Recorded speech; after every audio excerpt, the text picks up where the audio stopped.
Chat, I'm gonna just keep it a buck. It's been hard for me to sleep. It's been hard for me to eat. I ain't gonna repeat, but look at me and what I see. I need to really. Should I get back into music, chat? Like being molded into like a Luna V2, bro? To freestyle and do music and do YouTube at the same time? The fuck?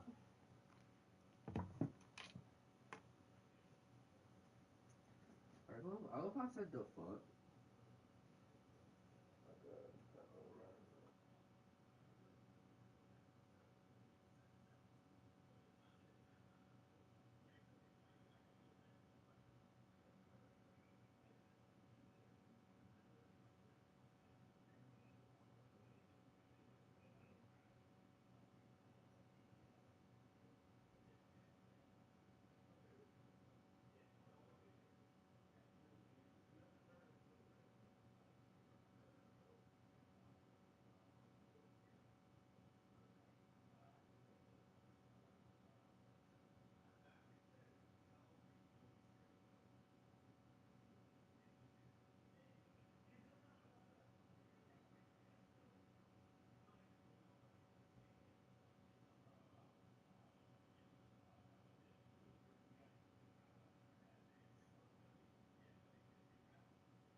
Yard. What's good, shot? Anybody even in here? Nope. It's all good. It's all good.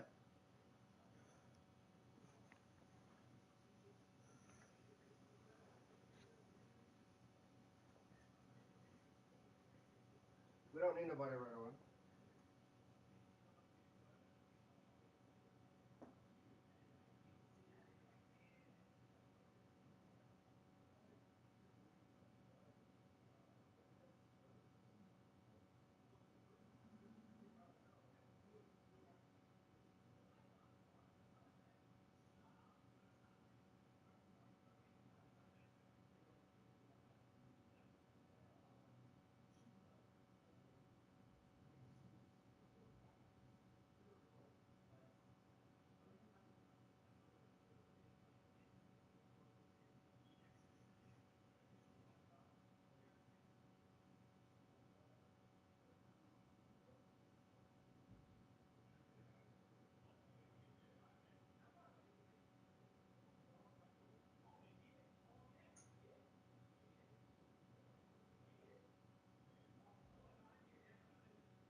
Hi.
Are you AFK?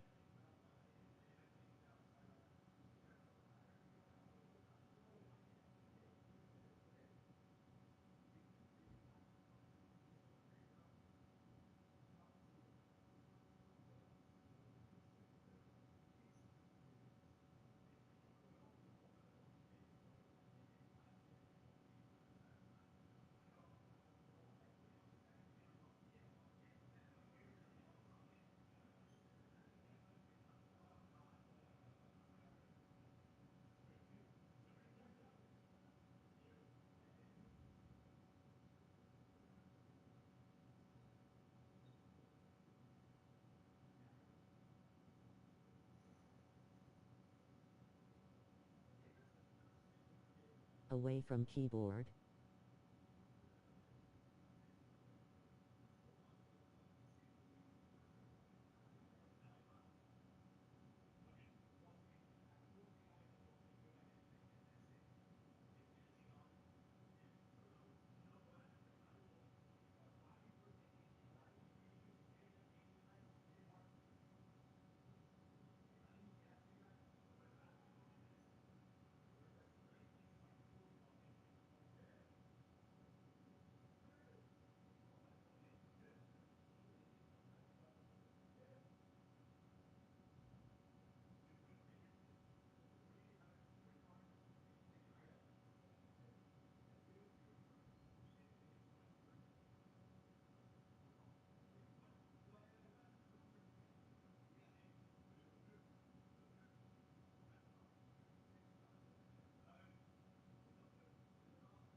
Bro, where you gone?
Chat. Chat. Yo. Chat. I'm about to turn it on. We got live streams. We have live streams. I'm going to be playing FNCS Global's Day 2 here on this stream for you to listen and hear for everything that happens and to know what happens. If you want to hang out, vibe, chill, whatever, that's cool. Because that's why I'm doing this. So let's get started. Let's turn it on. Let's turn it on and let's get moving. Let's get going.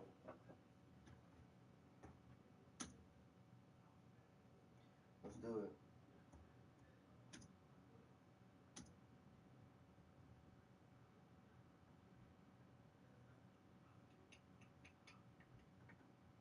Let's go, chat.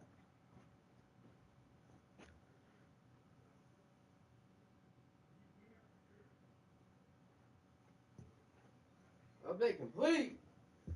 What? What?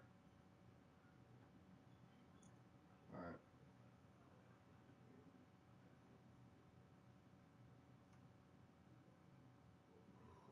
Oh shit! Chat.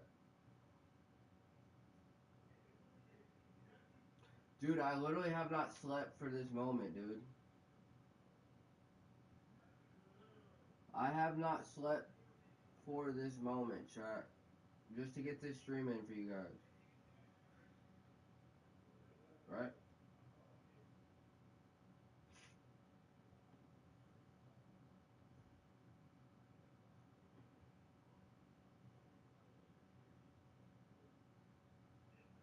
Alright. It's time, chat.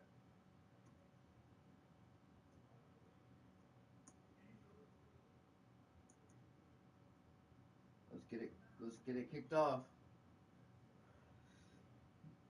Excuse me.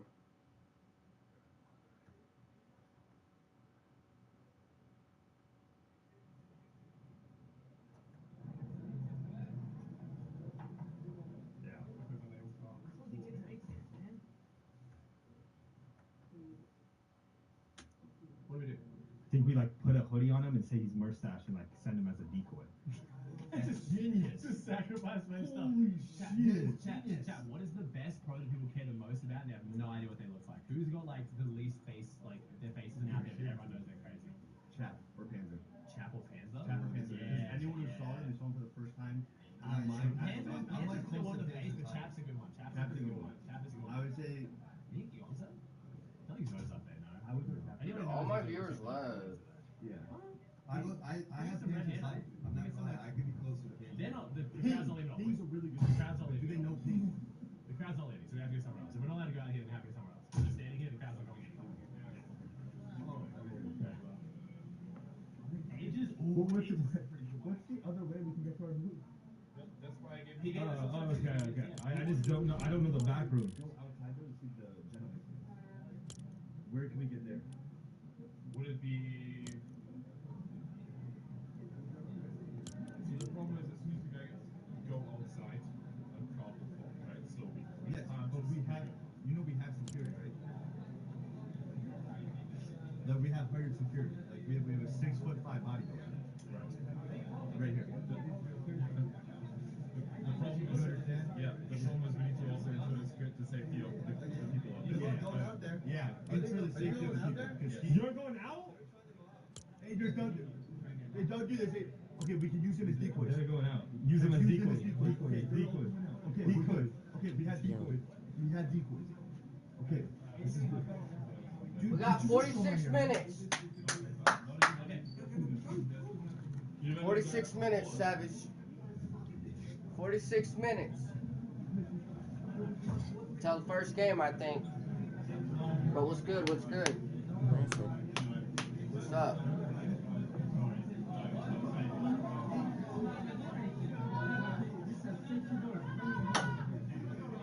Fat as shit. He's fat as fuck. 50. Oh, you heard that one? Oh, Hold on, wait. Wait.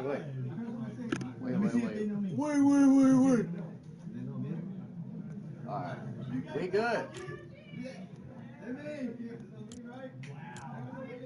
Wow, that was negative aura. Holy shit, that was awful. Hey guys. Hey, I heard my name more than yours. Yo, that was Literally not one person said fuck. You heard my name though. I'm walking out, and then one person says it, and then it's a chain reaction. That's crazy. Pops, that there for you, Pops? Okay, that was brutal. Yo, hey, I don't want them to switch up when I'm in first place at the next lane. Control the side, that's gonna hurt. Genuinely, that's gonna hurt. That's actually gonna hurt. Chat, you guys can't, right? Chat, can you guys stand W Bucky? We love Bucky, right? Oh my gosh, and if you're a Bucky stream, maybe you guys should like use your prime sub or gift subs because 35% off right now, you know? Maybe that. Maybe Should that. we try to go out this way? Because I feel like Wait, you saw Bucky then? Even he's not. just watching in the bathroom. You talked to hey, you talked to his aura, karma. Karma. You called him and you said you have negative aura, and then you just had that happen, bro. Like that's. Be safe out there, man. Let's try to take the back room. Oh, he'll be safe. There's nothing not to be safe about. No wonder my Rolex hasn't been robbed. They probably just think it's fake. My chat's spam W Bucky. I think I got you some gifted subs, I think. We get a sub? We get a sub? Oh my god, whoever subbed, thank you so much for the go. Oh, we did C Alpha, thank you so much for the prime sub. It might F, but we're connected to the internet, so it's. Oh, it's this one. Oh, we got this access. I know. Lifting me at this the whole time. I didn't know. Bro, we got day 2. What the bar is man? Okay, yeah, we're good. Day 2. I have my sunglasses on. I look like a fool. Sunglasses on. I'm not cool enough for that. You are? What? Oh. Come on, man. You got aura, man. It's gonna F for a second, Chad. Yeah, Not- we not always as- still live, so probably will F here, Chad. Not as much aura to me, obviously, Of you know, course. because you saw that. Oh, of course, yeah, that was crazy. Alright, we'll hopefully not F here, Chad. If we do, it'll literally be like 2 seconds. Look good. You look good. How many more years of hair do I have? Dude, I think we just. It's been a rough day. Let's just. Yeah. Yeah. Damn, bro. I'm doing a lot of work for reform. I could just fucking win an FNCS. Yeah, just do it. There's what you Oh, here we go. Wow. Yo, why do we not have this from the start? What? Why do we not have this from the start? Yo, we're here. We're just here now. Alright, we're good. You got 5 gifted. You got another 5 gifted? Yo, W for the 5 gifted. Oh, the extra thing. What's up, brother? You know me? You know me? Yeah. You know me? You look at a picture together. Let's go, man. Did you take on your phone? Yeah. Someone knew me. Yeah, but they want the photo of you. No, but he knew me. Yeah, you just got a photo of him. Yeah, now you have a photo of him. He wanted a photo of you. Because I can go around and say, yo, this person knew me. Gotcha. Yeah, of course, right? Yeah, there you go. Of course, of course. You know what I am? Boof? Yeah, Boof, yeah, that's me, yeah. Thank you so much, man. Thank you. See, there you go. Let's go, bro. There you go. Oh, you know me? Really? Oh, you know me, yeah. I knew from World Cup, like From World Cup? your video with your dad and stuff. Yeah. Thank you, brother. Yeah, thank you so much for taking a picture of it, bro. Thank you. It's 2 people that just recognize you. That's respect, chat. And then Ozzy's just taking 15 lines with me. That's respect. I'm gonna be as cool as him one day. I know it. I will be.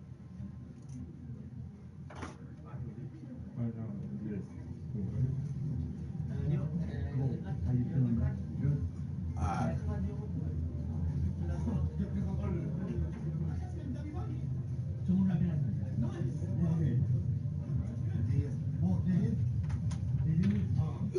Everyone at the Global Championship has everything to fight for. So when the lights turn bright on that stage and it's time to compete, these 6 teams will ensure you look at their region because they came to play and they came to win the Fortnite Global Championship. Woo! Woo! Thanks, bro. Yeah, hell yeah. It's a lot of. They keep saying W book. What's going on, Fortnite fam? This year was one of the most I was like, why are they saying electrifying when it W comes book? to NA Were you getting called FNCS, book? with Kings Yeah, returning okay, for okay. their crown, new Yeah. first-time champions, and a rivalry like Do no it. other. Fantastic. Yeah, do that. Buckle No, up, that's amazing. because Yes, take we're that. Do that. gonna Okay, that's a take great NA one. I didn't teams think about you that. need to look out for Whatever, at whatever. the Global Championship. NCS here started Why off can with you a guys hear bang, the but it was broadcast? Poyo's trio who was able to edge out a close We can hear it. 14-point Yeah. victory, qualifying for the global championship. While not being able to come back and Is take the game broadcast one, even on? both No, but I can see that. Okay, cool. I think that's good, chat. We're good now? We're good now? I think I just muted the channel. I don't know why that's playing. I have zero ability to control that. I think these lights are really bright, and okay, I'm losing some of the aura now because I look white as shit. You are so tanned. I do look tan. I look sick. I do look good. I look actually ill. No, you don't. You have to understand. Okay, in Australia, Yep. it's winter. True. In America, I'm in Texas. I spent a month in Dallas. Well, I streamed a lot. I was golfing a lot. You, Okay, know, fair, you were fair. streaming, Yeah. you were taking care of shit. Yeah. I was dudding tournaments and golfing. So it's like, you know what I mean? And I was in Cali, you know. There is a bit of a different vibe there. There's a bit of a different vibe there. Yeah. Okay, chat. So again, as you guys see on the screen, we've got pre-show starting in 37 minutes. We want to see the Gentle Mates fans. So what we've done is we've sent our army. All right. The dig army, the dig army, the dig Yeah, army the out dig there. We've got army, yeah. Pilot, Webster, and 50 going out there to try and get Yeah. something from the crowd because we know Pilot's not going to get recognized, so he's safe. yeah, no, yeah, He's gonna be good. Yeah, he's gonna be good. So they're gonna get the crowd shots. We're gonna sit here. We're gonna do our predictions because I want to hear what's the insight. Okay, wait. Can we say? I can't. We have to wait for the Okay. players walk out. We're So gonna, wait for pre-show. we're Wait gonna for do a pre-show. sign and everything first, Okay, and yeah. then we're gonna start getting into that. Okay, stuff. sure. Okay. Fair. Okay, fair. It's not like it's not too crazy of intel. Okay. You know what I mean? It's not like gonna be game breaking, but I just like he feels good. Okay. He's confident. He's feeling good. He's feeling good. Okay. Okay, Maris, also, can you include the sub today from There it yesterday? is. Over- Wait, over- who are all these over- people, dog? Remember chat. Wait, you might have turned it on. Oh, they won the last game last, 35% gifted. That's what I did. Because you have like a few of them you can do. Epic Do Whale. today. So you want to be on? Run that shit up. Yeah, just tell them to be like, they can turn it on through the Twitch Victor. settings. So chat, the way we're doing Okay, it. yes, Sid. Go do that. Yeah, we're gonna have 35 There it is. subs today, chat. Big so you guys will like clicks. yourself. We appreciate you all, love you all, because we want to try and make sure this is Queasy. as free as possible. It's gonna be fun. First Yes, side. Sid. Yeah. Oh, yeah, that was your head mod, yeah? That's Sid. Was we he met, here yesterday? We met him earlier. Yeah, we did. Sid and He's Houston. here, so yeah. he's not gonna watch. Oh, he's gonna watch later. Wait, Sid, are you here yet? Yes, I'm Oh, saying, bro, he should threw be the watching game. now. He should be Okay, watching okay, now, cool. and then he's gonna come here and he's gonna watch it. Yeah, what a and goat. then he'll be good. Absolutely. Yeah, Good. Okay, chat. We're gonna do some signing stats as well because we were looking at it this morning. Me and Bucky were breaking it out this morning, and there are a few worlds where like this doesn't go the way people think it will. Like there's some teams right now that are going very, very under the radar in their overall performances. It's kind of crazy. Let me see about it. This one, it should be good. Yeah. Nice. There we go. All right, cool. Cook it. Okay. So I think we got to look at Clicks Trio first. Okay, you want to look? Okay, so is it team? That's team stats, Then we right? go- yeah, team stats. Yeah, and then it's wait, It's what? search Oh, for player. Here we go. Yeah. So we go. Oh, is this gonna work with how? Okay, clicks epic. I think it's this one, right? It's Ooh. gonna have to- What's his actual username? Okay, so we gotta do these. Do we have to do these ones? How Click do on that we one. do that then? Can we do? Oh, here we go. Check details and team stats. There we go. Bam. Yeah, we're crazy. At this. Oh shit, we're tough. Yeah, we're actually insane. Okay, so. Oh. This is I did look at this earlier. Whoa. This Wait, Clicks has the most elims right now is something that I was looking at earlier, Yeah. in his and trio. this was very surprising to me. Yeah. Because I don't know how many. I mean, obviously there's the IGL role in Fortnite, Yeah. but Yamzo is known as pretty much the greatest fighting IGL in NA, and it's not even close. He's a top. Well, he's not really IGL. He's not really. Yeah, he's okay. not even classified as a full IGL Okay. right now. You know what I mean? Fair. I'm saying as the people full IGL, Zoe is a micro IGL. There's a reason why it's Okay. called. He's calling everything. True. Okay. You know? But yeah, I know what you mean. Zoe's been the future, right? He's been putting up insane numbers Yeah. while IGLing, like very traditional IGLing. But yeah, this 100%. has been a bit of an unfortunate. And yeah. Zoe's at 2 kills with 3,000 damage dealt with a 0.8 ratio. And I don't know if you saw the stats in the grands where they got second. Zoe put on a lifetime job, not a carry job, but a lifetime performance, like an insane performance. Come on, So, Clicks. Yeah, 'cause you're right. He's not the one trading. Clicks the He's one not the one trading trading. 7,000 damage, but the ratio is concerning because again, if he's not trading, then he should be taking a lot of damage. Ratio is concerning in the Yeah. kills. Zoe is usually someone who does like clean off kills. Usually he Yeah, he is, does, you know, yeah. piece people up and getting stuff done. You know, that's usually Zoe and what he gets done. So this is surprising to me. That's why I feel like the vibes over there. That's kind of what we're seeing from a lot of the NA teams. All the NA teams are just. I think all the IGLs in NA lost all their confidence. Let's see. And it's- Okay, that's what Akon looks like. It's not just a thing of like their IGLs getting affected, their IGLs getting affected. It's they're playing bad too mechanically and stuff because they're so in their head. Okay. Wait, what is this? That's- Wait, I was about to say, what is going on with this leaderboard? Because OC is not an 8. Oh no. I think I clicked on day 2. I'm pretty sure. Yeah, I clicked on day 2 there. That's my bad. That just did not look right. Previous events. Here we go. Day 1. My bad, chat. My bad. Okay. So I want to look at Akon real quick. Then let's see what Akon's cooking up. I have not seen this one, chat. This is new to me. This is new to me right now. Ooh, oh my god.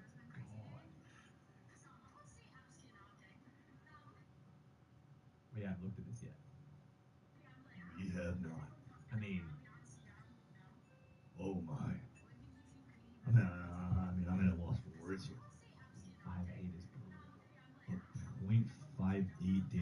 ratio with 3 kills. Okay, chat. We're doing this because we love NA. We love our boys, right? We're And trying to- the way I'm looking at this is means we can do better, right? Like if NA was doing everything, if they were coming out full firepower, like playing at max potential, and they were just getting shit on by EU, you know what I mean? You'd be like, damn. But like this is at least hopeful for the NA fans that it can go up from here. Like they should Yes. be doing better. Like they should. I don't think it's a thing of like Acorn and them being bad at the game or anything like that. Yeah. It's the Acorn and Zoe are both two very good fighting IGLs, and I just think they're in their head in every aspect of the game because of their IGLing. Yeah. You know, it's like when your two teammates are just looked at you and you're supposed to, get everything done, then you just get so much in your head. Chat, we make it very clear. I understand. 15,000 man Yeah. farmed. I know he is not the Acorn one is trading. taking care of his Yeah, team. trust me. We know he's not the one trading, but it's the damage ratio. That's what matters. Yes, he's not trading, so I'm not expecting to get damage done, but he's done 1,600 and taken 2,700. Yeah. So he's not trading. Let's imagine he's never on top of the ramps. He's not doing any of that. But then when they're fighting, when they're in endgame, he's getting bullied. That's what that Yeah. means. You know what I mean? He's just, I get that. I'm not expecting Acorn to have 9,000 damage done. Not at all. But the ratio is what we keep looking at. That's how much damage done versus damage taken. If you're not Yeah. trading, this should still be at least 1.0. You should at least be doing as much damage as you're taking. That's the main He didn't thing. say well for me. Yeah, obviously it's gonna be affected a little bit, but then even then, Poyo's not even playing that insane. No, point. Like that. I mean, yeah. for who Poyo is, you know what I mean? 1.22 Like damage going into ratio is here, rough, yeah. probably known as a top 5 person going into this tournament, and he's at a 1.22 damage ratio, 9 kills, 5,000 damage done. He's not playing insane at all. Yeah. You know, this trio is they're struggling. But I really do think, with confidence, I think they're gonna turn around heavy. Yeah, I think they will. Like I had a good talk with Acorn. You know, he was kind of in his head, Mhm. and I was just like, bro, remember who you are? Yeah. I was like, I'm looking at the spots of where you and Queasy were. Like, you guys are in the same spot. You're just waiting 2 seconds to do every single decision. Like, And you he called would- that yesterday. Like, Acorn has the high ground position. You're like, he's there. It pulls across. He's got first priority. And then all of a sudden it's Queasy. And then we talked ages. And Yeah. you said ages. Like, what happened? He's like, well, it wasn't my decision not to go. Yeah, So it means everyone on the team he's knew second guessing himself. that was the play. Acorn knew that was the play. It was just, second guessed it. Not bad. He waited 2 seconds to do it, and those are the decisions. I don't think people realize, like, we are 2 second off decisions of, like, this team being in first place and not first place. You know what I mean? Like, Yeah, it's they are, literally, yeah. they're making 0.1 second Yeah. decisions that You are selling their hesitate and entire you just- games. And yeah. that's what we're seeing across all of NA. Everyone's just second guessing. Yeah. That's a good point. It's a good point. All right. So if we can see them lock in, make smart decisions, and just do them fast, I think they know the smart decision. They're just not doing it fast. They're Yeah. not. Their Yeah. timing is bad. They know what spot they need to get into. Sorry, champ. I need to not go back. I need to just look up the next team. I think I'm just being old and stupid. We'll check out some of the EU teams as well, chat. We'll check out some of the EU teams as well, and we've uploaded a sign already. Oh god. Damn it. Wait, how does that work? I think it's because just so many because they pull so much data. When people use the website like crazy, it does start to. So now slow everyone's people trying to down. look at their own trio. And I think you people. just, I think you yeah. just sold it. Good I job. think so. Yeah. I think a lot. I think a lot of the people are now going to be like, oh, I should do this crazy. I want to look at this person. Mm. So yeah. Yeah. I mean, science, good ass pro. Thank you all the subs, chat. Appreciate you. Damn, thank you. Listen, so so what much. do you- That was what do you- amazing. And the flows. We got a high train chat. Oh my god. High train. Thank Thank you, high train. That means 35% off subs. Yeah, so it's 35% All the off way up. gifted subs for both me and Bucky all day today. So if you guys are feeling generous, again, no pressure at all. We love you Yeah. guys. We want to make sure as many people get You actually got it. globals as possible. Got an extra prime sub or anything like that. Yeah, click subscribe. See if you got a free prime. Cost you nothing. Oh my Appreciate god, y'all. load. So what do you say about Acorn? Data. What I think about Because Acorn. Acorn's a big one that I want to watch out for still. The thing that really, really, really concerns me is I wish I could cope on the queen spawn. They actually had what they got was a 3% chance happening. 5 queens in a row. It was 5-1 when it's supposed to be 50-50. Did you see what So if that flops the opposite way, oh my god. what Reed was talking about them not having mats? Did you see that? Yeah, that was kind of an interesting point as well. Yeah, they Are don't they? have Is it the metal or something? Yeah, it'd be I think they're not yeah, able to it'd get be they're not able to get metal, and I'm guessing because of the brick refarm, how there's not just god rocks next to them. Acorn's having to go further and further to brick refarm or something. Yeah. I'm guessing that's what's going on. Because they were talking about them not having mats, which is okay. Oh, Sign shit. is like website's just fully broken. I'm not sure what's happening. I just need to not go back. 5 p.m. I need to not go back. When's the start? Okay, so chat, you got the pre-show on the screen. Yo, thank you, Sly. Appreciate that, bro. Yeah, Silly, apparently silly. they have Yeah, when you got the two pre-show. metal each. Yeah, when you got the pre-show timers on the screen, chat. That's when the walkout's happening. And there we go. We're back. Okay, we're back. Okay, we're good. Okay. Leaderboards. I need. Okay, sweet. All right. So Who should we look at next? Okay, let's see. Can I see? Can I see? This is NA's chance right now. Who's looking good? Who's doing well? Is Rapid in the similar boat of NA IGLs right now? They came out strong. I'm going no. You think I think Kanata's playing the best. Mhm. I think Bolt's not playing this full potential. I think Rapid's.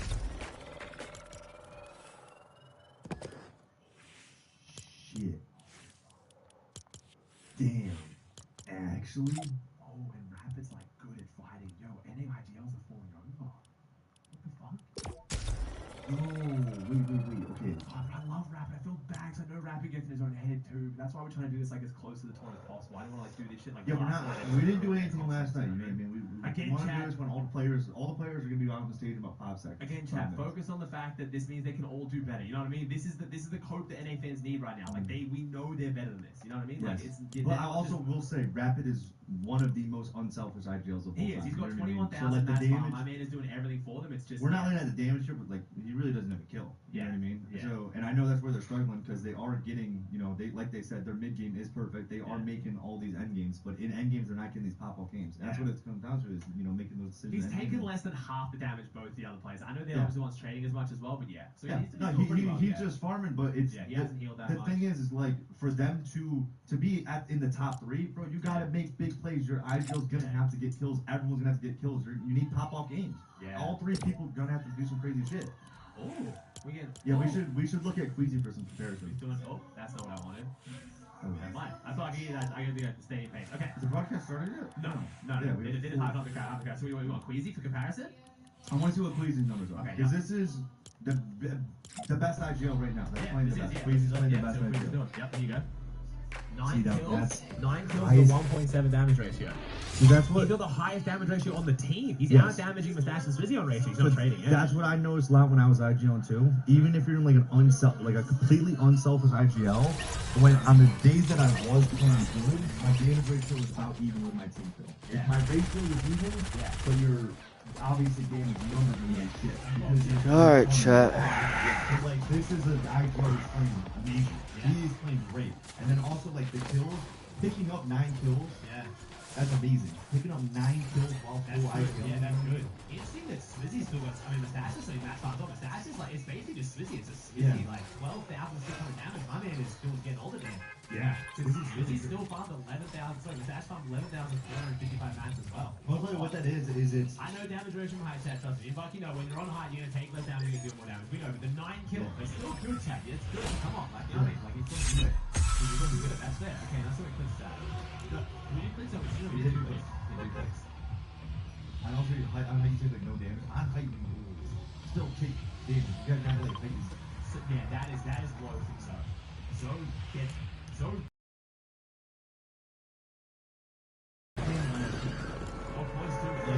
Not even top damage, it's usually top kills in the zone. Those are very good at doing a lot of damage to someone and finish off. And then when the fuck is going, you kind of run away, you couldn't find people fighting. You see it a lot. With him, he has 2 kills. 66 and so 3 money he hit the most in the team. So he's going to get this long as 1.39 damage ratio on the most damage, and he's seen a lot of long with 5 years old. So it's like, he's still not making I can't even see, chat. You can tell, Flex is getting more and more like comfortable, and he's getting more and more confident. He's looking like extremely low. Oh, for sure. When you stream FNCS is 50,000 people, you know what I mean? Like, he's gonna Yeah, I mean, that's what I would do, dude. Like, for tournaments and stuff, I would stream it just to have the pressure. Ow! There go the glasses. Chat. He's doing his job. They were playing great, you know. I mean, they're 11. They were top 5.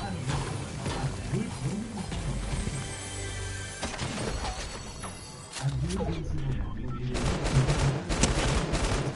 Top 5. They were just absolutely. Stop Brandon starting on that. What's him? He's playing good. But every single person on the team is playing good. I don't expect him to play good. Cat's not playing bad. 0 and 19. Can you click on? I didn't even know. That might lie up. It was Surge. And this is what Bucky was talking about earlier with Queasy's situation. Queasy's got 3 Surge straight hard. He's fucking on shit. I wasn't just trying to after the red. Both are still terrible. Marcus is terrible. Queasy, sorry, he started doing pretty well. And then was he trading it all with Flex or Canada? I'm sure that's not the trading with Flex is trading for with Millie. That's the 100% the plan going on. Thank you, bro. No, but like I said, anyone, like right now, all the three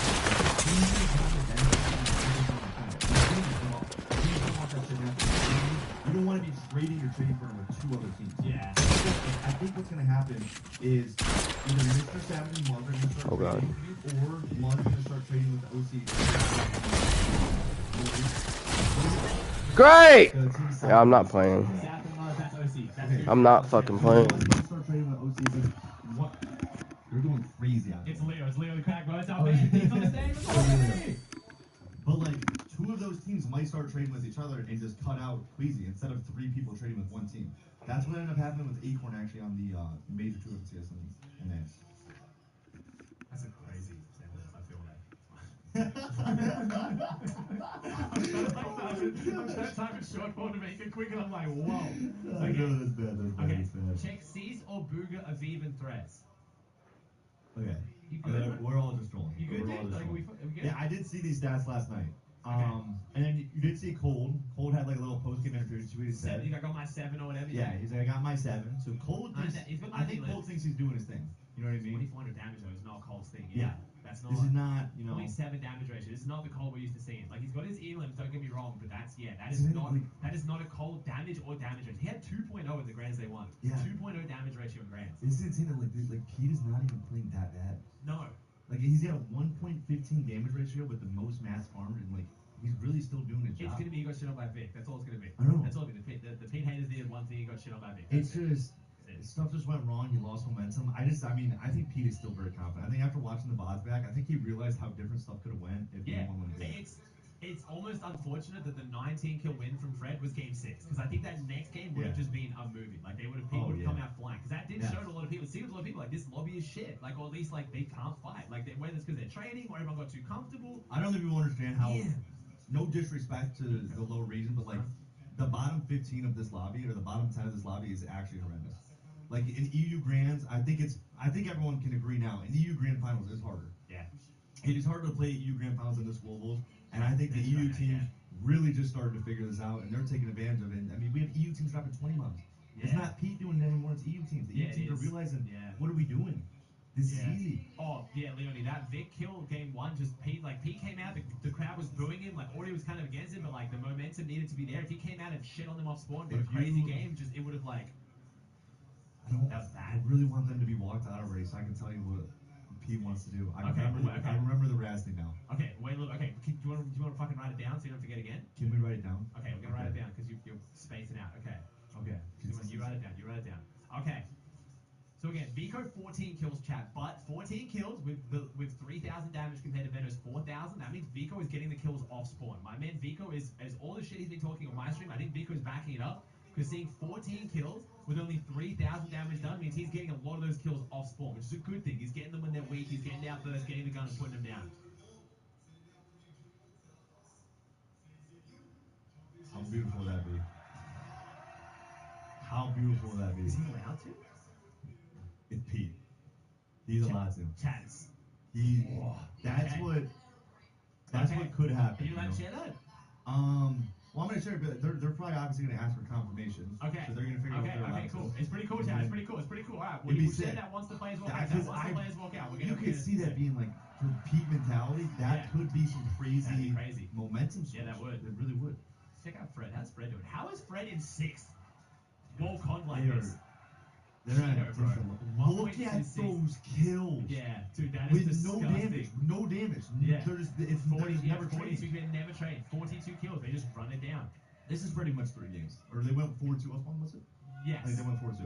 So But, this but, is but 4 the cleans games. up though. No, but he's counting this basically as 2 games. He said he keeps getting cleaned every time though. Yeah. So it's like, he yeah. does keep getting So cleaned. what's their match history? So it's a 7. It's 2 games. No, he was. It's 2 games. It's a 13 kill 7 and a 19 kill win. It's 2 games. 7 kill 20 seconds. Their other one. It's 2 games. They're in Holy 6th place off shit. essentially 2 games. I mean, in the 5th game, they got some good points out of the 5th game as well. But wow. Dude. Damn. It This is- is a performance. You understand like, how close wow, this this is a should be? performance. If Fred was unconned, Yeah. this is the guy. This would be Yeah. one of the craziest goals ever because he would be up there with crazy points. I feel like everyone can agree Fred is the second best team here. Right? Yeah. I But like- yeah. Yeah, I and all think- sports, they're winning their own sports. They're getting clean. A lot of these games they won or they had it won. Like they were Yeah. either like maybe there's one player on Tayson's team left and they're getting clean because they're instantly getting rushed I'm at. saying some of these Wow. games too, they killed, got clean, killed the people clean, and they got cleaned again. Yeah. It was like getting triple clean. All right, is this They're going to be playing like great. just the trade of doom here? Right, you have a pen? Oh, cool. Okay, damage to players 5,000, 5,000, So these 1,500. Wow. We got some, chat, we got some dig drews we're gonna be giving away. Is- we give them out there, Okay, Cammy's definitely the IGL. Oh, yeah. or we giving away to the stream? We give away to the stream? Oh, cool. It's the way to do it. It's cool. Yeah. Let's Nice. We'll do do it it later. to the Yeah. stream? Maybe on the way down, or whenever we do about 2 interviews, we'll give them out to people. Okay. So we give them away to the People stream. sleeping on Tayson? It's so hard, bro. Have you tried to give something on the stream before? No. Yeah, it's a nightmare trying to send it. Trust me. I would love to, Chad. I'd love to. We'll talk about doing it with Dig properly. Maybe we can like a proper tweet with Dig and do it properly, and they can handle it, like do it legit. Yeah. Okay. Wow. Is Cammy IGL? Cammy's the IGL, obviously, right? 16. Cammy's done 1,500 damage in 6 games. Oh, I just realized I signed yours. Sign both. We're gonna sign both. Okay. Yeah, we'll sign both. Yeah. Okay. Chat. Who else? Oh, I went back instead of clicking the leaderboard. Please don't lag. Please don't lag. You wanna do this Oh, now? by the way, you it's wanna do this 50. now or later? Okay. I'd rather do it later, personally, if that's right. I'll do it once games are on, because I'm just like, you know. He's gonna do it later. Yeah, got you. Thank you. See if 50's out there. Alright, I've messaged 50's out there. Okay. Yo, Epic, thanks for 5 gifted, bro. Yeah, 2 copies. Yeah, that was fantastic. Just long black, just no sugar, nothing. Thanks, bro. Okay. And then- How's Vanya looking? How's Vanya looking? Yeah, what I miss? Wait, is Vanya doing their trading? Vanya IGL 5 elims but 6,000 damage. Marius just doesn't trade? Marius has he's 13 gonna win. kills with Look half at the the max damage. one. 13 kills with half the damage of the other 2 players on the team. Yeah, I think people don't understand that. Even as the IGL, like just because they're IGLing, it does not mean they're gonna have the least amount of kills always. Yeah. Like a lot of IGLs are, you know, almost better at like picking off elims. Like the fraggers will do a bunch of damage, and the IGLs are the one getting the right side piece and making sure they're cutting off and finishing off the kill. Yeah. Like the kills, you know, good IGLs, a lot of good IGLs. Like you'll never see Acorn really like, except for when they're playing height heavy and they're a height dominant team. You know what I mean? Acorn will still get kills.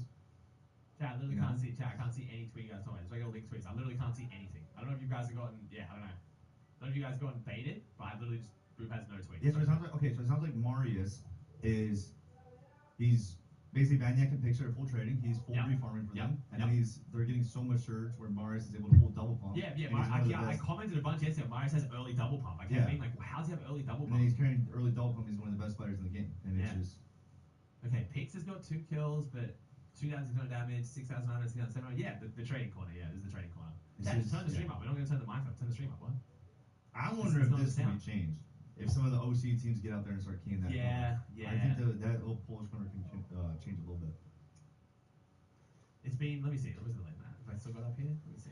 Yeah, the Polish corner is getting. Why are my pretty stats getting violated? I don't know. I'm not sure. I'm not sure. With the flip. Yeah, this Polish corner is getting crazy. I mean, we Yeah. were. Oh, Tinker. What the But fuck? I'm saying, Tinker might No. start getting involved. You're in not this. looking at this? What? They switched? What do you mean? Malibu is landing on a fucking tiny metal hut. When did that change? I don't know. Maybe it's what my chat wanted me to look at. What? What are we doing? Hello? What Has place? that changed? What place is Malibu in? When did this Malibu. just change? Malibu. Yeah, when does this change, chat? What is going on? Malibuka is not doing fantastic if I remember correctly. Oh, 16. What is happening? We're landing on a Okay. hut, bro. Their points are close. Pingwalks Malibuka now landing on this hut, so it's literally like, and then OC's gone down. Wait, so OC wanted to stop contesting SETI and wanted to instead contest Malibuka? So Malibu moved up north. They did for metal. No, I know, chat. I know Malibuka wants this for metal. He's not dropping on Outpost right now. Like, what? No, but this is none of these teams are gonna put what they're actually landing. No, I on. know, but like, I'm so confused. So what? So OC's now going to contest Malibuka. They're both going to fight over this. And then Pix and SETI is going to trade their ass up with it. We literally have a triangle now. But it's gonna be OC's not even in the mix anymore.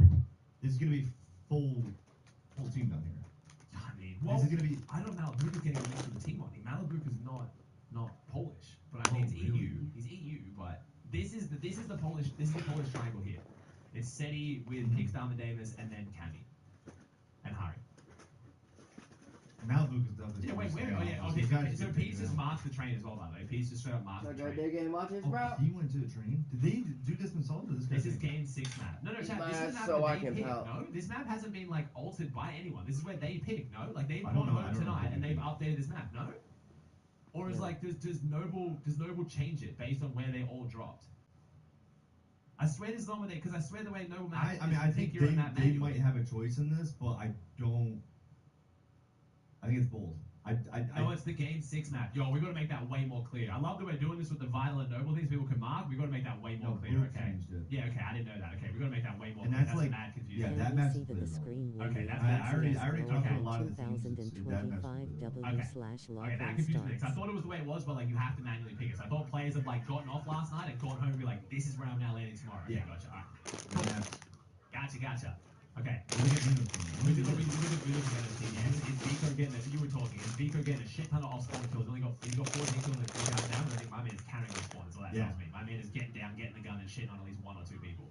What you'll Yeah. see a lot of times, usually the person who's most passionate and most mad on the trio is usually the one who played the best, because they don't want a good performance to go to waste. Yeah, Like true. that's how it's been Yeah. in Fortnite every single tournament. The Yeah. guy who's like kind of quiet and like, okay, that sucks. You know, I mean, usually they play the worst. Yeah, from true. what I've noticed. Who else we That got? explains, So Reed was getting some team blame going. He was team blaming. You heard that? Yeah. And he's bottom kills. Makes sense. He didn't play bad. He didn't play bad, but This is just how it is when you're fighting. Like He none, won. none of them are playing awful. You know what I mean? They're running down. They're fighting. No one's playing great. No one's playing awful. yeah, It's kind of just gotta make shit work here. You know. yeah, basically. Yeah, that's fair. Anyone else want to check out? So chat, we should have the actual pre-show starting like 30 minutes. See if he's out there. Yeah.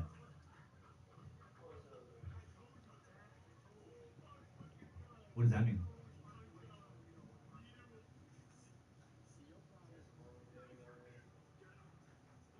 Yeah, what's Webbin doing?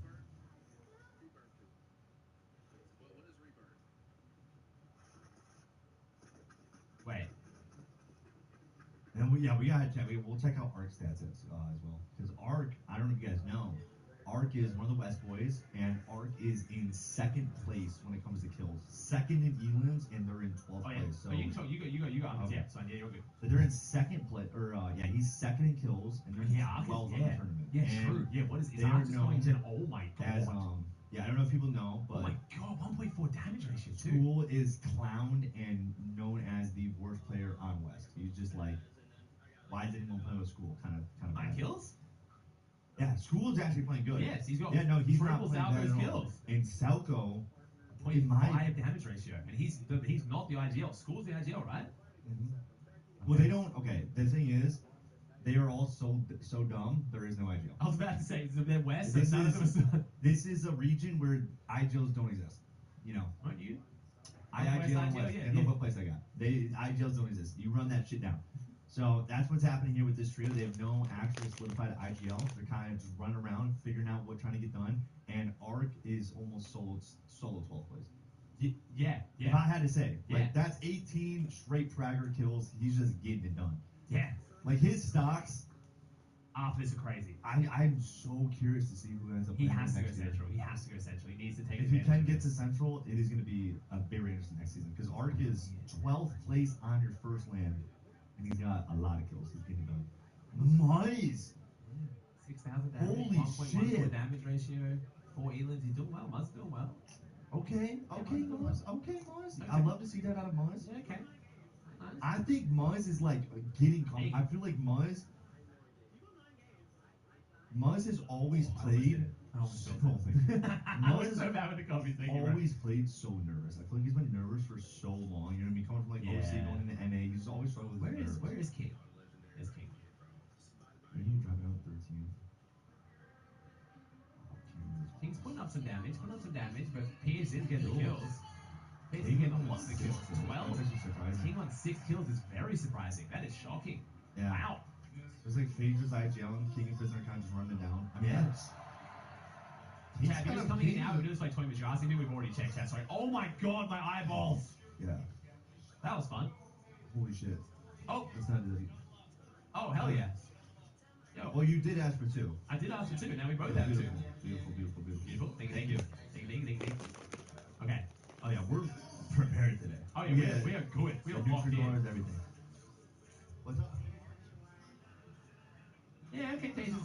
best kind of standard. Let's see what's going on with Thursday boys here. Let's see what we can fix up to casual tinkering aspects, you know? I love those. Let's see what we can work on here. Okay.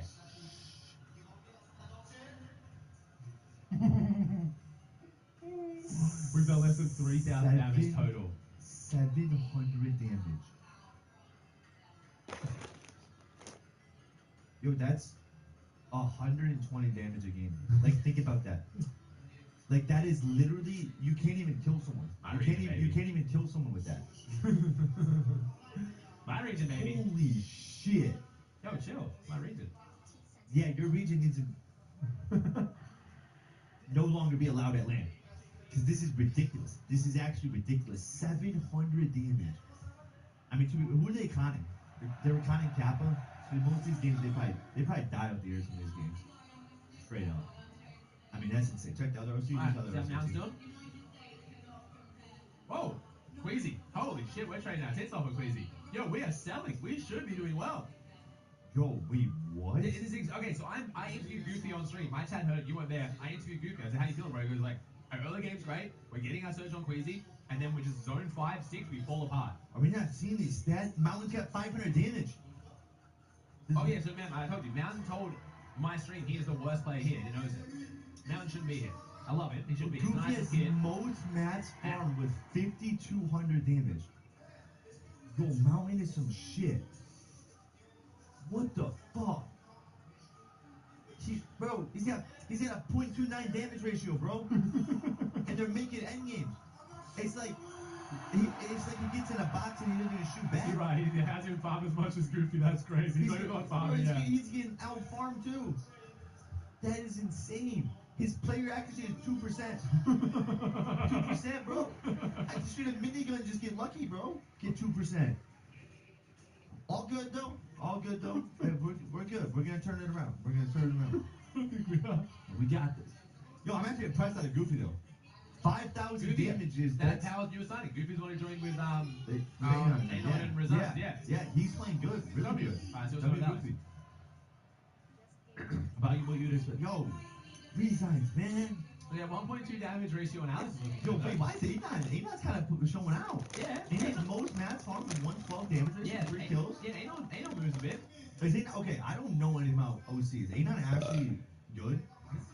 Like, what's his skill level in OC? Is he in top 5? This is the best OC team that's ever been fielded. Oh, this is straight up. Well, in modern Fortnite, yeah. Yeah, so why? So is Rezon's just like playing bad, or just like, is he usually the best, or is I know the expected least bad? about resigns, but this trio has said this is the best OC trio they've fielded basically. Like, this is the most time they've felt. They literally just don't know how to trade. They've never traded. Their job spot is just not equipped for trading. They just do not have a plan. Like, I was talking to Alex yesterday, chat saw the interview. This is like, they just, Okay, so be honest. yeah. If I brought Anon Uh-huh. and Alex to NA and suited up for FNCS and IGL them, would we have a chance? I think Anon doesn't have the mentality. I think Anon doesn't have the drive. If you brought just Alex, yes. Okay, I think Alex would hold up on NA Do I very need well. Alex and Goofy? Should I make that happen? Should I get OC a land win? I'm the man to do it. I think get Alex. I want Alex to come to Alex? NA. And that's not me saying Anon's bad. You heard Anon. He literally said, I'm going to go party after day 1 if we do bad. Like, he doesn't Yeah. care. Alex wants it. Alex is hungry. He's good as fuck. He has mad potential. Alex needs to come to NA. Yeah. Okay. Yeah. I mean, their stats aren't even bad. Over a 1 damage ratio without trading, that means they're winning. They're doing good in the fights. They're winning the fights. Wow. No, paper's higher. Oh no, they're doing awful. They're actually awful. Like, I was hearing full team blame out of the absolute ass over there. Like, Victor's just literally. No, Yeah, Victor wants to do anything on the entire planet but play right now. Victor. Yeah, I think Victor's just like. Yo, Snow Leopard, the tank Yeah. gifted. Thank you, Snow. Appreciate you. I think Paper and Epic Will are heading home dropped on the plane. I think they're getting I think their combo's gonna happen before the plane ride even happens. You know what I mean? Who's having the Pops or Vic? I don't know exactly. I just heard that's kind of like the vibe. It's that's gonna be going on Pops. right now. Yeah. It's gonna be Pops. You go for snack it, bro. Just one. I'm gonna use all of them. Thank you. Gross. This is the first piece of fruit I've eaten since I got here. Holy shit! Yeah, the last banana I had was before I came here. Bro, Yeah. we've been eating like some ass, bro. Holy shit. Oh, it's been so bad. And then I had McDonald's meat last night. I gotta see it. But no, I think Vic's playing good. I think Vic's undoubtedly. I mean, we've seen Vic is the best player on this team. He's probably the best Yeah. player. Come Him on, and Vic has a future. Vic has an Yo. insane future ahead of him. maybe I need to bring Victor and Ark to Central and create the trio. If they'll play with you, yes. Fuck yes. If, that's a big if, though. No offense. I'm so sorry. I'd have to pay them, probably. Most likely. Or just bring them into the house. Or you want to pay me, bro? Type thing. I'll drink it.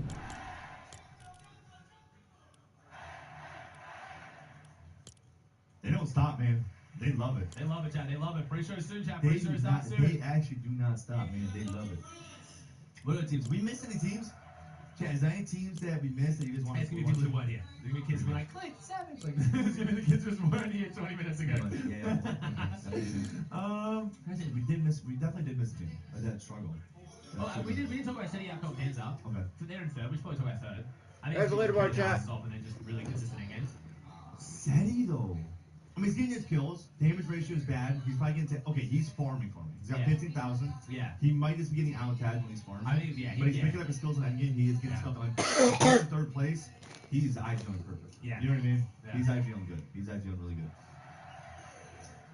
I Yo, think this team- I heard that shit, dog. I mean, they're going to be uncontested now. We saw them in game, I think it was 5 and 6, both uncontested, and trading with the Polish trios, and they played, I think, really good in those last 2 games. Yeah. You can probably look at it, can you? Yeah, I can check. I can go back to the actual match history. Yeah, I think. Right now. Yo, who's in chat? Yeah, so fourth, Yeah. fourth and 8th in the last 2 games, I think those were uncon. So, I mean, I think if they're uncon all today, this is a team that's going to play consistent 6 end games. If they pop off and have good games, like, they are one of the winning potential teams. Already check this chat. Already check this chat. Picks IGL Classic. Dom Davis chilling. Traded a bunch of surge in the Polish corner. Even Matt's farm though. It's interesting that Dom and Davis farm so many Mats. That is a lot. There's a lot of Matt's farm. That is This a lot. has to be the most Matt's farm. Let's check the overall stats. Let's do this. Let's do this one. Where's the play stats? Let's do this. Let's check out damage Yeah. ratings. Oh, yeah. We can do this. Here we go. Aegis. Yep. Agers is playing the best. I mean, we saw the stats on Agers. Agers. What? Aegis getting sold. Agers against. I mean. Yeah. I hate using the word sell because I don't think the thing is like when you have a player Chat. as good as like Poyo, it's not like he's going to sell, but you know what Poyo can do. True. You know what I mean? Yeah. And, Sell, like, sell's a April- hard one. Yeah. Sell is like, you know what I mean, when they're like, okay, you're anchoring the team down. How I look at it is Yeah. Poyo is just like he's just playing. He's not Yeah. playing great. You know what I Yeah. mean? Because they're expected so much. Trading no chat. Stop. When you look at ratios, trading means nothing. Because if they're trading, then it's not a ratio. They're Yeah. taking a shit ton of damage, dealing a shit ton of damage. Ratio is the best one to look at for actual performance. Yeah. The thing that you can say is a bit of a cope with ratio is high ground. Because if you're on high ground, you're going to be Yeah. able to hit like an 80, 100, 80, 80 with the revolver and not get Yeah. hit back. But like, Or- other than that, there's no real cope on ratio. This is Who's what- singing? Ah, it's hot. Sorry, I'm turning something here. I think someone's here singing. I'm turning our game way up, so be careful. It's hot. I don't know what's happening. Yeah, chat, we're singing. I think we're singing Okay. in the building. Oh, And it's then- starting to chant. This is what I will say a lot with the teams that are going to be good damage ratios that are trading, where you guys are saying the kind of the trading cope and stuff like that. A team like Queasy, who is trading with 3 different teams, you have to understand 3 people into 9 people. Queasy's team is going to take less damage when they're trading. So Queasy, Murstache, and Swizzy, they're going to have higher damage ratios even though they're trading. But they still are playing great. But when you have 3 teams relying on one for damage, the 3 is going to get more than the Well, it's 9 a whole people different relying on. day You know what I today, mean? chat. Like teams like that. But if it's a 1-to-1 ratio where just one trio is trading one trio, it's going to be 1-to-1 damage ratio. Taking Dude, this is easily. insane. Unless you're threats or something.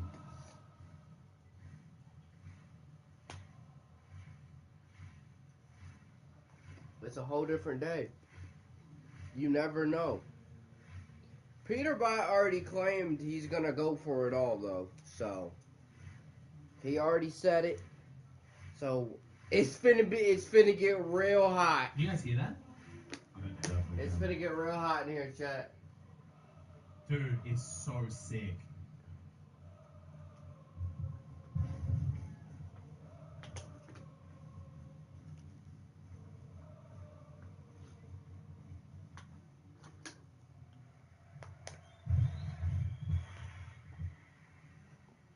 What's going on? Is it about to start?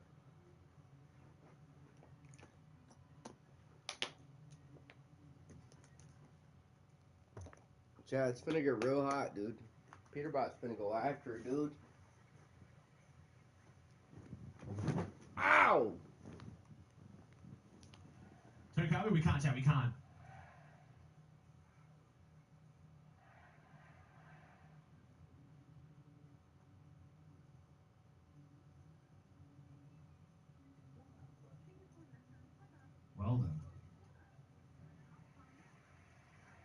Yeah, I don't know. We just missed the whole chat. I don't really know what's going on. Yeah.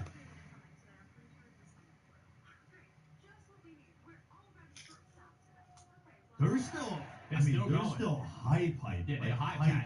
Yeah, yeah. Chat, we're about to get walkouts. We're about to get walkouts. We're trying to get someone in the crowd to give you guys an actual POV. Trying to see the crowd. 58's recovered, doesn't he? Yes. Because I'd love to just turn around and just. I would love to do that too.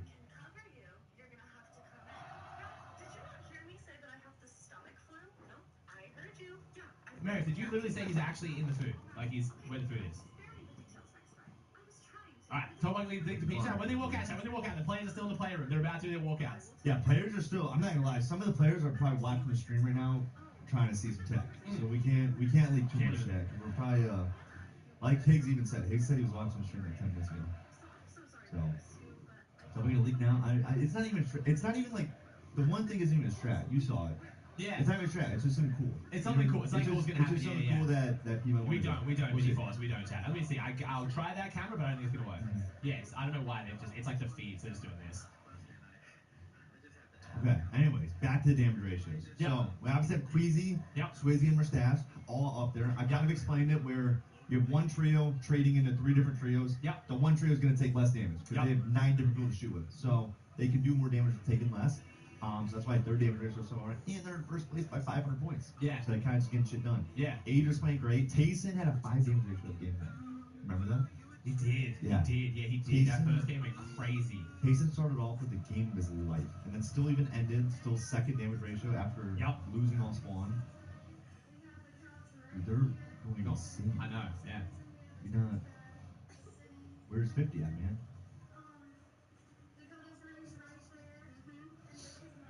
Killing me, bro. Is Paolo Webster no one? Pilot and Webster got locked outside of the venue. Nice. Love that. I for us. don't know what happened there. Ooh, we're getting some chat. Yo, still that makes 20 games to I'm hurry. gonna try to get the go. Oh, we're getting ready. Actual We're getting go. ready. We're getting ready, chat. We're getting ready. Is this in? Oh, yeah, they're finally hyping up, I think.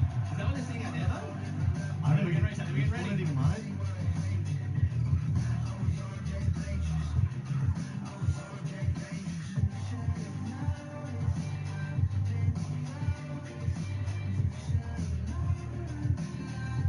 Wait, Fortnite's not even live. Right, we got the exclusive then. Oh, shit. This one destroyed my YouTube board yesterday. Did it? Oh, we did copyright? Oh, That's all good, that's all good. Yeah, that makes sense. But yeah, this is David's collab with Fortnite. It is specifically for this. It's so sick. Very interesting. I said we go back. I wanted to see the rest of the siren, right? Really? You want to watch this? I mean, they're about to walk out, I'm pretty sure, right? No, it's like 10 minutes. Really? Or if you're playing live. Oh. I think we got one time. Okay. Right? I don't know. I'm not sure. Kind of your call. Yeah, that's all good. I want to see the crowd. I think he's trying to get there. Okay. It's pretty sick, though. I need to watch it probably yesterday. They did a really good job with this. Yeah. How does this even work? How do you even use it? So, chat, you guys don't know. So, David is Saw and. Oh, here we go. Oh, wait. If you guys don't know, chat, David is Saw and. He was literally a creative. He was a creative Fortnite montage maker, and then he made his first ever song. So he wanted to be able to monetize his montages. Is that what he actually You don't know that? It's Saw and. That's who David is and was. He was a creative I did not montage know maker. that. Yeah. He ended up making his first song recording on his sister's phone in his closet because he wanted to be able to monetize her montage. So now he's like a billion played artist. Yeah, he's big, Yeah, big. yeah, yeah. I did not That's know David, that yeah. at all. That's Holy why this shit. collab is so cool. Like he's now like doing something with the game that he loved and like made his whole career. Learn something new every day. Okay, chat, here you go. Yeah, switch mode, switch. Chat, we're gonna switch to a crowd shot here at the Oh, the service gets so bad when everyone gets in the stadium.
Oh, Holy shit, no, man. give him a flag. Let's go. He can't unroll it, yeah. Oh my god. Wait, no, stay on there. No. Stay on that. That's Go beautiful. there, that's right.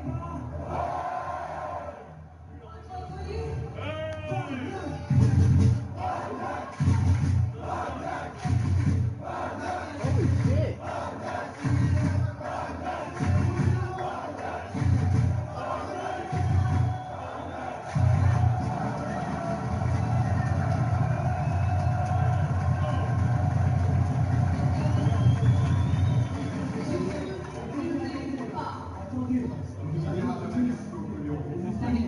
We're still live. No, we're still live.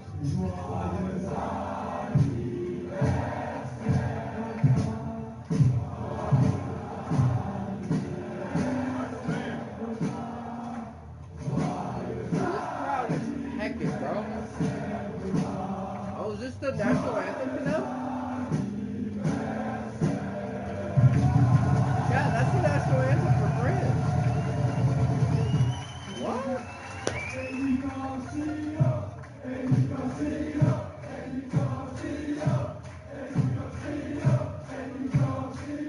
Yo, this shit's insane, chat.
What happened? I would have got you guys a better shot from here. Yeah, you didn't see. What? I didn't get an I started.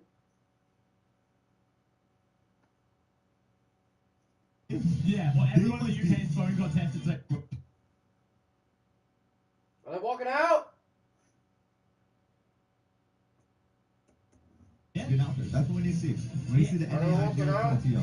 yeah, chat. So Clicks and Are they Savage walking have less out? delayed on the broadcast, but shit is cricket. What's going on? There it is. There's the trophy, chat. Damn, dude. Good girl, baby.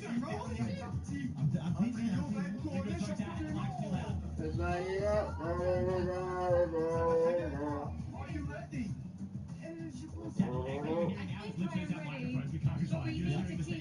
I think.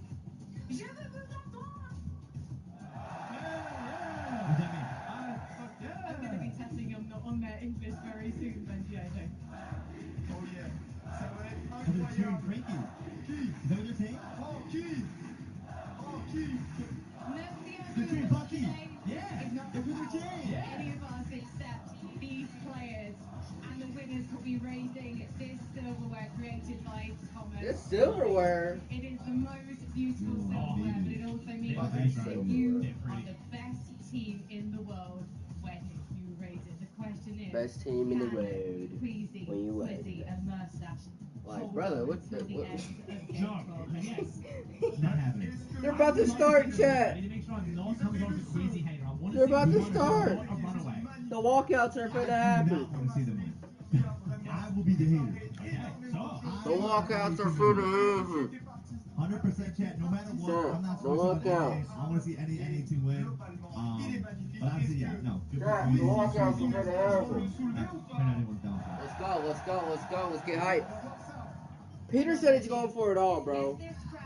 Peter said he's literally going for it all. How the French can make some noise for me, please. I don't understand him, bro.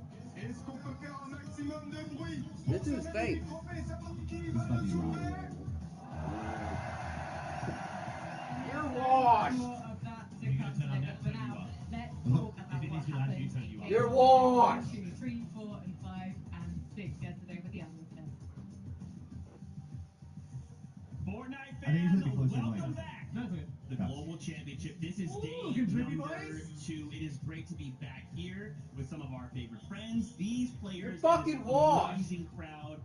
We've already seen several clips of you guys That's Jimmy? going crazy. Oh, that's sick. There's moments where you couldn't even hear what we were saying because the noise was so loud. Oh, the noise. And that's what we're here Nice. for. And of course, we're also here for some global championship Your or mom. champions to be We're here for your bomb. Day 2 feels a little bit different. Maybe it's the looming thought, the obvious idea that after these 6 subsequent games, we're going to crown global champions. Only 6 games to separate us, Mini Miner.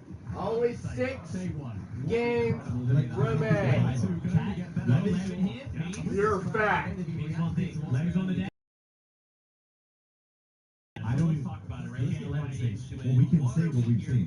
What are we playing Okay, for? Chad, I was trying not to leave. We know we're Chad, we're getting We've 11. seen some crazy shit.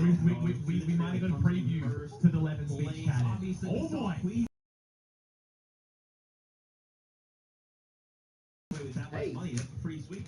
Okay, Julie. Okay, Julie down. So there's still a bit of like, I heard the one. Lock it in, We bro. get 11 speech, Chad. We get 11 speech. We started. As well. Because Ark, I don't know if you guys know, Ark is one of the West boys, and Ark is in. Brad does a great job of showing off just how well they played in every single game. Yeah, it's something I spoke about at the end of the day yesterday. The games that they're having when they're not winning are still absolutely amazing. Especially that last game as well, the way that it was Squeezy and Swizzy were able to sort of clutch up, find all those eliminations, find all those placements. As a duo, just gives this team so much firepower. No matter what happens, they always seem to make it work. Marius went from not placing, being like a creative warrior, like can't do anything in game, to now I like know, he has so much hate. so good within Yeah. one chapter. Oh, he's been so good. Had that really big performance chapter by season 1, was full fighting meta, was less surge trading, less that. Yeah. Then went quiet again, and then this chapter just sort of moved. Yeah. Anything better than that. Let's take a look at some of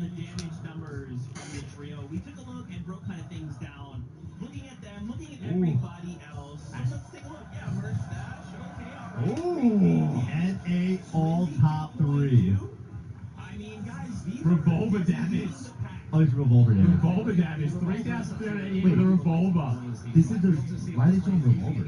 Because they're just destroying people of height with it. Yeah, the ways that these No, they're just showing revolver because MA's all top 3. he didn't get a single amount of damage. Just pandering. Yeah, they're trying to make the French crowd hype. We want to see the real numbers, like the damage ratio, where NA's in first still. Yeah! Come on, NA. Spread, right? So you can hit closer shots, but you hit further shots with a lot closer of that spread, therefore doing a lot of damage. So the stats absolutely popping off. I mean, obviously did such a good job, right? We're kind of talking about I'm doing how damage. easy it was for them to kind of get up on the high ground. You do have to hold it. You do have to apply the pressure, and I feel like Verstappen just played it perfectly, right? You're talking about the distance that revolver kind of gives you in that sense. Always distance between him and his opponents. It was always perfect. Oh, them fans, that's what I wanted us to try and find. Where we could like film them and like, you know what I mean? Yeah, Have a day yeah. and night to kind of refresh ourselves, look at everything that's going on. Could we see the lobby try and contest this trio for height? Is today that time? I think yes. Queasy already did say. Why they have purple? That's like a weird light. I did not see that. Everyone else can see it. And I do think Queasy already did say he's pretty much not playing high. I think this Like is the almost team that confident. maybe catches up a little bit, tries to close the gap on the team, and that's of course the easy way to go about that. Of course, to try and take out your nearest competition. But this is Queasy, this is Swizzy, this is Verstappen. They would have prepared for that outcome. Yeah, that's what I'll be looking forward to, right? I hope that nobody kind of lands on them, right? Kind of messes up the early game, because I do want to see them kind of perform in the end game, kind of continue to show us that consistent performance. But hey, listen, if it does happen, I'll be excited to see if they prepared anything specifically for it. Man, I'm just reliving yesterday of the highlight moments from the tournament. They just looked so good, so clean. Everything they were doing was executed so well, Vivid. I mean, yeah, it was just played to perfection. And the thing that I love is how adaptable they were, right? As you can see right here, getting height for them was the Yeah, that's the thing. They're playing 2 layers of height. It was almost impossible to take it. The only way this team is gonna lose height is if one team goes for it, they fight the one team that goes for it, and then another team goes for it after. That's the only way they're gonna lose it. 2 teams at once. Right now, there's players can actually launch up to the high ground very, very easy. So playing that double layered height. Dude, the fact that they're just only letting revolvers, just knowing no one's gonna fight. If someone goes up and fights them with a double pump or something, or chomps them and shit, they're gonna have the advantage. Yeah. Like literally, people are being pussies right now. You Like, know he's doing that today.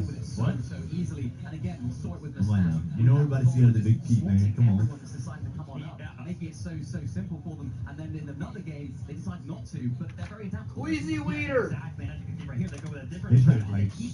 They have played phenomenal. The double high thing has been crazy. Izzy drops down. He's going to be the one kind of holding down the batches for the trio, right? He's going to be one in the face of all of the trios. I think you can tell when they're just like, look at that. So you can't go up, but it's just good. Well, look how fast they're doing it. Yeah. It could be a material based. Like that was just after, but guys just landed on top of them and they chopped them instantly. Wait, is that the meta?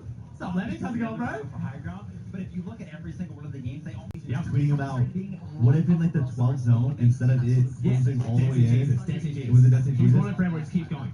It just moves forever. Tweeted it and it doesn't actually close. Yeah. Like that would actually be sick. He's argued that for forever, so you can I never do- have heal-offs. Yeah, I think that would be one of the coolest additions in the entire time. If every single game came down to like kind of how that was, where it's like that 3-3 aim duel, it makes it where height is like not that much more insane. You know what I mean? Because like low ground, you were the last trio on low ground, you have a real 3-3 shot. The only now. problem is like it messes up timing. Like if you don't know when a game's gonna end, that's so hard for tournaments. But I mean, you can't close it out. And your game goes for 31 minutes. It keeps rotating. Well, then you get fucked. Close your game out. Get a Yeah, kill. Like no, it's exactly, skill. exactly. Yeah, yeah. That would be entertaining. He's been arguing that for like 5 years. Yeah, not even, it doesn't even have to be something for like open tournaments stuff like that. Only just do it for like globals or grands. But then people would have to obviously, learn from different stuff. Real partners at the time, right? And then comes in with his actual team members and look at the performance he's putting on. I mean, we talked about it, right? A lot of pressure on This is the big, chat. Big day. Had them from the top of their prediction list. Day Like, 2. many they are rising. Frankie is staying. Merchandise review. Ooh. We had to grab Mustache after yesterday's Mustache. performance. Were you expecting to be top of the leaderboard? Bro, after he's the an win? I Asian! knew we're gonna place at least top 3, but that we're gonna win and be above second place by 200 points. No, definitely not. Are you surprised that none of the other teams here are able to break through that double top in the end game? Yeah, so it's actually our strategy Bro, what the fuck? that you can't take our high ground. It's just impossible. Like you can't do anything. It True. looks that way. C'est impossible. impossible de leur Ça, voir Risa? la hauteur, c'est ce qu'il vient exactement de dire, et il est très confiant. Il pensait pas Really, mais Reese, top 3, donc interesting. il est très content de cette performance. So Reese said that when they talked to Edgar, they said like that wouldn't work and just didn't elaborate on his own thing. Makes sense. Sounds like him. In your performance. So I think we have the same plan. How would we you just say changed a little bit so teams around us can beat us and even like any other teams at Farah, because I think we can get beat because teams wants to win as well. So they should just change a little bit our plan. Is the strategy if people do drop on you It's at nice. 5, basically, Swizzy go Nope. frag? Yeah, that's basically it. I mean, I don't think anyone gonna Stop contest Albuquerque. us because it's kind of hard to contest our spot. If you con, you'll die by third placing. Well, there you have it. I've got an exclusive for the analyst desk there. Just send Swizzy in. You know, if it works, right, Frankie? I mean, Swizzy, again, being that fragger, going absolutely crazy. And I kind of touched on it yesterday, but, like, my favorite part of these kind of environments is kind of getting to see the players, talk to them directly after those moments of victory, of mess-ups or whatever, and to see every time they get a win, and you kind of see Swizzy, like, off to the right side. He's just freaking out. He's having, like, just smiling real big because he knows what he's pulled off on the landing. All right, we got the crowd shots out when they started chanting. He's Great, you guys going. teammate, so I really appreciate getting to see that side of the players. Yeah, 100%. I also love to see the side where Masash was pretty cool, calm and collected, right? He was talking about it during that interview right there. Hey, listen, we're very, very aware of the fact that the best chance to kind of come for us would be in the early game. If other teams want to win. Those should have good vibes. He knows he didn't play great yesterday, bro. Yeah, remember, Moustache hasn't been in this position on land yet, right? We haven't seen this crazy performance from Moustache on land, so he hasn't actually been in a position of dominance after day one. So I think he'll be previously he would have been in the shoes of the teams that are trying to catch up. Now he's in this brand new position. I think he's carrying himself. Fucking trying to start a chant. We are so far from the ultras. Not happening. Not happening. Not with us this far from the ultras. Yeah. And of Ain't course, you happening. just gotta stay the course. Just keep pushing forward. Don't change up anything, right? Let's talk about the trio in second place. Obviously, a big crowd Vanya, favorite. Pixie, Marius. You think he's not landing on I it? mean, we heard him anytime he was on No. screen. You keep They're on time. Ooh. Marius, Pixie as well. Shout out to Team Habit. You think they're on time? Shout out to You think the Pixie on of train? course. These guys are sitting so Okay, good right okay, now. okay. I'm not saying anything to the players who are out there. I'm Hot excited to thing. see what they might change up for day number 2. Yeah, I mean, I was really impressed with their day one performance overall. The way that they played. I think if you've been watching a lot of EU this season, or this year, I should say, you know these guys are sort of a hype team as well. They like to try and go high. They're not. They're not. Well, today they are. They haven't 100%. been. They are? Don't Yeah, worry, 100%. They know that Queezy's going to be up there. We just got to The get down. thing for the we don't have leaderboard, I to think it do really it. matters though, is this is a team that would be happy with second. This is not we're going to take height and potentially risk throwing our whole tournament Yeah. to beat Queasy. Fuck no, they're not. They will take Yeah, they're chilling with Yeah, that. they'll take 100%. second. Which, Who yeah. overtakes Queasy I in wish first not, place? but- It's these guys. The setup. Now, it's gonna be like height today is gonna be Vino and Production. Vino Production 8. Those are gonna be the two Look at teams Van, that you have a are great playing. time. He loves to call it the meta within the meta, right? Kind of Yeah, I think so. bringing Yeah, that We'll you see, could be though. Fred. Yeah. Yeah, that's a team. I'm sorry, Fred and Venom. You kind of Yeah. are used to how this is going to go. So that might be something to look at, right? They may be like, hey, listen, we're kind of used to playing for the higher end, right? How do we kind of... I know, the multiplayer would be good, Chad. I know. Oh, it'd be so much different. But then also take away from like Queezy's performance. Watching some of their games because they just control... I really do think stuff that changed a lot though. Like just with like I'll speak to the trading part with Queasy, like the reason why Queezy's able to do all that is because the dudes literally they're all 1,500 maps on half pack. And they're able to fast right over, play 2 layers on height. If they lose their trading partner and basically use more maps to like build up, like think about when you get in a bad spot on like 3rd, 4th zone and you go build 15 layers in the air to get surge on a 4th zone. That changes your whole how you play height that game. So if they're not able to play height the same way. No one's chopped. No one has chopped them once. Because Queasy's been 2-stacked. They've been 2-stacked, been playing 2 layers. Like people haven't been able to. So if you look up, we saw a lot of times yesterday. You're watching, like when we're watching big ground teams, they literally look up, look down, look up. After that, I'm good. I'll go for second. I'll play second. Yeah. The change happens, right? And then, Peter Buckford and Ritual, they end up leaving. So they were meant to be contested all 5 games yesterday, but because of how things are kind of going... I saw the double pump Stingray SMG, bro. That is such a disgusting game mode. that's why he's been getting shit done. Yeah, for sure. This guy is still, he got his. Managed to win that Osborne fight. I think if they went down there, things would look a lot differently for them throughout the rest of the day. But I mean, we can see it right here, the way they're able to play that sort of low ground. Yeah, you have to understand about height. Minigun as well be so valuable. What I learned when I became a really good height player, Marius, tier 1 height player, is it has nothing to do Obviously doing very, very well. I love the shot. with how well you actually have it. It's what it looks like. Every single one of their You That's have, a good point. It's looking stronger than what you actually are. So what Queasy's doing is he's just trying to always look big on height. Yeah. So like placing 2 cones next to each other rather than 4 cone is always going to make it look more intimidating. Yeah. And then that means less teams are going to go for it. True. So it's about looking bigger than what you actually are. It's not like when you're solo, you try to class up, you build 4 boxes, not So one. combined, It's like, I'm not a solo. Yeah. Exactly. So they want to look like, yeah, we're as stacked as possible. Yeah, we're up here 5-5-5. We're wasted. Yeah, that's why even held it. They're even trying to hold it as a duo, just trying to look big and it doesn't do it. Mistake. This opens a big door for Vanya. The problem is, Queasy and Mistake this weekend, they're kind of opposites, right? I've seen that happen from that team. So, you know, I think realistically for this team, they do have to play out their own game at the very beginning. I would be very surprised if they end up contesting Queasy in game Webster's 1. not I do real. not see that happening Which for this team in particular. Webster They have to goes, keep up doing I what just they're have doing. good They're clicks, performing I'm very well in their own shaking. regard. So they have to be confident in their own games. If by game 10, 11, 12, they start looking and thinking, Ooh, maybe this is all our the series is kind of cute. Maybe they'll have to go on over there, maybe third. Yeah, so I party think, land how long on did Walker take out yesterday? It's going to be tough for them, but like I Oh, said earlier, they have to fast. play their They own were game. decently fast. Yeah, Yeah, that first one's like 5 minutes and the other ones were like 5 So I think minutes. Walker's probably started about 10 minutes. 20 minutes, get him out and then get him ready. Yeah. See how he's doing. Oh, Vanny interview. Thank you This is a very good much. one. Yes, I am here with Vanya Boo Boo. And first of all, how do you have so much aura? Oh. It's just M8 fans. It's not me. Maybe a Good bit answer. of both. Let's talk about the game you're playing at the moment. Second on the leaderboard. A win is possible at the end of today. But the game that you're playing is one I don't associate with you with, the low ground. Tell me how you started to adapt things. We tried to take the ground 2 games, and it's not worked for us, so we just played from low ground, but we'll try something different today. But maybe going for height again. Yeah. Très intéressant. Déjà, il dit que c'est les Panamines qui lui donnent beaucoup d'énergie. Et il parlait de. The cheering was on, I don't know, the cheering was on. Ils ont joué 2 It's a good question then. That's what that Ça means. les a vachement aidés. Mais aujourd'hui, ils ont peut-être changé de stratégie. So, today, what do you expect? Do you expect to do victory royals or more consistently things? You aim. Yeah, we will try to win like at least 3 games, because we need to try to get like first place today, so we will try our best.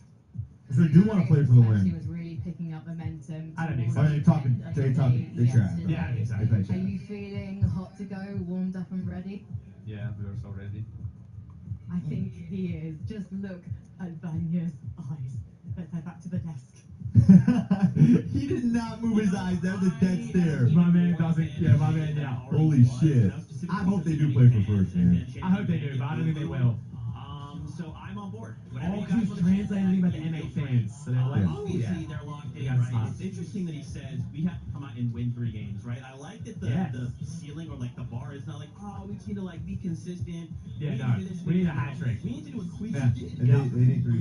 Yeah. I love that as well, right? Kind of teeing it up. Hey, you're gonna kind of play No, no, no. consistently, kind of do what you're kind of doing yesterday. I can literally see the bars here right now. We're literally not even peeking above the broadcast. Okay. Yeah. Yeah, trust me. How can they Gotcha. do that? Do they go for the higher ground? I mean, I don't know. I think they do. I think they have to take a He few looks risks now. keen. They've been He playing does look very, very locked sort of in. low He ground, looks so very that's locked working in. very well for them. We know how good they are at height, right? So, you know, there is an opportunity for them to take it. Maybe if He brings it has in, that like, hey, game, did I know I did have Vader in 4? Didn't I say? So I put him down lower on my YouTube video. I might have I had actually. Vanny a second.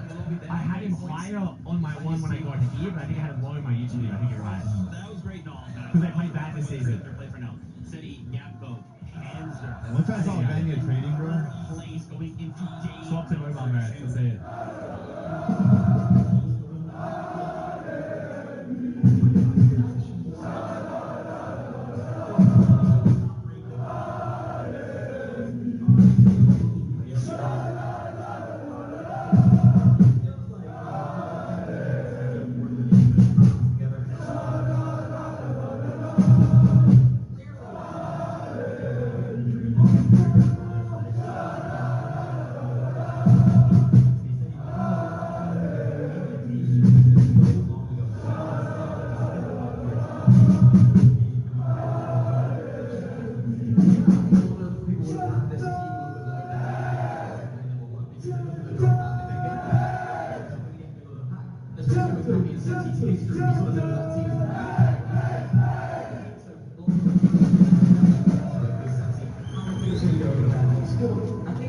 Great, but you want them as in terms of day number 1. So, pretty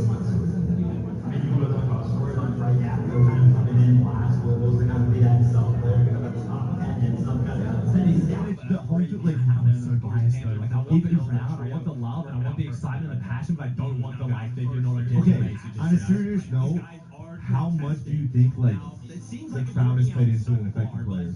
Like, do you think home field advantage is like a real thing? Oh yeah. I think it's like played into like a lot. Oh, huge. I thought, okay, the problem is, I thought maybe some of the players, like the gentlemen's guys, who aren't used to pressure, like the expectation of the crowd to make them play worse. Yeah. But for Pete, 100%, like they battled Pete. No, I've never seen Pete like that in my life. Yeah, they battled him. I've known him since he was 14 years old. I've never seen him so lost in my life. Yeah. Like, he was genuinely like, he was clueless. He was like, this is an insane feeling. This is just a weird ass feeling. Yeah, it Because is. when you win for so long and you get hate for that, like, he's actually rattled. And then even like the MA players, make a bad play, they're still cheering him on, you know? Yeah. Pete would like make a good play, dead silent, make a bad play, get full booed, I mean, everything. There's nothing he could do. Veno was not even Veno was the one calling out too. It was like, and Veno's not even getting hate on. He's just like, I can get like this huge win and no one cares. And I literally was like, you know, if I don't win, I want Queens to win. Dead silence. He's like, I just don't get it. Like, Oh yeah, Vino said he wanted Cleveland to win. They were like singing his anything. Yeah. I certainly hope so, though, because they're doing Home field advantage, man. Okay, of course, you pull some examples for us, Vivid. Kind of talking about the trio, maybe how they've rotated, because, you know, we're impressed by this performance. Yeah, I mean, they've been doing super, super well, and like Minnie mentioned, you know, of course, being contested. It was only in 3 of the games. They did, of course, win every When the walkout soon, single I would imagine very soon, Chad. Based on this timing, I would say But I think less the than 10 most minutes. impressive thing, Because they're for walking this out for about trio 15, right then now they'll need to is get the fact upset. that they've been able to come up with a strat that actually works, regardless of how the game kind of goes to them, right? They're contested, they do the same thing. They're uncontested, they do the same thing. The zone, the storm is covering Kappa Kappa Factory very, very early on. They do the same thing. It just doesn't matter. Yeah, one of these things that they do is, of course, they find these Singing. launch pads, right? I think These that's what I'm launch talking pads can set you so far up in the sky. They actually place one down. They always use it as a static launch pad, although it's not there on the map all the time. They find one, they That's set it in the singing. middle of the POI, and then, of course, that gives them not Dude, only the so Peter much Butt chant was visibility, insane. but also The Peter Butt when chant it's was successful, insane. one of them like did, as we saw right here, take it to himself. And you know, wait, did you know he had no Going phone? out, flows He didn't know that was the chant against him? No, you know, I was actually the one who did on that song. Oh, really? I hope I didn't kill his vibe, but like I was like, do you know about the chant? And he was like, no, I have no clue. What were they saying? Yeah. And I was like, they were doing like a the goat is down chant, and he was like, were they actually? Like he had no clue what was going on with the crowd. End up dropping all of his loot and then continue to go So ahead ruthless, and pick man. up more stuff. Yeah, Panzer. I think does Raz all the knows surge that. damage Raz up on this massive yeah, base. Raz Right? You was. see them shooting at Malibuka right here. This is a really important role for this trio. They're singing happy birthday in French. Oh, on the stage. So Happy birthday. big Oh, role Gotagas. for a player of that caliber. Is it Gotaga's Yeah, birthday? yeah, Oh, Gotaga's Gotaga's birthday. Wow. Very well. That's the owner of the old, by the way, Chad. Of course, being the trio with the most storm damage taken as well, right? That's why we kind of talked about it, right? Yeah, They most will storm make damage sure taken. that Look at they this pick shit, up bro. enough loot from all the surrounding I think areas. they With a flag. I think Oh my they take God. 9 minutes to storm an average They game. still Some have that insane launch pad to shit. kind of flow in or fly into the zones. That's what They I stay mean. in That's what this Reed was game, saying. this They're, is just, they're literally playing different games. So Yeah, much yeah. that It's is it's part of insane. the Yeah, strategy, yeah. and so is just kind of hiding away Like in the some storm. people have Yeah, to get just so much the surge damage hardest early, route to sitting win. inside the storm, man. getting all those heals when it comes to the end game. Then playing low ground, playing consistent, sort of back to what we used to see with Cammy and Seti when That's they one thing a lot of people. That's one thing a lot of people don't understand. Fortnite is like you can play actually like your best performance ever and still get a bad placement. Yeah. Like if stuff's just like going back, you're actually a bad final stuff. You can play great and still play I shit. mean, Frodoxy would be a great example right now. Yeah, Frodoxy, I mean, he's Frodoxy. not in a bad spot, he's in 6th, but he's literally Like like, he would say this is one of the best tournaments he's played. Yeah, 100%. And he's in six. Yeah. Such Well, what do you got? fashion. Oh, Chad, we Yeah, get so 11 when you speed. came Trust back me, to we North know we get 11 America and speed. joined We saw it. up with It's good. Panzer and Seti, did you expect your trio to do so well so quickly? I'm not sure if we were the last second trio. We had a lot of stuff to learn together about each other, and we managed to do it before FNCS and Globals, and now we're a pretty good trio. Well, you must have the chemistry because you're doing incredibly well off spawn at Kappa Kappa Factory. What do you think is going so right for you there? We put in a lot of time on practicing it before here. Like in customs every night, we played Osmans against other pro teams. Ils ont eu beaucoup de choses à travailler quand ils se sont rejoints lorsqu'il est venu en Europe. I think there is going to be an announcement, Chad, at the end of today. I think there will be an announcement at the end of today. Are they doing? Yeah, I think so. I've heard rumors. Et, I've maintenant, heard ils sont rumors. très bons. What does your experience, because you're used to LAN, do you think it helps you? I don't think it helps me. I don't think it gives me worse. Like it's just, it doesn't matter if I'm on LAN, if I'm at home. I feel the same everywhere. Pop straight behind me. So no pressure. No pressure, no pressure. It's it. Is it Oh, I'm gonna get my fun to bread out as also well, be Chad. playing against some of your ex-opponents in North America and even against an ex-teammate in Chad, you got 30 minutes for my bread as well. I'm doing the same team as yesterday. I'm not really like thinking about it. I'm just just playing it like it's every other final. So at the end of today, are you going to be lifting that trophy? Hopefully. Well, we will see. Let's head back to the desk. Trying to keep things calm, cool, and collected, right? Calling out, hey, I'm just treating this like every It's other. into the Yapko got stayed on Falcons. They dropped everyone else from the EWC roster and then kept Yapko. So it's only Tayson, Yapko, and Pete. But they had Tayson and Pete beforehand. They only kept Yapko. Now he's actually like, That makes sense. yeah. I mean, they've had a lot of these players just to happen. You had enough for the roster. Yeah. But yeah, I mean, he's good. He's really good, Really yeah. good, yeah. Regardless, it doesn't make a difference, right? LAN is still the same sort of environment. And Kyle so I still think that comes definitely up. has a He part don't- to play yeah, now. You know, 100% Chris Kyle moving is very, still very well in the first I don't know the announcement is. I have no clue. Place looking good for them. That experience is going to be so vital for him in front of a crowd. I'm surprised they haven't had walkouts yet. I know he says it's the same. Are they planning on doing a glitch app? We're going to see the same. Yeah, I'm glad I didn't have walkouts I either. do think they'd be out of it. Yeah.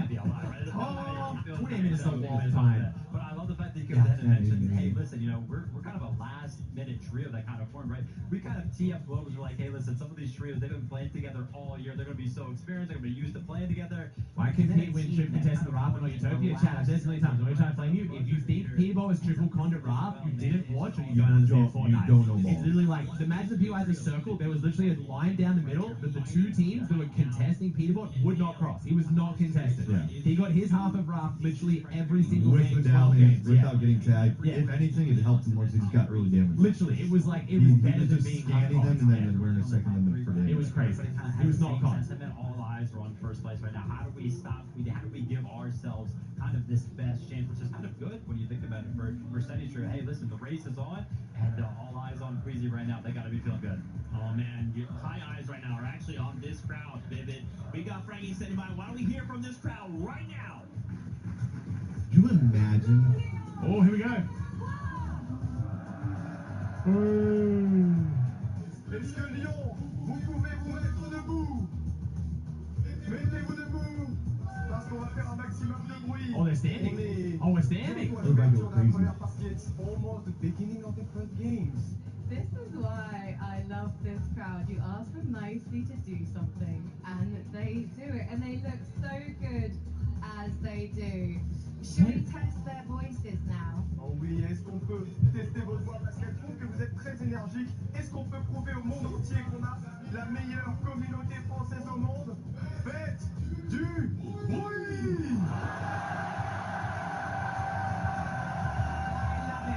Holy shit. Look at that here. Test out who they think is going to be raising the Thomas Light Trophy Holy at the shit. end of today. Lyon, tout le monde fait quoi?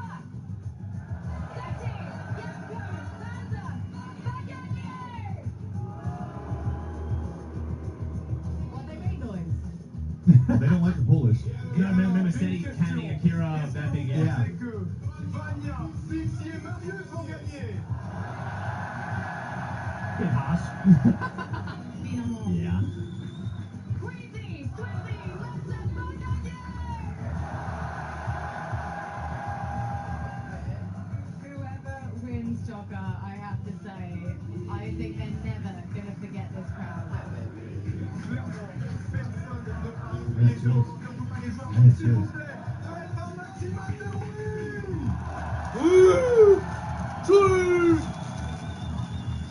There we go. So much, but I can't wait to hear what this crowd sounds like once the games are underway. So let's head back to the desk. Oh my god. Chad, it's not polls or anything. It's not gentlemates versus non-gentlemates. They specifically hate Cammy and Steady for jumping on the Frenchies early this chapter and ruining them, gentlemates Frenchies. And then they hate Pete because it's just Pete and it's NA. And I think they dislike Cleese because it's Cleese and it's NA. The Cammy Steady one is specifically because of landing on gentlemates. They're not going to cheer for any NA players at the podium. No. Every NA to them is the It's NA. either neutral or booing. Yeah. I thought we'd have some NA representation. Okay. Dude, my heart hurts, dude. It's looked so good for, more than one NA. They team. moved And the right XN now, kids in like jerseys out the front, but that's just kind of like when it's the opposing team. You know what I mean? Like if you go to a non-home game, that's going to happen in a lot of Yeah. spots. They were kind of like an underrated trio kind of coming in this. I actually predict them to be top 5. So Yeah, they were cheering Savage, and like Savage is, where's everybody else at? though? it's not just gentlemates teams. I was also thinking. It's mostly gentlemates teams though. Coming through a slightly different lens.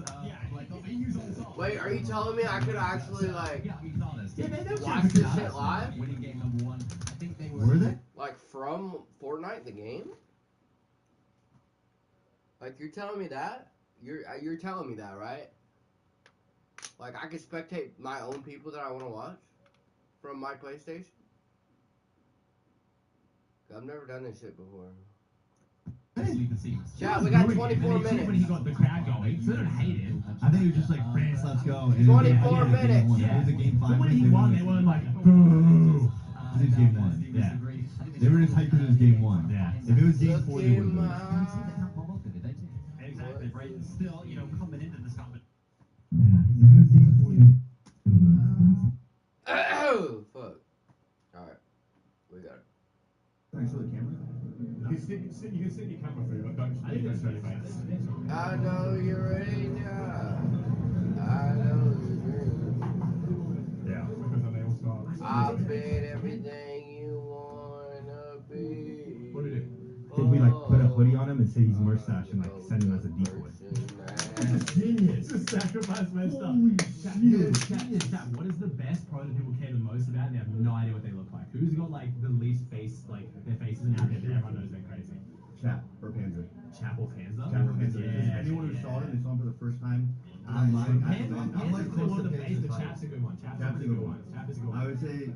You think Yonza? I think Zoe's up there, no? I would go Chap. Anyone who knows what Zoe looks like knows it's not Webster there.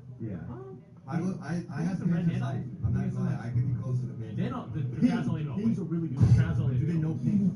The crowd's not leaving, so we have to go somewhere else. If we're not allowed to go out here, then we have to go somewhere else. We're standing here, the crowd's not going anywhere. I think they're Legend's not up there right now? Yeah. I think they're gonna do two.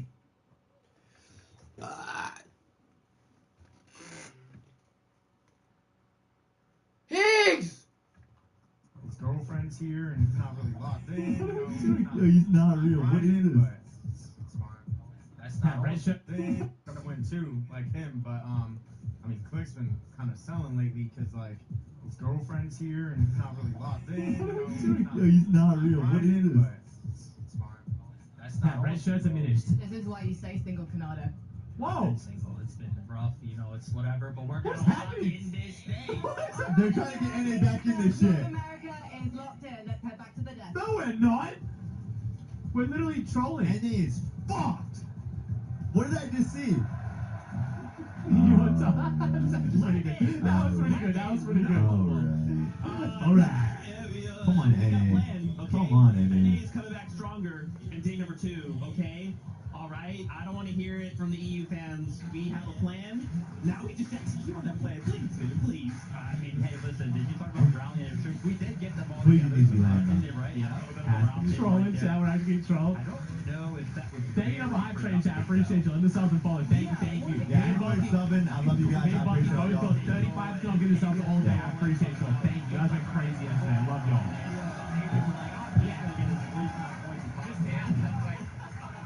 And Hicks is like, yeah, it's just so hey, you know, it's just like, It's your time. I mean, it's still like we've had half the games, right? We still have another half of the competition to go. This could completely flip. Everyone that did well on day number 1, they might not do so good on day number 2. The team that didn't do so good on day number 1 might now do well on day number 6. It's right. It's right. Makes you more confident with it. They just know. No. Anyway, don't worry about it. It's our strategy to get in the minds of the EU Yeah. and kind of like convince them. No, the lights, we're not the camera. anything, everything's fine. We're gonna lose the game. Yeah, that's right. Yeah, well so far. Go back. Yeah, exactly. That's all part of the plan. I don't know. Anyway, I know what time it is. You guys want to start meeting the players. We need to get them on stage, get them on that battle so we can kick off the competition. So, Leon, give it up for your players. Let's go! Walk out, baby, chat. Let's get it. Let's get it. Come on. Okay, chat, you guys need to pick up on that right there. Keep making your said it rigged. All the day went here, I'm telling you guys right now, we are going to see some very hard zones for the top teams to do good on. You think so? Yes. There's Evan. Present by bro. Stuff's about to change up. I don't think it's going to be a blowout. Okay. Three. They're going to walk us fast. Yeah, they are. Very fast. Let's get it, baby. Let's get the boy down here. Let's go. Day 2. Let's go. Read. We need the NA boys to show up. Come on, NA. Yo, kind of drippy. I'm doing anything but NA right now. What? Why? Because I need to see some NA. No, I need to see some NA teams in the top 3. They're cheering them. Cheering Havoc now. They're cheering all Havoc, of course. The King Stop Davis getting cheered? I don't know.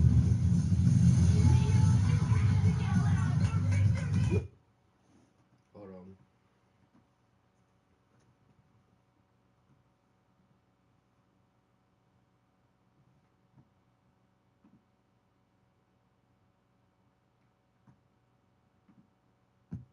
Big games away from claiming that top spot.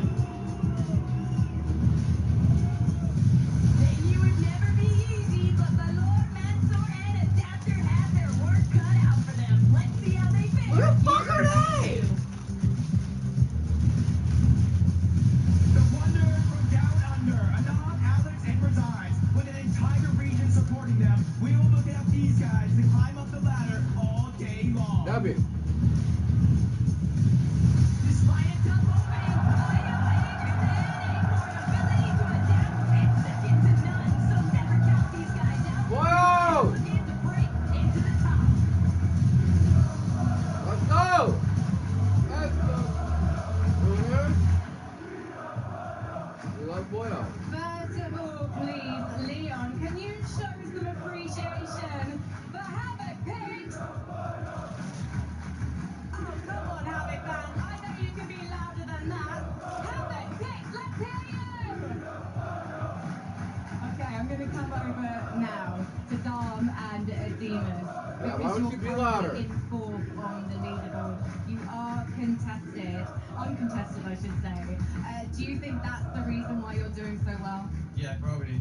When we are uncontested, we can play the best as we can. Yes. And I wonder if you've got any strategies for in case people do decide to try and contest you. I mean, like, it's just... They didn't repeat the question. Do you have any plans? What are you going to do if someone comes and tries to contest you? I mean, like, we're just gonna try to kill them and just, yeah, we Yo, this woman is getting too up and close with these little, like, these young kids, bro. win the game. Before I let you go, Not gonna lie, I'll be in that fans though. here, just one word for the Havoc fans, please, Pig. I love you all. There you have it. Hey, I'd be backstage, bro. Dear Havoc fans, who's I'd going to be be in doing that. it for you guys as opposed Not to gonna lie, I'd be in So that. good luck. Hello everybody, bonjour tout le monde, je vais poser des questions à Disco, Striker and Kadu. I have the first question to you. You are in top 15th, close to the top 10. How will you go into the top 10? So, vocês estão Is that a nesse fucking quinto grandpa? e muito perto do top 10. Como você chega no top 10? Hey! Hey! Tá, nós vai Hey! tentar vamos trocar as estratégias, Hell yeah. trocar as coisas que fizemos ontem, fazer de um jeito diferente e tentar dar o nosso melhor para chegar no top 10. So, they changed a few things on their strategy. yeah! They talked a little bit yesterday on new things that they have to do, and I think they're Who's your confident daddy? in it. And now, guys, do you have a word for your Brazilian fans? Oh, hell no. Why they say that? Os seus fãs no Brasil Shit, who's your daddy? ou na Argentina? Pro brasileiro torçam por nós e pros argentinos que crean, que hay con que querer. So they say for the Brazilian, cheer for us, and for the Argentinian, be speaking directly for them. And good luck to you. Let's go back to Frankie. Let's see, Chaka. I'm here with North America's Central's greatest hope, Canada, Rapid and Bolts. And look at that, Canada's done the impossible. He's got the French fans on side. But will you still have them on side if you manage to take the top spot? I mean, you know me, we just playing a game. If we take down France, I love France, so it's unlucky, you know, we're just playing a game. Let's go. Come on. Let's get this. We're locked in. We're showing up for NA. We gonna win this tournament today. I thought you were going to lose them then, Canada. Slightly, but not quite. Okay then. Bolts, you carry these guys back in the Major 3 finals. Do you feel the pressure on your shoulders to carry them to the top today? Nah, there's no pressure on my hands. You know, I have all the evidence to back up my skill. You You know, I'm always hitting max bumps. Rapid's the best eye job ever played with. Nada's the best support player. He's also fragging. So I already know we're going to take it home today. All right then, Leon, please give them your energy and please show your appreciation for our next teams.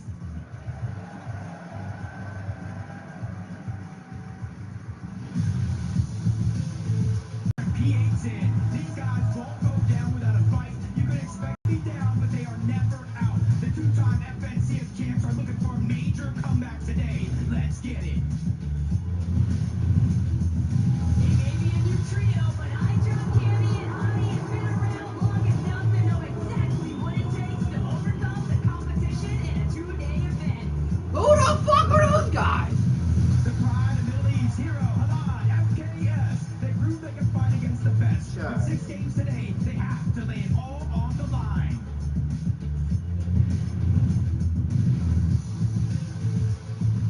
Chat, who? 4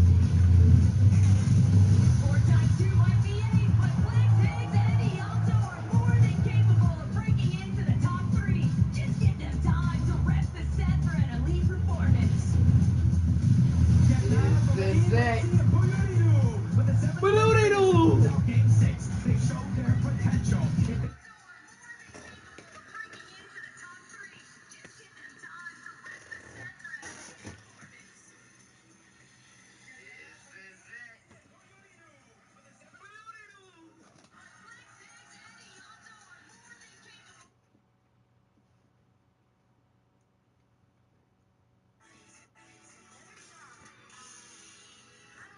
They can build up that momentum. Sky's the limit.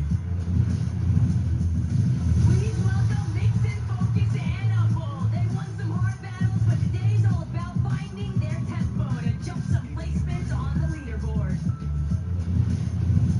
Hey! Walking in now, our school and Southco. So close to top 10, and we show the world what they're truly made of.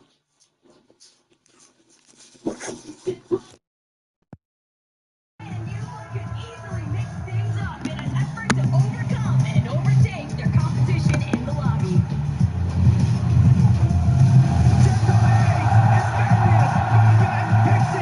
Whether it's Hendrick or MA, they have the entire arena on their side. Now it's time to show the world what you got.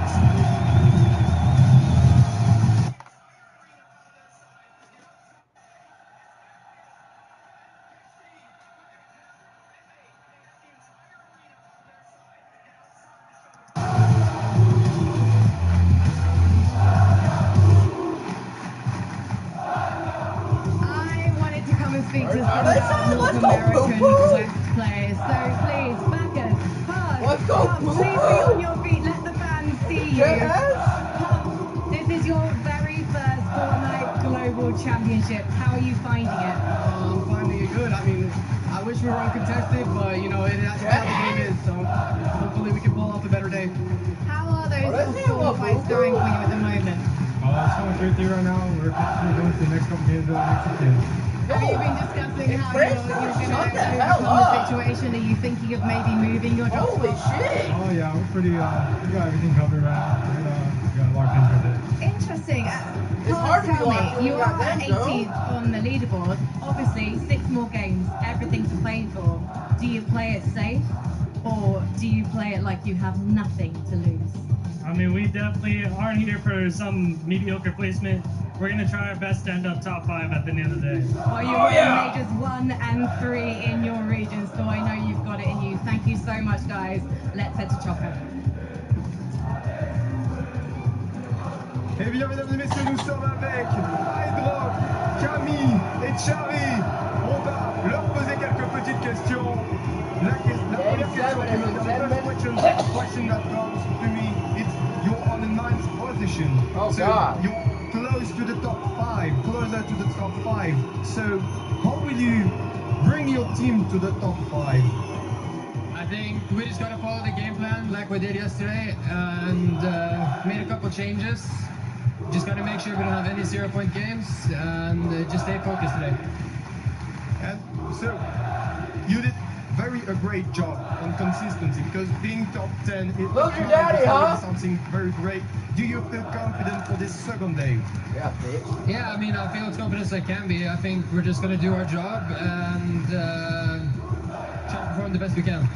Ils vont faire de leur mieux. Frankie, it's your time. Merci, Chaka. Please let me introduce you to my new friends, Salco, Ark, and School. This is their first ever Fortnite Global Championship, and they're sitting in 12th, which is incredible, boys. How have you found the action so far? It's been really fun. I'm proud. We're going to get top 5 today, and it's going to be a beautiful experience. Interesting. I'm loving the confidence. Where is this coming from? We're just the best fighting team here, and any trail that runs into us will always just get wiped. Okay, are you expecting teams to come? Are you fucking stupid?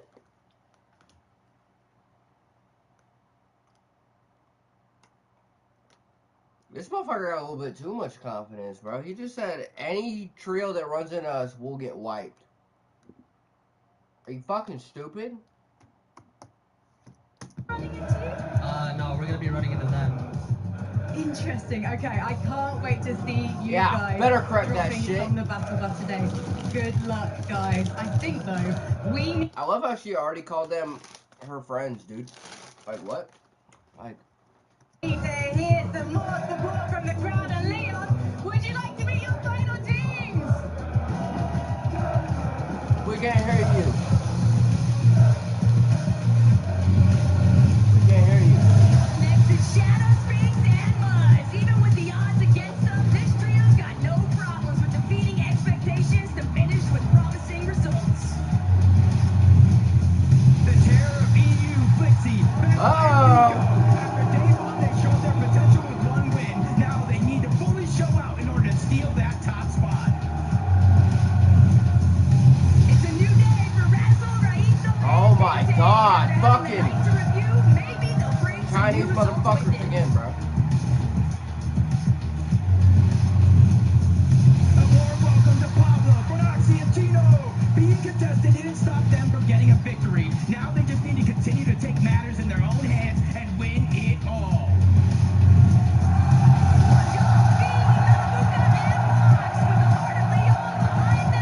Just might be all the motivation they need to kick things into overdrive for a strong finish.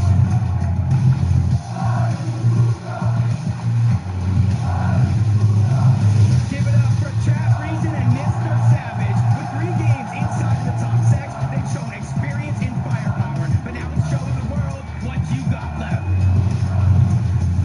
Snowy Ryu and Don put on quite the show yesterday with their constant box fighting, and if they had some badass. replacements with it, the Middle East might just be due for an upset. The NA champs, Peter Bob, Cole, and Ritual. With their backs up against the wall, there's only one thing they can do. Take over the competition like they've done many times before. Nothing to lose, but everything to gain. It's Cassie, Tinka, and Aspect. Looks can be deceiving, so don't sleep on some of Oshi's finest. They're ready to lock in. It's Visual, Praise, and a Minish. Even though things didn't go their way day one, they're just a couple of games away from a comeback. It's now or never. Oh hell no.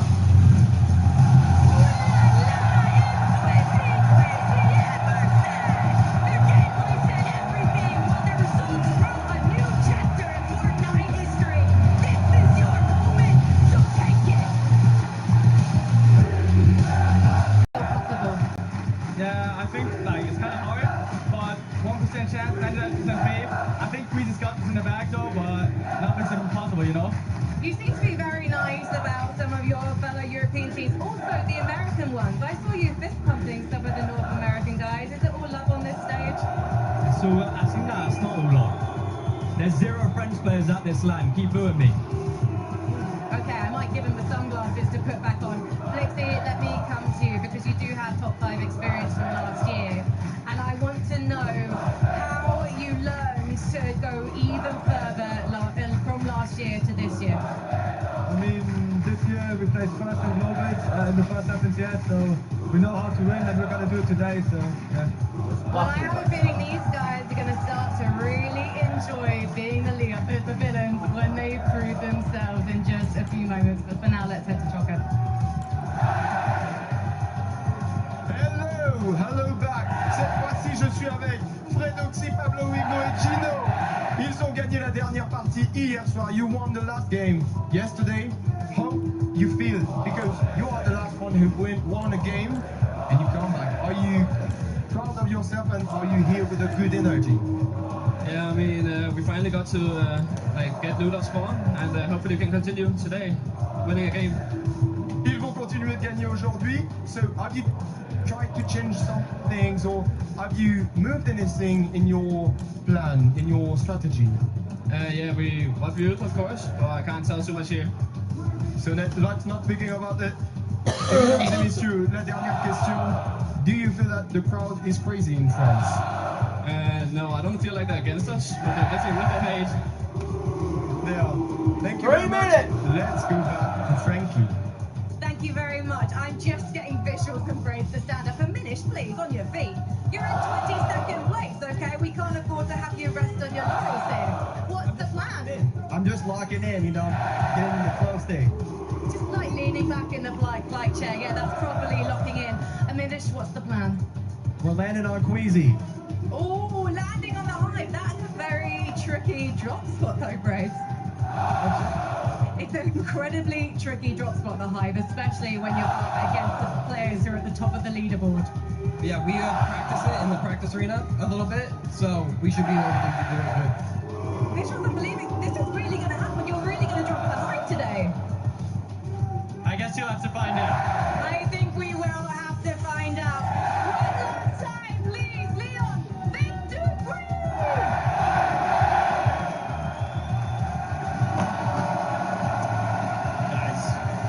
Let's be honest with ourselves for a moment. There's no way they're gonna land on Queens. There's no way they're gonna land on Queasy right now. Yeah, they are. A little bit of farming going on. I'm pretty sure they did a good job of it, right? 2 minutes left to go before the game, and we'll actually see what happens. But a little buzzer beater right there, kind of getting extra fit. Yeah, I don't know if it's a bit of mind games. I don't know. It's not like they're directly contesting them on the leaderboard, right? They're quite far behind. But for that team, you know, they're going to be trying to think about new strategies. What can we actually do to climb our way up in the standings? Because this is a team that we have, of course, seen throughout the year doing pretty well in NA, right? They haven't necessarily had a great season in terms of divisional cups. They haven't been performing so well, so their form coming into it, this globals is not so great. But when it comes to this stage, anything can happen. You've got 6 games now. The world's your oyster. Yeah, I love. I want to call out Benno there. You know, love him or hate him, Benno is a character, bro. Got the walking out ice cold with the shades on, howling out. Hey, look, Boomy. There's no French. Trio's here though. That's that's ice cold, Benno. I mean, obviously Benno kind of walking out like that, right? A lot of the trio still seeming to be in high spirits, kind of, Pete reminding everybody of the FNCS wins as he comes out as well.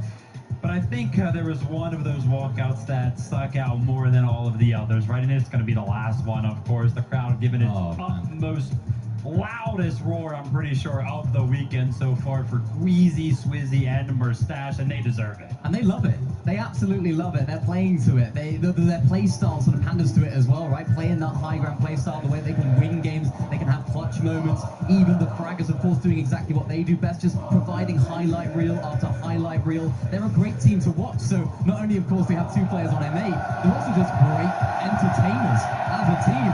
And you can hear it. They absolutely love them, and for good reason. Yeah, man, look at Sweezy. She's in there, man. I love to see this. I mean, guys, look, if we get any more victorials out of this trio today, I will lose my voice, and I feel like everyone in the stands will as well. Again, we could be looking at our new local champions. They have such a lead coming into today, and now we have to hope. Whatever else is going on, and they're prepared. Maybe NA's dropping on them. I don't think so, but, we just got to hope that they hold on strong. I mean, yeah, they definitely have to, right? Globals, it's been a very rare occurrence for any of our winners who have 12 good teams. So far, they've had 6. If they can continue to do well, pick up those top 5s like they have done consistently so, yeah, nobody's going to be able to catch them. But like I already said, very unlikely that they won't have a bad game in the mix, and once they do, that's going to kind of open the gates for all of the other trios got to catch up. I'm calling it right here. It's not a crazy prediction, I'll be honest. Queasy game 1 win. They're doing it. It's such a Queasy thing to do. Looking at the VODs, making sure they're adapting to the lobby, coming out of the gate strong. It's such a Queasy, Swizzy and Mustache thing to do. They're playing it so well. They might have trouble later on down the line. I think a lot more teams, as we see quite often in Fortnite tournaments, as they need to boost their way up in the standings for their own good. So they might try and take height, but that first game, keep an eye on them. Okay, all right. Listen, I'm going to make a bold prediction here. I'm going to say Kanata is going to come back, win 3 more games today, because that's what he personally told me. I'm going to win 4 at LAN. So I got to believe in NA. We're making a resurgence, okay? Don't call it a comeback. We've been here for years, okay? Everything's all good to go. But you heard that sound. The battle bus is ready. 6 games here. Championship Sunday. After this, we will know who the new global champions are. It's game time!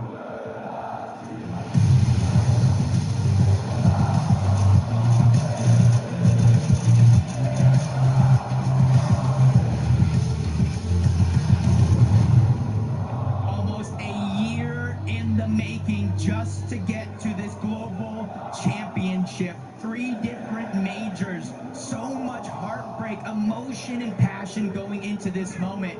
An 185-point lead for Queasy, Swizzy, and Mustache. It's going to take everything that these players have just to take them down, let alone steal away that top spot. It's always going to be a battle of mental fortitude, though, in a 2-day format, Jacob. And with a whole night to review, I'm expecting to see a lot of adaptations at Pixie. Already feeling a little bit of pressure.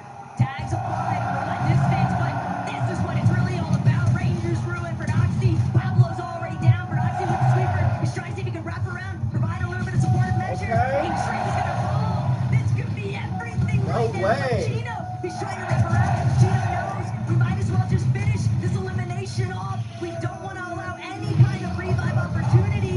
2 eliminations locked in, though, with Tyson having fallen to Chicho. Chicho barely standing, but it's all for Noxie, Pablo, and Gino to win it out. Now let's see what they're really about for these end games. And this time around, versus so many other games, they finished this fight rather quickly, minimizing the chance of any third party coming over. And you know, I know, and I think the world is on notice now. When Ferdoxy is able to get off spawn, he goes on runs. Queasy, Swizzy, and Mustache. A little bit of rumblings taking place all throughout the course of the early morning hours, and even leading into this morning inside the player practice room. You heard the possibilities. Maybe Queasy gets contested, but that's not going to be the case, at least not for Game 7. Same scenario taking place for Higgs, Ianzo, and Clicks. And keep in mind, Jacob, these guys are still well within striking range of top 5. Yeah, 8th place basically to end the day yesterday, and it's kind of building momentum, building confidence. These guys have all played on the global stage before. They just need to go ahead and channel it. This is day 2, the last chance, 6 games. They just have to leave no regrets left on that table, just like this team here. Contested, uncontested, they made it work no matter what went their way from the Capital Factory, and now they are just a few big games away from potentially taking a 2nd or even a 1st place spot, depending how Swizzy, Quizzy, and Mustache continue to perform throughout the day. And while being uncontested is a likely ideal for Seti Benzer and Yapko, it does force them to have to revisit where is our search strategy going to come into play.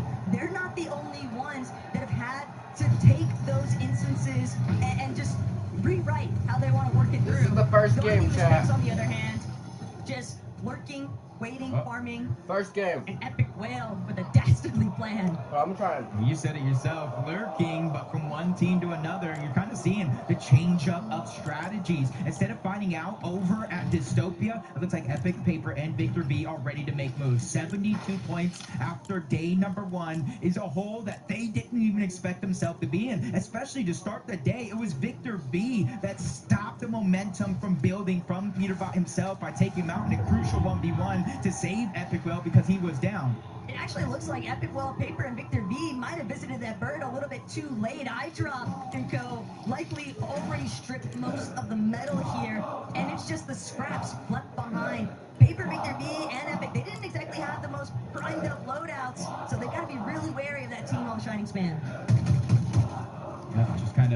taking the risk of not being able to get loot early on, trying to get a fight to go their way. We'll see if it does continue to work out, but Peterbot, Cold, and Ritual still spinning that wheel, landing at the outskirts, not contesting Dystopia, and quickly moving on over towards Foxy Floodgates. You know that Visuals, Braids, and Menace typically do land over here. They're already gone position, and that team in front as they're hunted down. But from one side of the map to the next, the contested fights still continue. Adapter landing good shots on the pump, forcing him back, and he's kind of separated from the rest of the team. That's going to give Adapter just a little bit of confidence to move on over. But since he doesn't know exactly where all three members of this trio are at, it's just a little bit too risky for him to keep that aggression up as Baka, Pars, and Pump all drop down low to that low ground just to refarm what little materials that they do have. Problem is, both of these teams are now rather isolated, Jacob. They spent a decent amount of time in this position. 18 and way 32 far east spot. of Wow. everybody else. So now Adapter, Mansoda, they don't even have any materials. They were trying to pounce on this opportunity, but when the time to elimination isn't wrapped up nice and pretty like what we witnessed between Tayson and Prodoxy, you just get these drawn-out exchanges, and it's not necessarily going to benefit either team because they're both really low on materials. They're so far out of the way compared to everybody else. They still gotta push in eventually, and they're not really going to get a whole lot off of the other party, even if one does win the fight. So Adapter, Mansoda, Badlord, they spot it out. They know they can't afford to spend any more time. They need to create some space. Yeah, and I kind of like what you said, where there's not enough resources as well. And you got to realize, even if they do win this fight, especially Baka, Pars, and Pump, they are missing chunks of shield, a little bit of HP, so Storm Surge is not going to be much, even with that elimination there on the Mansoor. Not sure that he didn't get the memo that the rest of his team already rotated out, but that's a blessing in disguise for Baka, Pars, and Pump. Just a little bit of surge, but as I was saying, it's not a ton, so their job isn't done yet. They're going to have to be predators in this lobby to try to hunt and figure out where they can start to accumulate that damage, because yesterday that was one of their weaknesses. Just like a few of the teams in this lobby, falling below that damage threshold, you kind of lose control over your own game. You have to push teams in which you normally wouldn't push.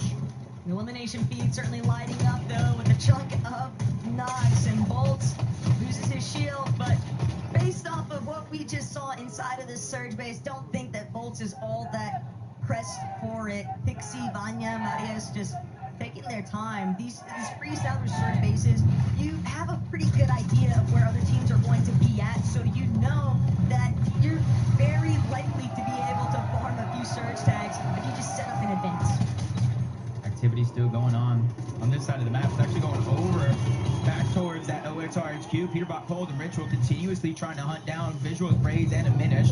Razzle, Tay and Rhino, they're also rotating on over from Dystopia City. And this is kind of becoming a cluster of teams trying to take this high ground position outside of the OXR HQ, which I can understand why, but you're seeing Peterbot, Cold, Ritual, and some of the other teams choose, hey, maybe this is not worth it. We still need damage elsewhere, and as long as both teams stay boxed up, there's no opportunity for said damage.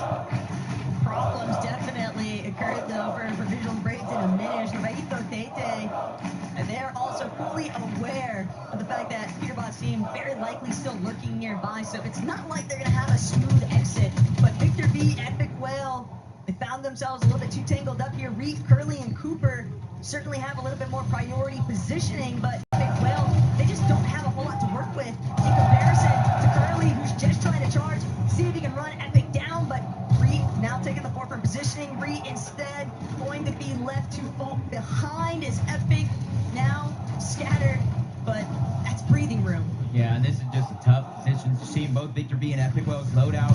They only have bandages, which is really not going to help them in this situation. No extra shields, which means Epic Well is just one pump away from going down. Victor V and him have to figure it out, but Veno, Blixie, Pico, they're trying to do the same thing.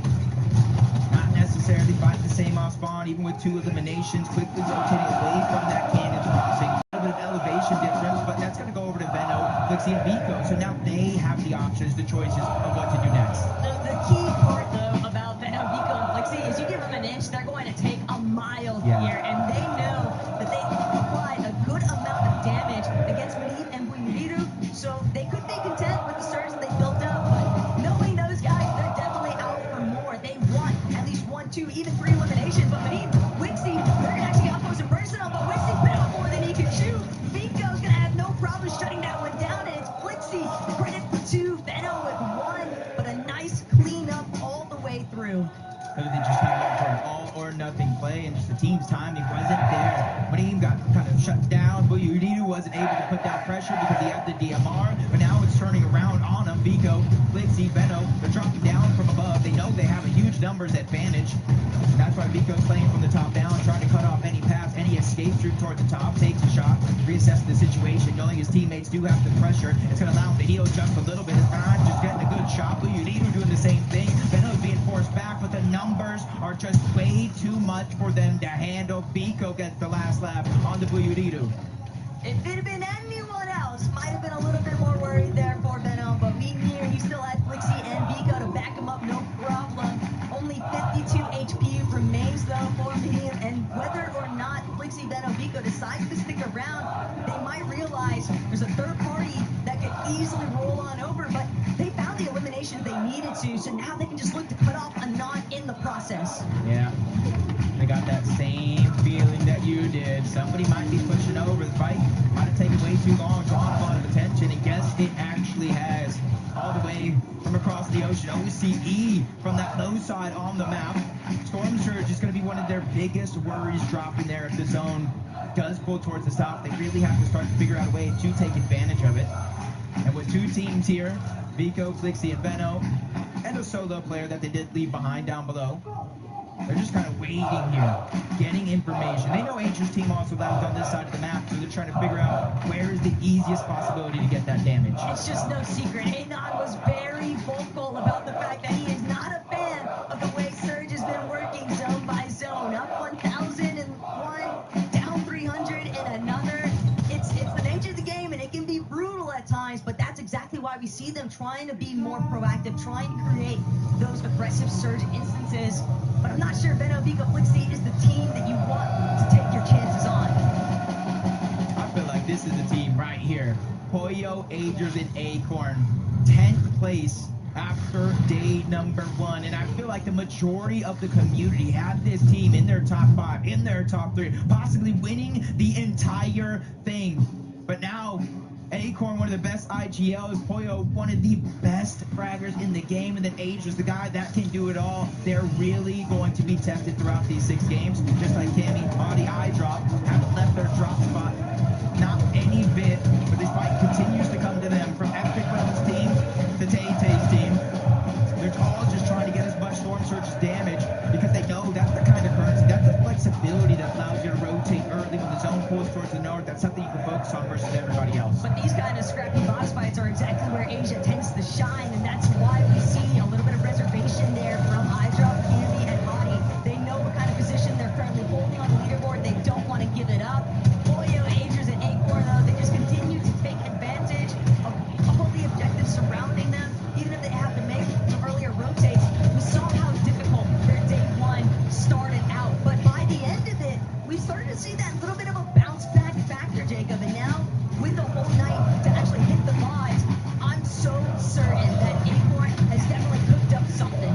Yeah, in this game round, they did actually get the medallion that lands at Demon's Debris. They have the Mythic, and because of that, they have the A rank, which unlocked that vault, and they have the exotic as well. The Wrecker Revolver that shoots faster with every hit fire, so that's something that we're really going to have to watch out for, especially if they're looking for a comeback today through eliminations. Savage, Chad, Reason trying to do the same thing, slow to rotate on out. They're prioritizing getting Storm Surge. A lot of these teams that are slow to rotate, those are the ones that are making a focus on this fight. This is a big turnaround right now, though. It's only Cammy and iDrop left to duke it out up against some of Asia finest, but they're going for the double revive. It's a little bit greedy, but Tay-Tay, he's actually the only healthy member. They're going to opt for possibly trading out revives, but no, Tay-Tay recognizing just too far away, crash pad out, going for the escape, but iDrop and Cammy aren't going to be able to get pursuit, at least not right away, but there's nowhere left for him to run. Tay-Tay, he's just going to have to pull on mail. Sometimes you just they don't get a choice. They're trying to bring all the loot back into their box. They know other teams potentially nearby, but Adi's the one that really kind of opened up that opportunity, gets the knock, and the rest of the team was there. And that's a confidence-boosting feeling, knowing your entire team has your back. You can make a move, sometimes without even saying anything. Clicks, Higgs, and Yamzo. Kind of I wouldn't say changing up their overall strategy, but all three of them as a team, they land towards those RVs just outside of the Supernova Academy. They get as much of that brick as possible, which kind of maxes out for the most part, and then they go and loot Supernova Academy, trying to get all the loot. I know everybody hears the crowd roaring right now. Swizzy, Mustache, and Queasy, business as usual, getting their early game storm surge, getting their early game rank ups, and then accessing the ball. And the main thing to take note of here, Jacob, is that these guys aren't changing anything. Queasy, Swizzy, and Mustache are running this back as if we're still in day one, despite it being game 7. And if nobody's going to force them to change their strategy, it's hard to believe that Queasy won't end up taking over height later on. Definitely a possibility there. First, they don't have to change up anything. Nobody even looked up yesterday. But Cooper and Curly find themselves in a peculiar situation. 2v3 versus the NA West champs, Baka Pars and Pump. But Curly's doing a good job holding down his walls, holding down his defensive and fighting back, forcing the Flowberry Biz out on the other side. The Triple Hill is going to get him back into action that much quicker. But they're just at the edge of zone with not far to rotate before they make their way in. That's going to give them the luxury to stay a little bit longer, but a massive haymaker on the Pars. That's going to slow things down just a little bit and continue to build the confidence for Cooper and Curly. Cooper and Curly are really having their middle tested this weekend. It's so unfortunate that they had to leave Greek behind, but they are still a powerful duo that can definitely pop off with a strong performance here. One singular clutch to beat all the momentum shift that they need. Cooper has been here so many times before, Jacob, and he knows that they've got to try and capitalize, but they had no idea what kind of duo is crouch lurking behind them. But Lord, an adapter. They've also encountered some early struggles, losing Mansorda since he didn't get the memo. An adapter, Lord, they don't even get the chance. They won't be able to get that visual, but they will hear the shields crack if it does come down to it. But they're just kind of hunkered down below, biding their time as much as possible. Time that they may not necessarily have. They have extra shields in their loadout, but they don't have any extra HP heals. Sooner or later, they might be pushed into a situation where they have to get elimination, especially now that a whole nother duo starts to make their way in. That's Tay-Tay and his teammate, but up goes Cooper without no HP. Exactly what I said.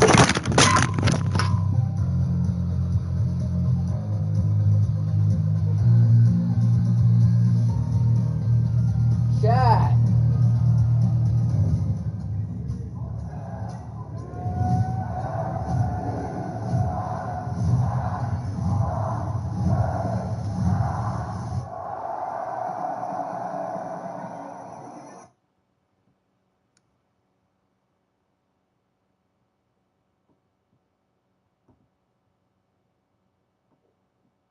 Jacob, these guys have been getting cracky, and they plan to continue their streak, especially with all the company that's starting to dogpile around them.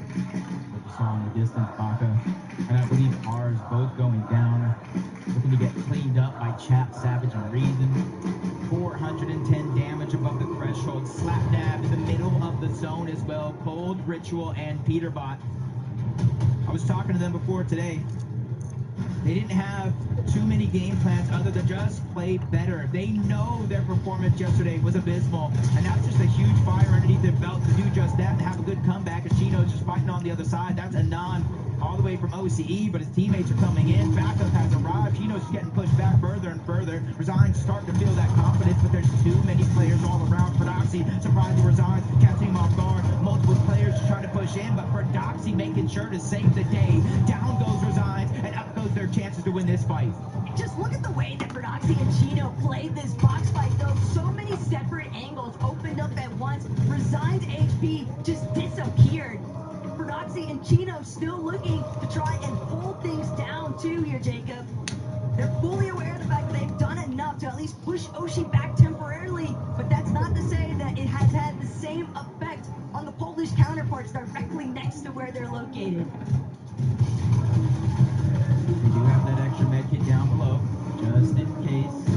Anon, Alex, they're trying to come back for revenge. Chino's going to be the first one to go down. Well-placed shot by Alex. He had all the power behind that one, forcing Prodoxy to try to back up and get the revive. The audio visual is coming out. Prodoxy trying to reposition. He has to let the cone go. He has to let his teammate go down. That one's quickly has to stop fighting back. With 2 versus 1 in this situation, and him being slightly on the edge of zone, if not out, he has to start getting information that is vital to his success. And even one more team going down, he'll start to get placement points on top. The problem as a solo, though, is that there's only so many directions you can look at once, and overhead, Swizzy, Merstash, Queasy, they're already starting to break through. You saw that first knock take place right now for Swizzy, and he's still after another ritual at Peterbot. They don't even realize they're being shot from underneath, but it's actually Spinks who's taking down Peterbot in this lobby. Shadow from behind, never sees it coming. Swizzy's got that elimination and runs, trying to save his teammate's life, but can the double revive actually come to fruition with Swizzy applying so much pressure? Yeah, multiple players, and he has that exotic, which is so much damage, just tearing through those builds. But you can see, as soon as the zone pulled on over, they kind of brought themselves back. Probably Queasy making the call. We have to start to rotate. This zone is vital for our success. If we can get high ground here, that could be our 4th game win.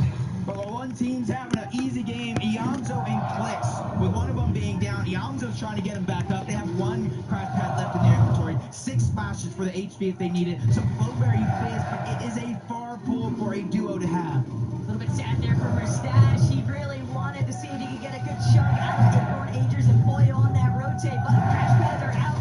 Along with the Flowberry Fizz, Iamzo's immediately going to try to claim a position towards the front side, but hold back for a second here. A little bit split from Clicks.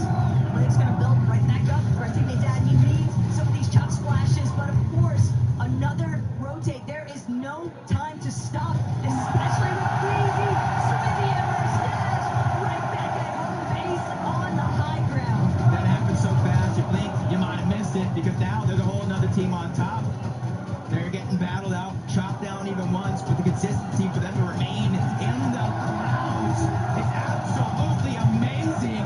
Swizzy, Merstash, and Queasy making it look easy down below. Everybody is at their disposal, and this is where we know what they do. They just target out the second height over and over and over. They reconnect along the way, so teams are going to have to think of something different here compared to yesterday. Savage Chef and Reason seem like they're a little bit more intent on just trying to stake out these front side rotations. But for Clicks and Iamzo, it's likely going to be a backside of zone play. They're going to have to find a refresh. They have hardly any materials to work with. Iamzo doing what he can to drop whatever builds he can for Clicks, but there's nowhere safe to tarp out through inside of these lower layers. Everybody is frazzled here. Yakko, Panther, and Seti also in a very strong top 3 position. They want to hold on to it, Jacob. We don't want to let it go. They worked way too hard to get this far. To go down here in 15th place. Storm Surge still active, forcing players to fight one another.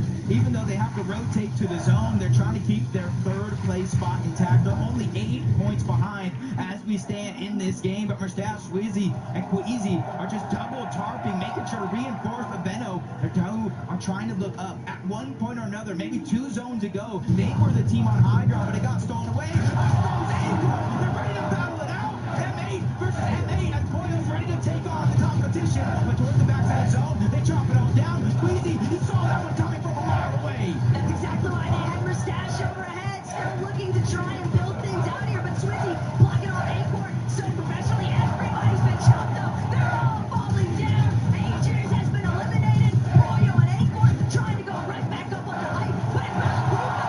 It's Lux. It's Ping. They're the ones that have fully overthrown the high ground. They're the ones that are ready to find their first victory royale. Merstash, Queasy still as a duo, but they're still on that 1st place spot. Kanata is going to go down.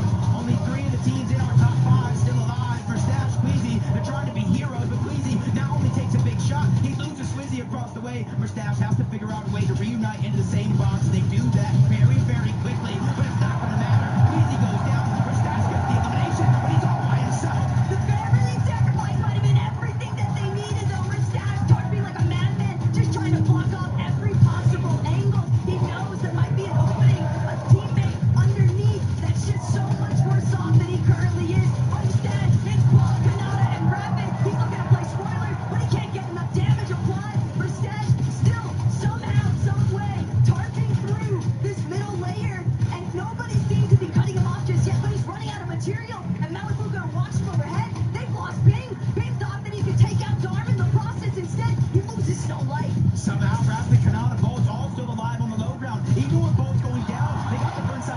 a chance to get the revive. A couple of the nations being cleaned up. Vico trying to stay alive. Malabuka and Mark still on high ground, raining and fire down from above. They get that knock on the Kanata, and you see the Blowberry Fizz coming out. They're getting ready. The inevitability, the drop down from above. It comes in. Kanata gets cleaned up. The Siphon comes into play. Wax is doing damage. Malabuka is causing pain.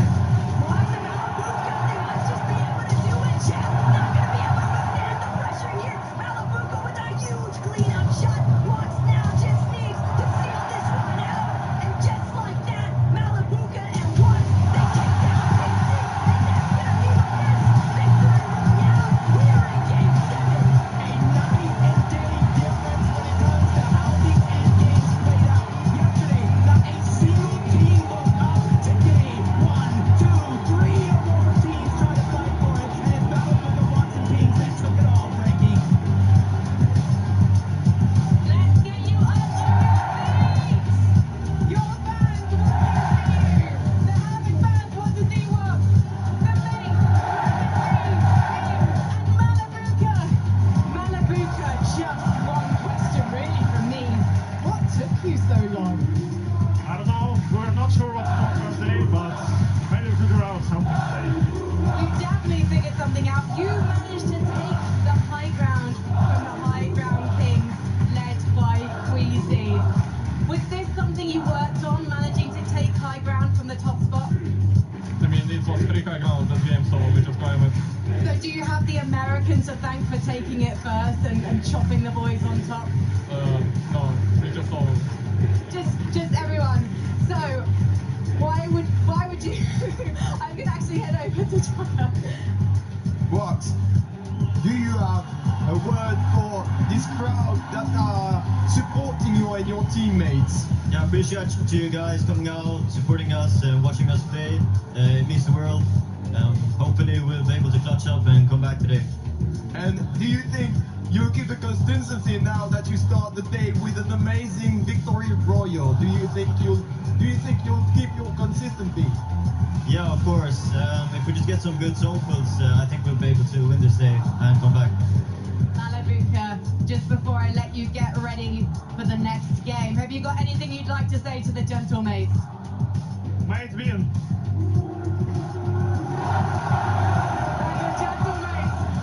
On their feet. I think they're probably going to be there for the entirety of this outbreak.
Do you get scared? Or do you feel lost? I can smell fear. I've been there before. But you made it through the storm again. You did it on your own again. Goosebumps in your skin. Do you feel what I feel? I'm waiting on you to notice that you got what you wanted. We don't got time to cry right now. Only got time to focus.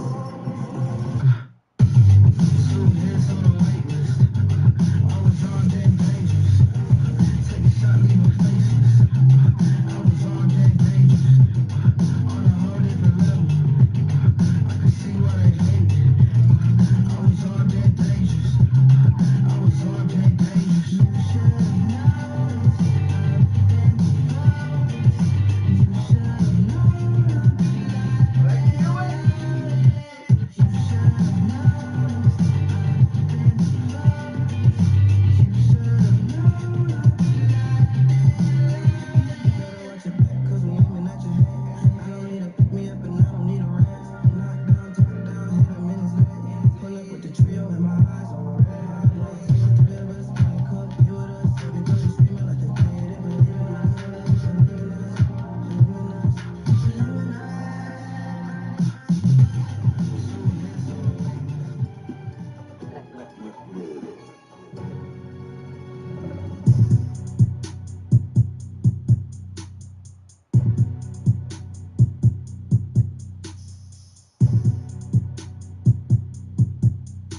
What is going on, everybody? Welcome back to the Fortnite Global Championship. This is day number 2, Game 7, the first of the day. Malabuka Ping Walks get a victory royale. They take away high ground from Queasy. We've only seen some attempt that incredible task so many times, but in game number 1 of the day, to start things off, Malabuka sends it? I can't believe it is even possible, right? We talked about how secure we thought Queasy was as soon as he was able to get up on the high ground. I can't lie though, Minnie, it kind of felt like it was the team effort, right? Multiple teams kind of going for it. At the end of the day though, Malabuka Walks and Ping, they were the ones that waited for the exact right moment, and oh my gosh, man, Malabuka got to the high ground. He quickly was like, nah, I don't want to be up here. I want to get in the mix. I know I need these eliminations to soar up the leaderboard. Yeah, what was crucial about this high take, of course, we saw Queasy on right at the beginning of that end game. Then we saw Acorn's team going up to try and take it. They actually were successful in that high take. The crucial thing that actually ended up allowing Malabuka to take high was that zone pulled back. That 10th zone pulled back over all the old builds that Queasy's team ended up making. And then, of course, it allowed Malabuka to save all those materials that they would have expended by extending out. They could then use that to then take height. So really well played end game for these guys. More of the same needed. I think they made a few adjustments early game as well because things were going a little bit wrong for them at the beginning of the game yesterday. And this is what they can do when they make it to end game. So insane, man. I love that we're starting to attack high ground, right? Like, we know high ground wins games, in some cases wins tournaments, and now as you turn attention to those standings, look at this. This lead is not what it once was, right? Now we're starting to close up. We're trying to just say, Queasy, hold on a minute. Let's not get crazy here. 570 points. Oh, man. I mean, look, we still got a lot to do if we're hoping to catch Queasy. Yeah, I mean, you know, you're talking about it. The lead isn't what it once was, but it like barely moved, I'm pretty sure. But 170 points, still very, very comfortable for them. And it's just kind of what Minnie was talking about as we were watching the game, because he was like, yeah, I mean, you know, they're down, still potential for Mustache to go ahead and solo clutch, but this is kind of the exact game they need. They don't need to soar ahead. They just kind of need to pick up enough points to kind of fend off the competition. Yeah, this is technically their worst game of the weekend, right? I think they got 7th in this game, but still, I know. Oh no, we'll wrap it up. But still, it's still a good game. They made it to end game. They took height. They did what they know how to do. Again, unfortunate, as I mentioned at the beginning of the show, day 2, people are going to go for height, so things are going to look a lot different. Maybe that's now an adjustment to their playstyle. They might need to think, oh, maybe we need to go down, play mid-ground a little bit more, but it's not bad for them. They're still getting points. They're still clutching when it matters. The result won't show it, but I just cannot believe how quick and decisive this team can like switch strategy on a dime. We saw them on the high ground, right? Acorn's trio, they crash padded up. They were instantly fighting for it. And I swear, it was within literally like 4 or 5 seconds, the entire trio of Queasies was shooting up and trying to break out Acorn's trio to prevent them from actually screen line. It was literally instant. So good, and that's what makes Queasy such a great IGL. He has those things on lock, whether it's to try and retake height, whether it's to actually then drop down and try and take a different position. Yeah. As long as you're all doing the same thing, that's what's most important. When you get teams that are trying to split, one's going up, 2 going down, it doesn't work. Queasy's got that team really, really well prepped, understanding it's my call, whether we go up, whether we go down, they're on the same page. And I kind of talked about it, right? They defended it. They defended against the take from Acorn. Unfortunately, Malabuka's trio just way too aware of what was going up on the high ground. They kind of joined in on the fight. We're like, hey, listen, you guys can keep fighting, we'll take the height. That is crazy. We have a listen in from that last game. Let's see how things were going for Queasy. Watch out high, things left tonight now. Wait, take it, maybe, take it. I don't know. I have it, 100. I have it. I'm connecting. Yeah, you need to think. I'm gonna jump though. Chop it now. Chop. I'm coming back. I'm dead, I think. You got chop together, fine. Can you come to me? One side. Okay. I'm up. Can you guys get me? I'm sitting on the You can save me, no? Nice. Can you save me? Yeah. I got this. Calm down. I stand you guys. I have sickness. Go, okay. Go. I'm dead. You good? Can you? I don't care. I have 5 times food. I'm trying to check. Yeah. That's too soon. Get it? Go up.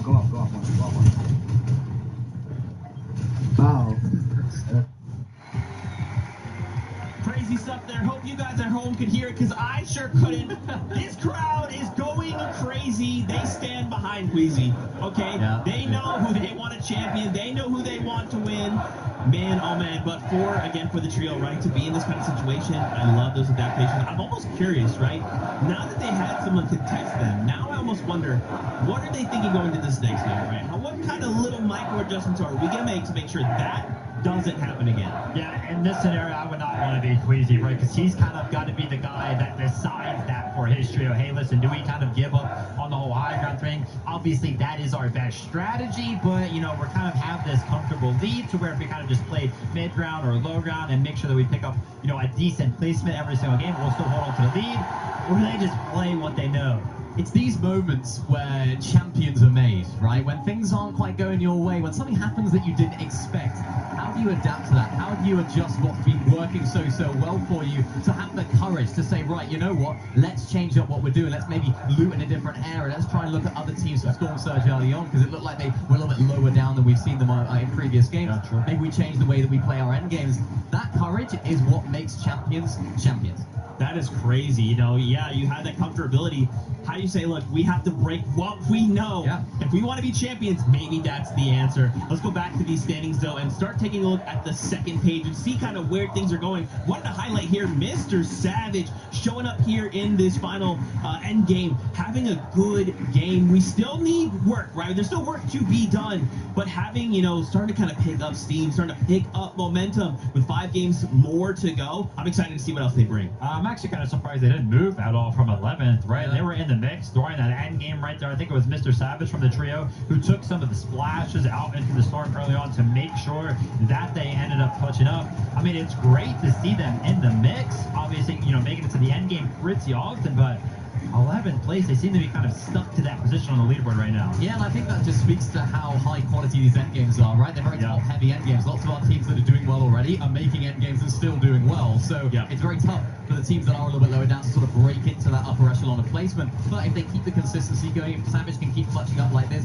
having that IQ that we know he has, just to be able to have that experience, that understanding of the game, to sit back into the storm, try and farm out as many placements as possible, they can try and mount an attack here on the top 10. I mean, yeah, look at that. Top 5 with 8 eliminations. Insane work from them. Obviously, the clutch kind of coming in, and they just don't move on the leaderboard, man. Yeah, it's just so tough out there. You know what's crazy, too? Think about this year, right? Mr. Savage comes in, he's like, guys, wiping my hands, I'm not competitive. Yeah. And then here we are on a global stage putting on this performance.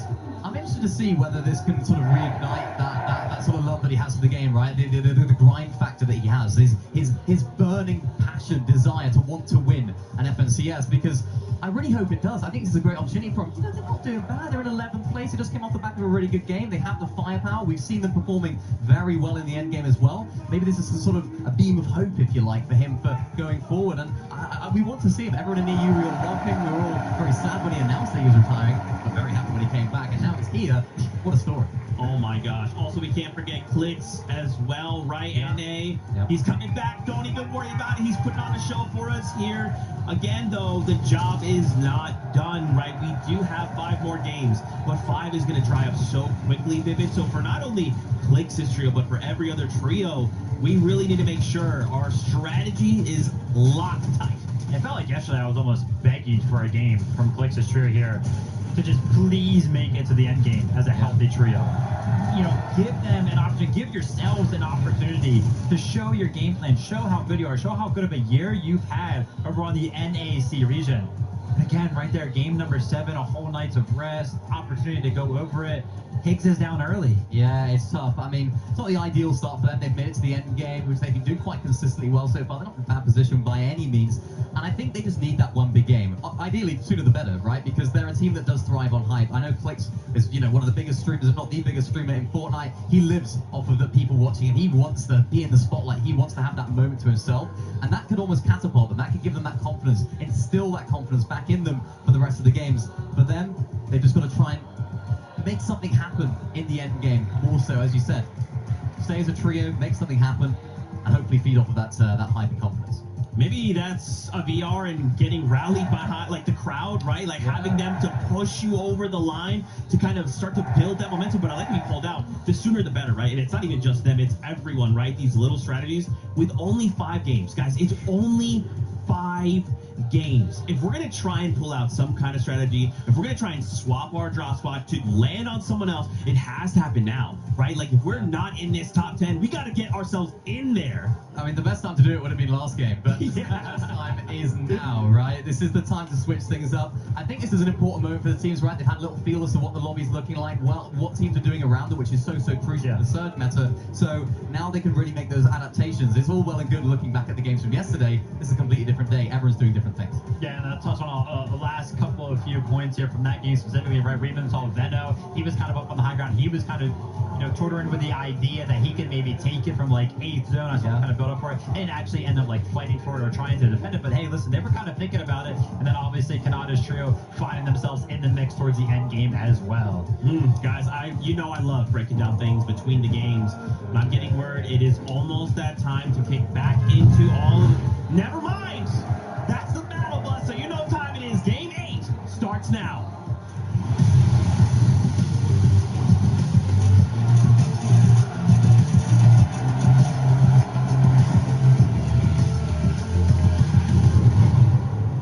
Having a little bit too much fun with it, but there's so much fun to go around. We just couldn't keep it all to ourselves, Jacob. So Levin, why don't you give a big hello to everybody here for Game 8? I had to get involved in the action tackle. I mean, the games have been way too good. I couldn't watch for too long. I just wanted to jump in for at least the one game, if you'll have me. I'm happy, bro. We could be here for the rest of the day. We could just put a day 3 tomorrow. We could just cast all those games. But Levin, this fight, one that's been going all weekend long. It's been relentless. Produxi's trio have had the better of them of late. But can they do it again? We know both teams can do incredibly well when they survive off spawn. But surviving part is the hardest. And that's the real issue here, Levin, because Tyson, Chicho, Atris is the most split that we've ever seen both of these teams drop, but we know exactly what comes next. If they're not quick with these eliminations, if they don't clear this out fast enough, somebody else is bound to roll on over. Now one looks a bit different. We're used to seeing these guys get to scrapping straight away. Both teams getting some time to loot up. Anyway, she got that first elimination onto Coyote. It looked like Yuma was trying to play aggressive and try to clean it up, but Veno just created so much distance, it made it too much of a risk to continue to try to push it down. But back and forth, these off-spawn battles looking to get chaotic more and more so. Tayson almost piecing one up, but they found an exit. Chicho is in the struggle. He goes down. That's the first one knocked, but Prodoxy's down as well. That's going to be a 2v1 situation with Tayson getting knocked. It's all a Trish to try to get away. He's scrambling around. He evens the fight up with a knock onto Pablo. But the damage has already been done. Gino's just not healthy enough to stick around. He can't even attempt to play for that revive onto Pablo. And this is why these off-spawn battles between these two teams have been happening so quickly. Both teams are aware that once they take a second too long, this trio is going to roll on in and make it a nightmare. Again, Chino able to get away, and maybe his trio still has hope in this game, but not the start either teams would have wanted that. And they're still going to have to revisit some other method to reestablish all of that lost surge from those full eliminations. But Chino, still, a bit of a mastermind play there. He knew the fail was the perfect moment. This is it right now.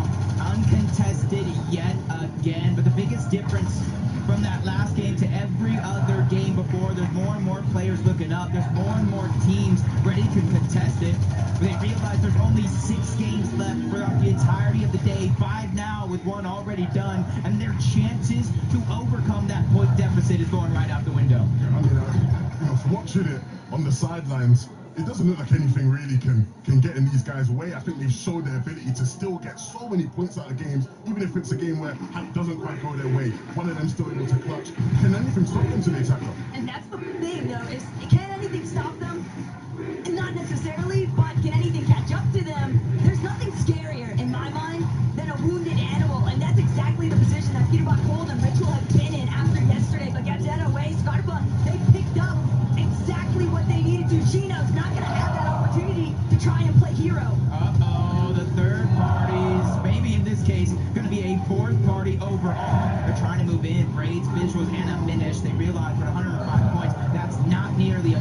at least not close to what they thought they'd have. So they're now just going on a hunt. Eliminations, 4 points each. They look at Gabzetta, they look at Way and Scarpa. That's 12 possible points. One less team in their pack, and a chance to try to at least steal away some of this loot and XP. Thinking about Gabzetta, Way, and Scarpa having priority control right now, though, on the Queen. Brave diminished visuals. They see just how distracted Gabzetta, Way, and Scarpa truly are. They are lurking. They are creeping up ever so steadily, perfectly concealing themselves. But this is where patience and trigger discipline really come into effect. But another team. That's a fifth party. A fifth party's now coming in towards the side.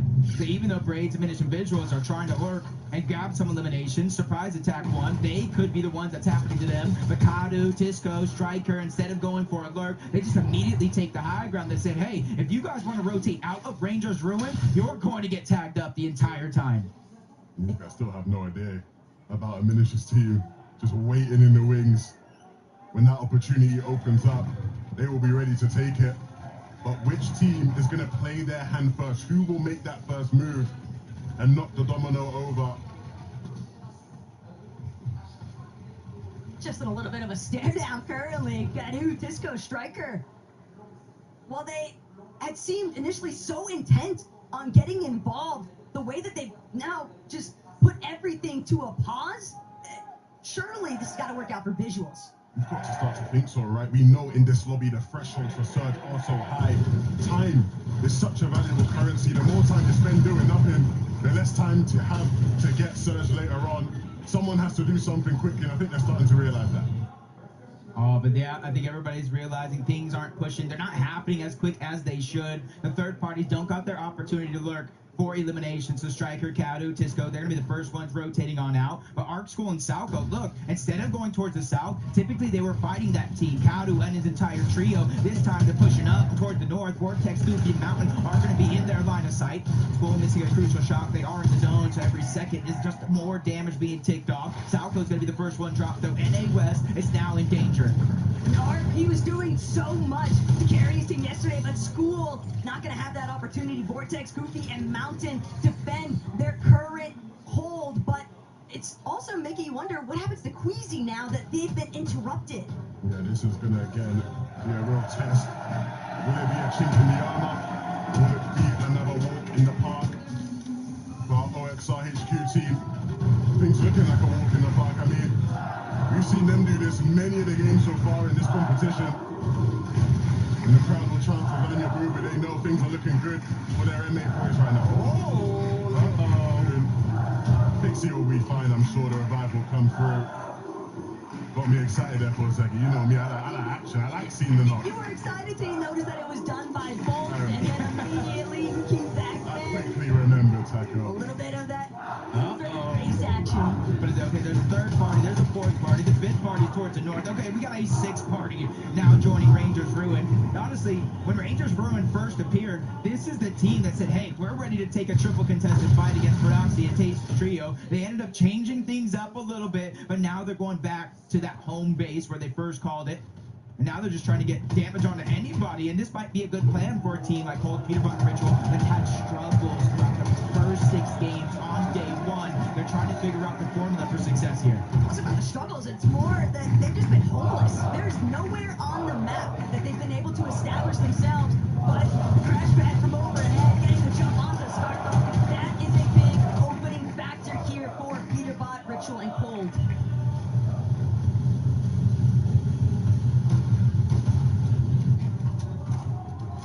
Pixie Armzo Higgs, business as usual. And it's the thing about this team is they know how to fight. They know how to play for Surge. And I think that's why we see them in the top 10. It's just they kind of have the little hiccups, the little speed bumps towards the end game, maybe getting a little bit too aggressive, playing as individuals, and we do see them kind of stuck as duos. This game around, I want to see a change up. I want to see no matter what happens, right or wrong play, they stick as a full trio, because when you do that, sometimes miracles can happen.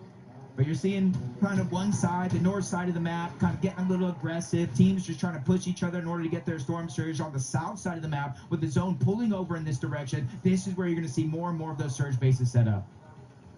A lot more time to accrue some damage. A lot more flexibility here. Hands up. Big weekend for him. And he's delivering so far. He's with two experienced LAN players. And he's shown that he can hold his own. Seti isn't the fan favorite. The crowd aren't loving Seti, but Seti is used to not being the favorite. He's used to people doubting him. So he won't let that bother him too much. Still over here, the zone's kind of favoring them out of all three trios that are in this direction, but shots continue to pour in. It doesn't even look like he knew exactly where those shots came from. And look, I fully understand that Peterbot, Richmond, and Cole, these guys are such prominent players on their region and just considered top players overall. But even still, there's only so many drops that you can actually practice efficiently, and that has been a real thorn in their sides throughout this weekend. Oh no! The classic! They dropped down the surge phase, and with that fall damage, that's easy surge for them. It's raining loot, and a chance for them to come back. That is so sweet. Not for paper, then victory for the Epic Whale. But one team's slip up, a little bit caught lacking. That's exactly what the adaptations you have to kind of anticipate heading into a day 2 format. On the feed, Agents going from that to getting another knock around the map. Canada bolts, rapid. They haven't had to move far from their actual initial drop spot. You see them saving the slurp truck down below for those extra heals. Seeing Rapid just kind of eye out the land right now. He is the IGL for the team, just trying to figure out where players are currently at, deep into the zone, and where they need to start to rotate to so they have the least congestion. And in the background, Queasy, Swizzy, Merstash, that's a team that you gotta think that Canada just spotted out. And you know what they're looking for, Taco 11. They're looking for that bunker. They want it, but are they going to actually be able to grab it with Canada, Bolt, and Rapid so close by? Be pressed to believe, hard pressed to believe that Canada would let that one go for free. Same case scenario for his teammates, but Pig's team is darn. They've just been playing their own methods, and it's worked out heavily for them. Team with such little experience, but you could never tell from watching them in the lobby. Set game plan, set structure, and excellent execution. The young Poles continue to make their mark on this lobby, but there is still plenty to do. Acorn and Aegis have plenty to do here. Foyo. And Asiers, Merstash, Swizzy, and Queasy, though, they're still able to make their way towards the bunker. So Canada, Rapid, Bolts, probably thinking better. Not really willing to get caught up in this instance, but maybe they choose to wait outside. Maybe it's somebody else entirely that might be looking to shut Queasy down. There's very few teams, Levin, that can even access this vault this early on in the game. So even though they're not that close to another, they have to rotate towards that OXR HQ. They have to rotate towards the south. So Verbania and Marius and Pixie, they're going to be able to kind of see Merstash, Swizzy, and Quizzy. If they memorize their outfits throughout the course of the game, they're definitely going to get that 100% confirmation and a chance to take them down if they're going to take it. Yeah, absolutely. You know, that's something Vanya will keep track of. So we'll see if that ends up leading to a clash between the two teams. It's something Vanya predicted will happen. He said he wants to play for Height today. We'll see if he's a man of his word. For reason, Chap and Mr. Savage have done incredibly well at times throughout this competition, but speaking to Mr. Savage yesterday, he said, hey, I feel like we can do even better. We got another gear to go up. Multiple games yesterday inside of the top 6. Can you imagine going from, hey, I'm done with Fortnite, to a chance to win even more money, continue to build your legacy? And for someone like Chap, he's a youngin'. You know what I mean? He's still earning his stride, earning his respect, and he's doing it in such a good fashion. The road through Major 3 to get that qualification spot, and it's showing up big in day 1. And now they got to lurk on Sphinx, Buzz, and Shadow, waiting for the countdown. 3, 2, 1. Sphinx goes down. Reasons, Chap, Savage, they're ready to start this fight. That's going to get cleaned up with ease, but instead of running away, they realize with a 3v2, It's now or never. They need the points if they want to climb that leaderboard. Freezing, Chap, and Savage, they're trying to be as quick as possible. They don't want to allow the opportunity for Muzz or Shadow to escape, but they're just not fast enough. Chap, Reason, Mr. Savage, they're going to have to be content with the body loot off of Sphinx alone. But Chap's still seeing if he can try and pull out a little bit more here. Good tag into Shadow's HP bar. They've got Muzz a little bit cornered, but Chap, Reason, Mr. Savage, this is all that they want. They're stuck just outside edge of zone, and they know if they clear out Muzz and Shadow, they're going to have free rotation back with nobody left behind them. See, Reason, his instincts are to make plays happen. You don't want to be too ambitious. Don't want to give them any room to put your team in a bad situation. This is Savage taking a big chunk of damage, and that will slow things down just a moment. And again, they did well to get the first. Of course, they want even more out of this. They know these guys are going to be weak. These guys are going to be on the back foot, so they'll continue to pressure. But let's not make any mistakes here, boys. Yeah, they're out of zone. They're kind of thinking not too many teams even hear the noise, but get Zed away and start, but they definitely do, and they're moving in. But Muzz goes down. Chap's trying to finish this fight, and they do. So Savage taking down Shadow, but the third party is now making it hard for them to survive. That's the way to do it.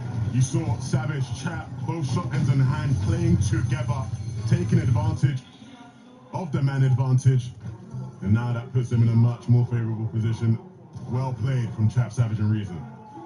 Not the same story though for Clicks. Visuals, Brains in a minute. Last man standing from his team and just getting absolutely battered. There's no way he's going to be able to withstand the pressure. Brains, Visuals diminished, coming out on top. Not every day you see teams carrying away that minigun just to melt through those builds. You're not going to be able to hold the box at all, but this is exactly how that fight started. A lurk play coming out of a Menace. He dropped a mini shed on Hey Ted, and they went in and cleaned up that last elimination on the Clicks. And you can see the frustration on Clicks' face when he went down. Such a frustrating way to get out of this game. They'll have to hit the drawing board. Malabuka walks being all it takes is a quick pan over. And MA is going to send a surging roar through this arena. That has got to be such an amazing feeling.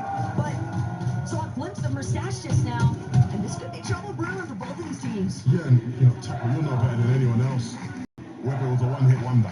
Especially after that Game 7 win being in such a commanding fashion too. But that's the gameplay that we were almost expecting to see in day one. But as long as they manage to capture that kind of performance in this secondary day, there might not be a point amplifier, but there's still plenty of opportunity to catch up on some positioning in the leaderboard. Yeah, I'm always saying you gotta leave no regrets behind when you play on such a big stage like this with a huge life-changing amount of money. And I think yesterday some teams may have played just a little bit too safe compared to how they played during the majors to qualify for this global championship. Being able to go back last night, VOD review, and really figure out what was going wrong. You're seeing a more aggressive pace coming out from some of these teams. Not exactly every step of the way, but when they get a key knock, when they get some good damage, they're now starting to play more and more aggressive, and most importantly so, more and more teams, just like Pollo, Agers, and Acorn that we see here, are willing to contest that high ground in the later portions of this game. Gentlemen will certainly be happy to see Pollo back up and in the running, but you have to wonder, Levin, what does their surge actually look like? They seemed a bit desperate there, trying to find some additional surge trades with Agers, Acorn, and Pollo, but it's the backdrop pressure. iDrop catching Acorn completely off guard, but there's such a direct path that they have to take into zone. They can't sit outside any longer, and it's just making them too prone to being picked off in the process. This is going to be a tough game to fight your way back into. So many of our teams here just set up so well. Everything looking incredibly cozy for Deemish and Picks right now. And they'll continue to pressure some of the teams looking to make their way on into that safe zone.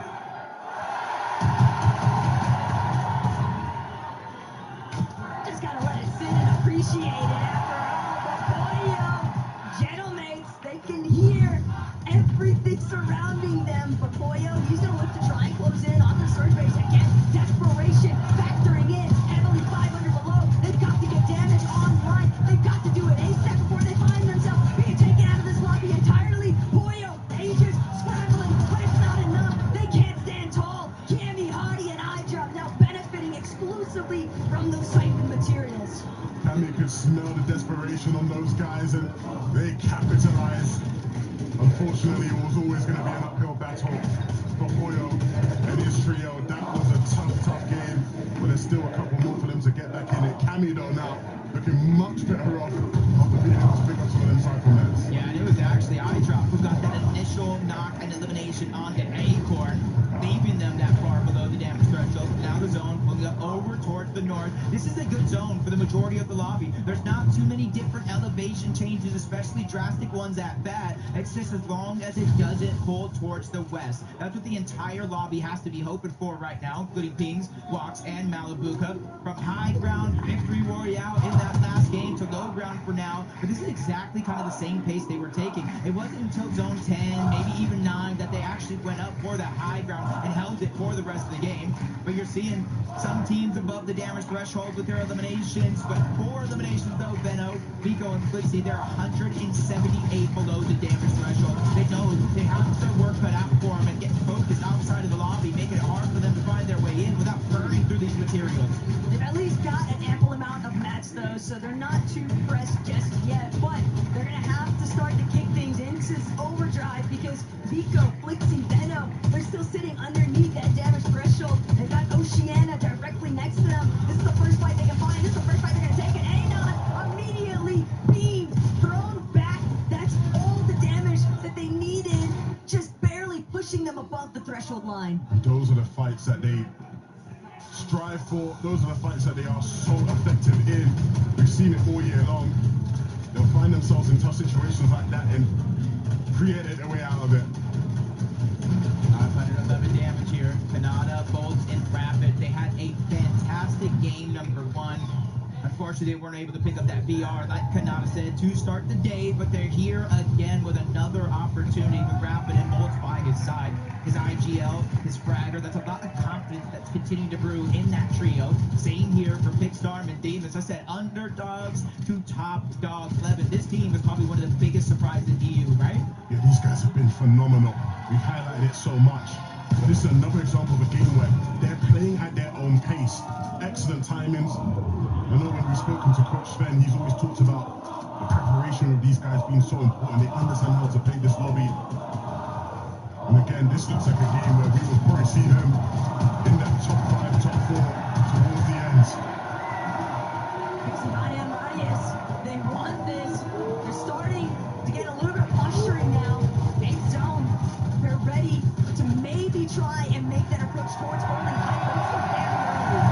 Is this the value of the high game? Are we finally getting to see it here on that? We finally got a chance here. 411 points. These are the ones that are essentially hot on the heels of that first place team. They're building out, looking for opportunities to reconnect. You see Marius focusing down that second height. It may not be an AR, but the damage is still there. But Flixie and Benno, they both go down. Vico's still 59 below the damage threshold. He does have minis, he does have some big bucks, even a madness. But the miracle thing is that Storm Surge is going to turn off. It's going to reactivate later on in this game, but at least he knows where he stands. But they were just constantly teeter-tottering for far too long on that surge threshold. Mr. Savage in a very similar position. He's just trying to get out of the low ground, but he won't get the chance. Chap falls directly after him, and that's going to be a little bit of open ground now for somebody else to try and go through in this ultimate layers.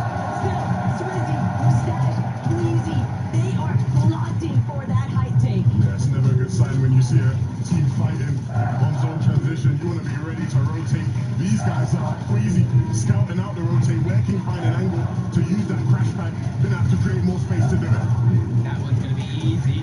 Gets to the other side, but he's not even distracted by the other players in his path. He knows, get to the front side of zone, control the pace, control the tempo, worry about it later. And there's very few players next to him on that side. Candy, iDrop, Howdy going to be one of them. But on the high ground, there's not been very many teams that can contest them. Pixie, Marius, Vanya, this could be their chance to get that VR. And they get another elimination on the pump. Can they clean it up though? I like this from Vico though, still just out of sight, out of mind, but he might be able to make a huge play if he can find another elimination. Said no, Vico jumped on first. That's going to be the dream ending here in Game 8 for Benno's team, but Alex resigns. They've just got a little bit more time, a little bit of an extension here. They can take a crash pad outside zone, but lower layers have already established themselves. They've got to be careful of not getting chopped out. Pixie, Darm, Demus, quick to the last second, crash pad to the front side of zone. Swizzy, Mustache, Weezy, they have the materials. They did not play with the high ground. They're okay being down low in the dirt. They know they're the most dangerous team at this event, especially if you run into them. Kanata Bolts wrapping, scrambling around, trying to heal up. The splash is coming out, but that's the last of the white heels that Kanata have in his inventory. Up above, there's a team trying to put pressure down. You see them scrambling and forcing them to split up momentarily. Respect Weezy to still make the commitment towards the low ground. Meanwhile, Bolt, Kanata, Rapid, just doing everything they can to try and keep themselves up and in the running here. But Aja, Cammy, they're still looking to break through. They recognize there's an opportunity here. There's a team that might be weak, but they're shooting into a box that nobody's even inside. Those men to the south, they got lots to figure out. Swizzy, Queasy now as a duo.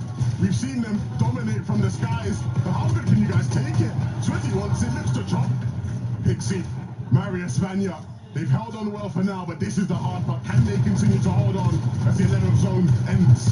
See the double pump coming out from Marius. That's not going to deal a ton of damage or even pressure. Marius is dropping down along with Pixie, staying to the backside of the zone and make sure nobody can flank him. As Bolts takes down Cammy, he is a solo champion on land before third parties. He's looking to have a masterclass performance here. 600 points. Swizzy is just trying to keep them going across that finish line, scrambling in and outside of the zone. The Slurp Juice just a little too late. He just can't do it. Storm sickness coming into effect. They spent so much time outside of the zone, but now Watts trouble on the high ground here for Vanya. Boo Boo. Watts still trying to see if he can commandeer it for himself. Gonna have to use the Flowberry Fizz. Probably only a matter of seconds before he might get chopped down or force the drop and enter the fight down below. Panzer Seti and Yapko, the 11, they're so healthy.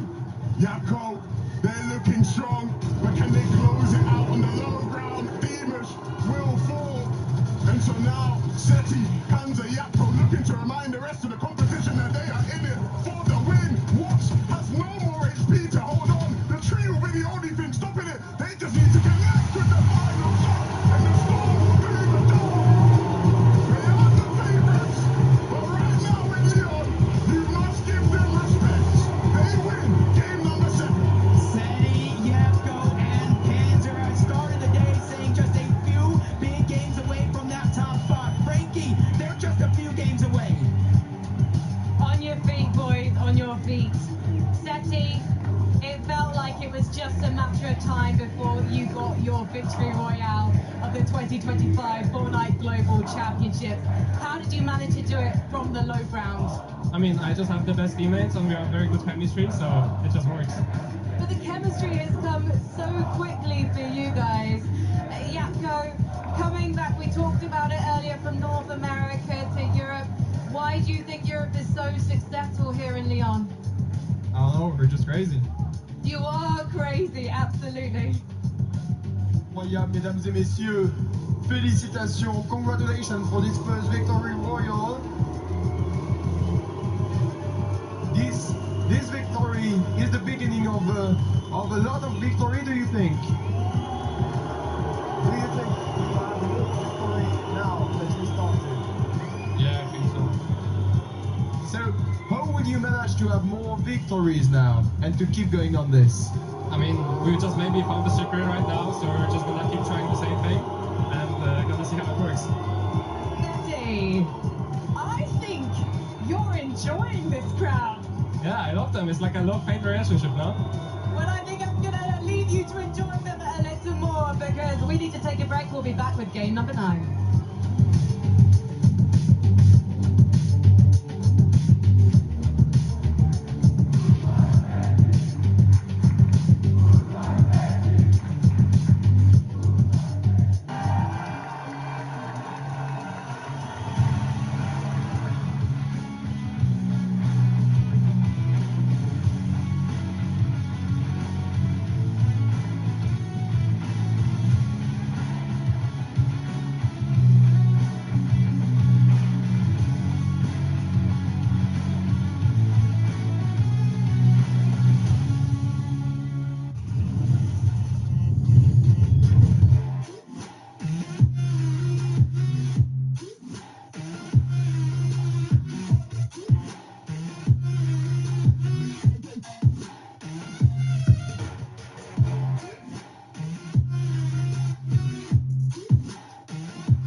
fear. I've been there before, but you made it through the storm again.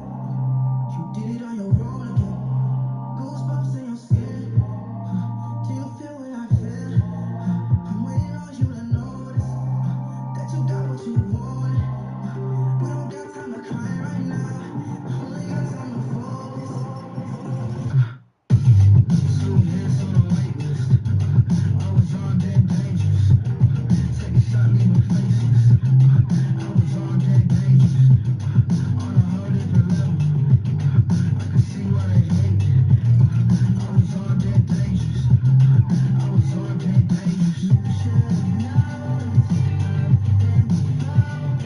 You should have known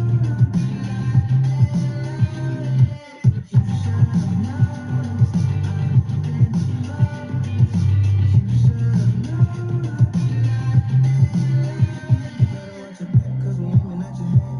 I don't need to pick me up and I don't need a rest. Knock down, talk down, hit him in his neck. Pull up with the trio and my eyes on red. Wait till the three of us can cook, be with us. Everybody screaming like they did it, but living us.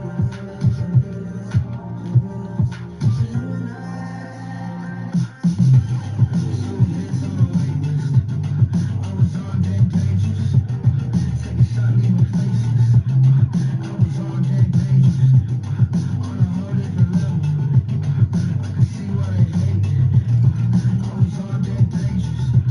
I was on dead dangerous. You should have noticed. I've been focused. You should have known.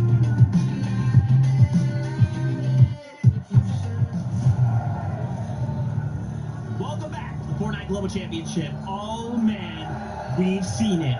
It happened. SETI gets a victory royale in LAN. Unfortunately, the crowd, they booed SETI. They don't know him. They don't respect him like that. They probably should.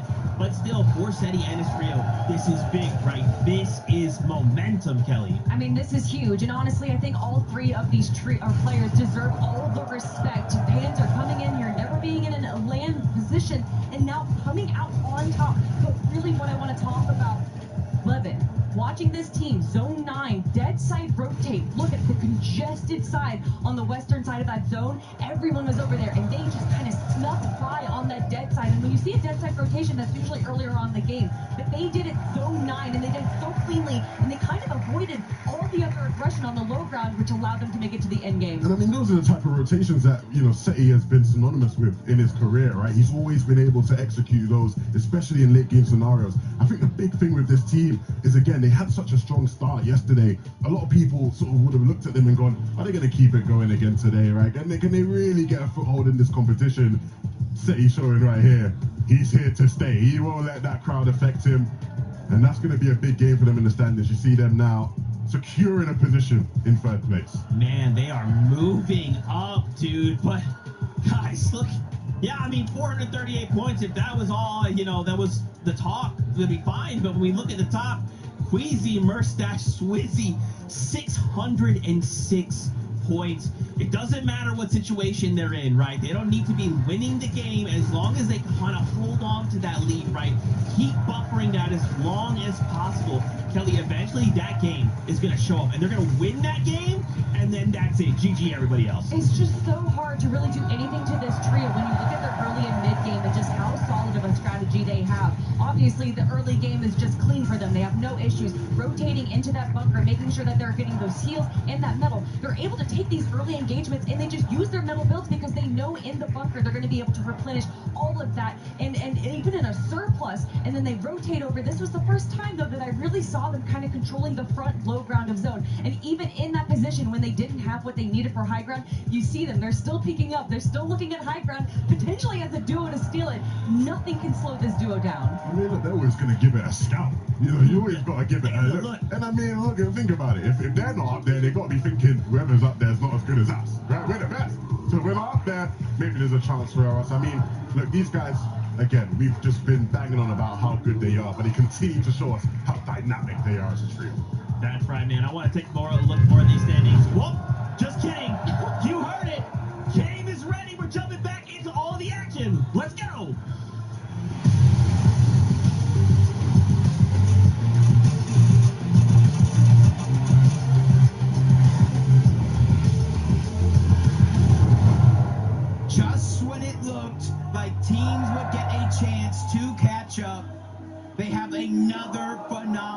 game. Even without wins, it's looking like teams aren't able to slow down the masterclass performance of Queasy, Swizzy, and Merstache. It's almost going to take somebody or a full trio or more to take matters into their own hands. We've still seen a little bit more of a stumble, though, from Queasy's trio in terms of managing those endgame instances, and Storm Sickness has definitely played a heavy part into how they're able to manage some of these moving zones. But right now, we got to worry about what's happening with Verdoxy. Jason, Trace is going to be the first one knocked. Verdoxy knows, though, he can't afford to let up the pressure anytime soon, but he can't get close either. He doesn't have a shotgun. He's only got this hammer assault rifle to work with. Pablo, Chino, Verdoxy, though, because of that initial knock and elimination, they're going to have the advantage here. Pablo can't get overhead. Jason and Chicho are scrambling. Chicho with an excellent shot, delivering straight damage towards Pablo, but it's only Jason left to try and fend for himself, and the swarm is coming after him. Everything crumbling at his feet. 3v1 situation. Almost even more than that, with the bugs taking him down as well. Tayson's gonna fall, and another off-spawn victory for Verdoxy, Chino, and Pablo. We talked about this being the team right here that will try to win it all and take matters into their own hands. With the drop spot roulette, it's not just for one team. Benno, Flixie, and Vico, they've had enough of Canyons Crossing. They go toward the north side of the map. Valor, Adapter, Mansoor, they're the ones now getting surprise contested. The issue for Benno, Vico, and Flixie as they find that last elimination onto Valor is that they know it's just not worth dealing with the delays of being contested at Canyons Crossing. They'd rather stake their bets elsewhere, and I like the idea to pivot. They have a very realistic chance of taking over the top three if they're able to actually play through their own strategies. But Pixie, Marius, and Vanya, every time they're on the screen, you almost anticipate that the Vanya Boo-Boo is going to follow shortly after. Marius, just what a supportive teammate, tossing medkits their way, making sure that everybody has ample white heals to play tag off Surge. Yeah, essentially consolidating all of those extra heals into one spot. Flixie, Onzo, Higgs, and even though Supernova Academy uncontested, they're sticking to the plan. They practice up until this point. They land over towards those RBs. They get some chests, but most importantly, it's how quick and fast you can kind of max out your brick material. And then they go right back on over to Supernova, where this time it's a little bit of a hot drop. Extra loot over there, but Epic, Paper, Victor V, that just wasn't a one-game wonder. They're going again at Cammy and iDrop. Hani's already out, and that gives them a huge advantage. A momentum shift, confidence at an all-time high, as Victor V looking to go toe-to-toe with Cammy there on the other side, fighting for pieces, knowing he has his teammates behind him. He's ready to go all in. Ever since Victor V was able to shut down Peterbot in the first lobby yesterday, Jacob, it seems like he's been playing with an all-new level of confidence, and that's the most lethal kind of confidence a player could possibly have. Victor V still looking to close in onto Cammy and iDrop, barreling at the walls here, and Paper directly underneath. It's a lot of pressure, and there's nowhere to run. That is until Pump possibly decides to enter the exchange. Victor V closes off the back wall though, but he's scrambling. The Fragger is down. It's all up to Epic Whale and Paper to recover this. The aggressive nature coming out of Pump. He's the one that locks in and gets a lot of the damage and eliminations. He was the one that won Major 3, forcing that spot to roll down to Victor V, Epic, and Paper. But at least two of them are still alive. The IGL, the 6-time FNCS champion. And with iDrop, Hottie, and Cammy rotating out of this, they have a chance here. It might not be a massive one, but a chance to survive, get Victor V back into the game. But you can see on the minimap, the zone is kind of telling. It might kind of center up this game instead of leaning one side to the next, but it's all about that north or south pole where these teams are going to have to rotate quicker than ever. Different teams for Chino, Verdoxy, and Pablo. Ever since they won that initial battle at Rangers Ruin, had full control of the swarm. Now they're getting the priority access and double the trouble. Gonna enter the conversation. I feel like that was best case scenario in terms of exotics, considering their playstyle. Yeah, Slapberry Fizz could be good, extra heels. Yeah, a Wrecker revolver, the exotic could be good, but the way these guys fight, 2 different one-pump shotguns could possibly change the game, especially since they ended yesterday with a win and 19 eliminations. They're trying to channel that. Arc continues to take the fight toward the north side of the map. Goofy, Vortex, and Mountain, they're the ones they had enough of throughout the day. And Arc, yeah, they're scrappy, and that's the big thing here, is that Arc South of School, they realize Vortex, Mountain, and Goofy are just farming Surge off of Queasy from a distance. So we're going to take the battle to them. We don't want to waste any more time as issues continue to pile up elsewhere. Epic Well might have just met his demise at the hands of Cold, so tells me that Peterbot, Gold, and Ritual, they're still on the move. They're still looking at third party, any instances they can get their hands on. But Salco, Art School, first they've got to deal with Oceania. And the longer this draws out, Jacob, the worse it is for both of them. Yeah, when they won their major championship in Major 2, it was through aggression. It was through running down teams, forcing them back to the lobby, whether they liked it or not. They're trying to channel that here, but it's just not that easy because every one of these teams, regardless of the region, are one of the best teams in the world, which is how they qualified to this stage. Goofy, Vortex, and Mountain, they're just not going to roll over. They're going to fight with every fiber up there being. The Vortex takes a good shot. Shield goes out the window. Arc continues to pressure on that other side. Salco's there to back him up. Goofy just kind of gets tricked a little bit. Damage continues to pour in. Salco and Arc are feeling more and more confident with each second passes in this fight. But Arc might have bit off just a little bit more than he could chew. 40 HP are left is all he has left. A little bit of over-aggression possibly spilling through there from Arc, and that's going to give Mountain, Goofy, and Vortex much more priority inside of the box fight, but teams are continuing to collapse around the map. Vico, Veno, Flixie also looking to establish a little bit of a surge strategy. It comes as no real surprise that some teams are still looking to just trade nuts from their surge-based positions, but again, when teams are caught up in these close encounters, they don't have any other choice but to fight their way through, and that's exactly what School, Arc, and Salco are looking for, but they need to have commitment. Vortex, Mountain, and Goofy just continue to delay. It is a worst-case scenario for both these teams. From the off-spawn fight, taking down Tayson, they're now putting their aggression on the Agers, Acorn, and Pollo. They got that first elimination already on the IGL, leaving Agers and Pollo on the back foot.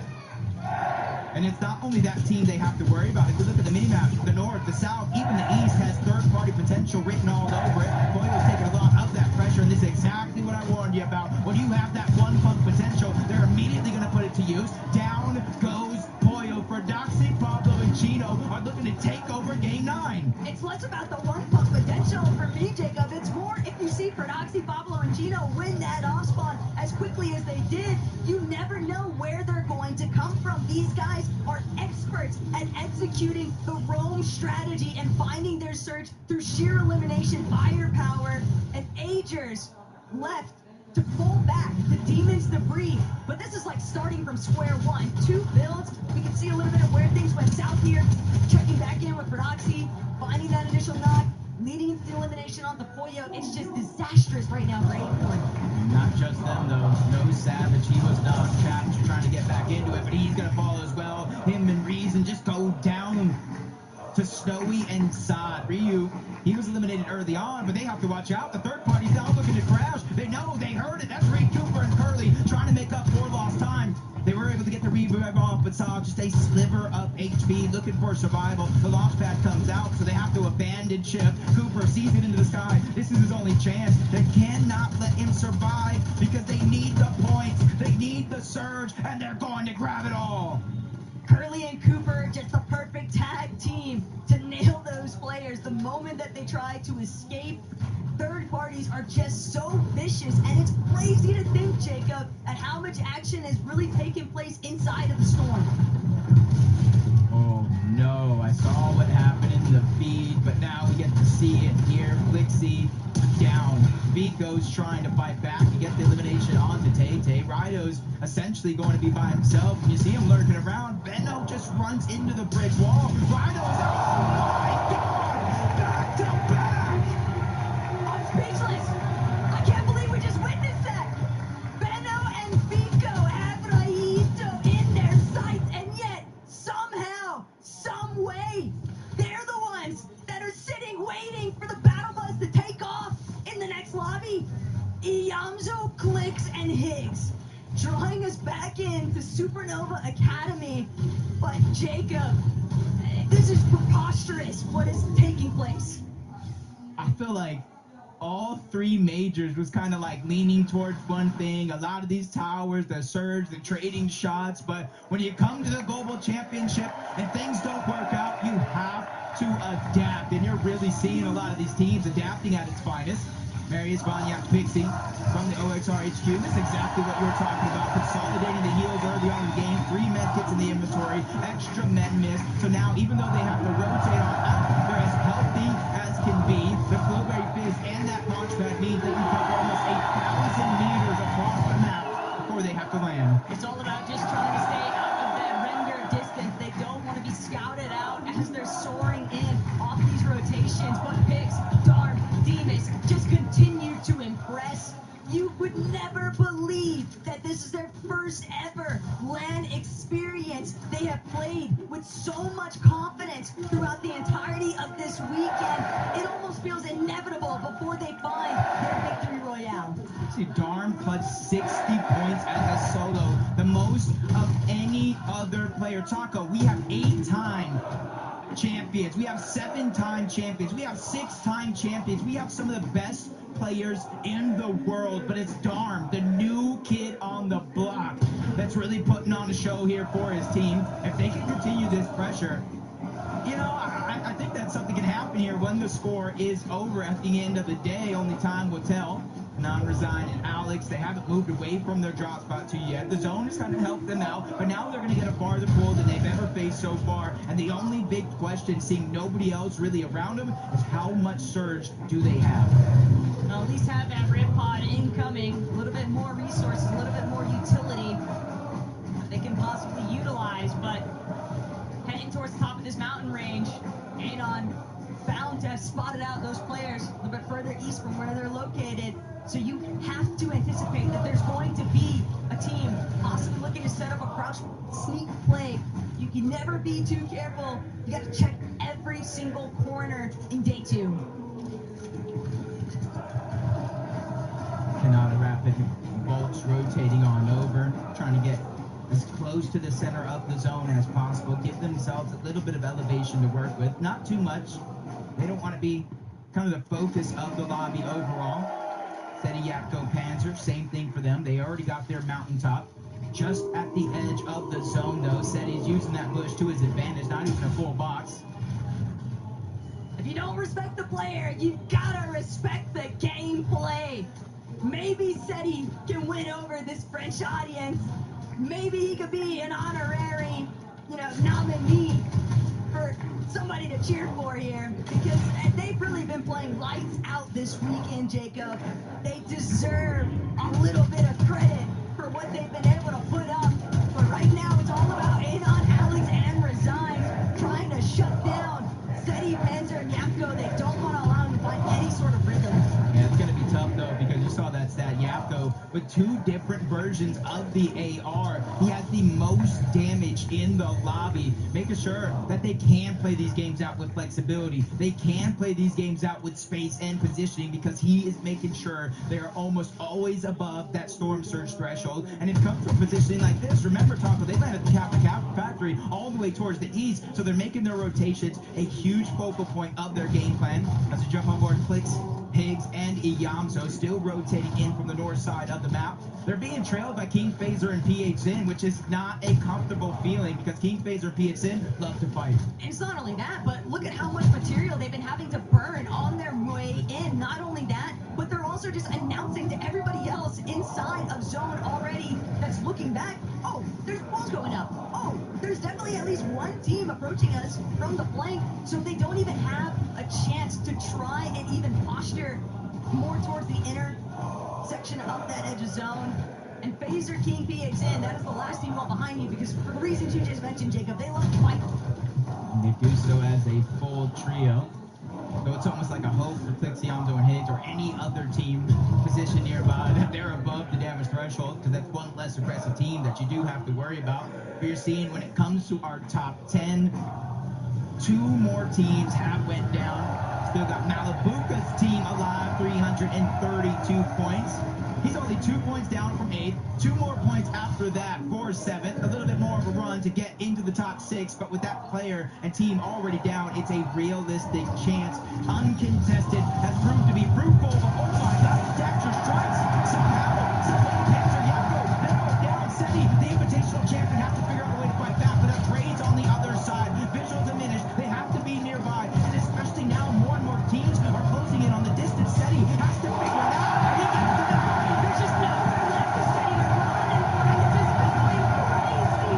Watching Seti be eliminated, but the action isn't done just yet. Anon resigns. Alex still overhead. Underneath, Kuyuhiru and Wixie, they're trying to prevent Braid's visuals and the finish from actually leaving this territory. But for how long can they actually stop them? The moment that they move out of here, Visuals bound to take notice. He's immediately trying to apply a little bit of additional damage, maybe get some good shots on, but revisiting what was going down with Blixie, Yamzo, and Higgs, they're actually going to be the ones to get the jump onto Asia.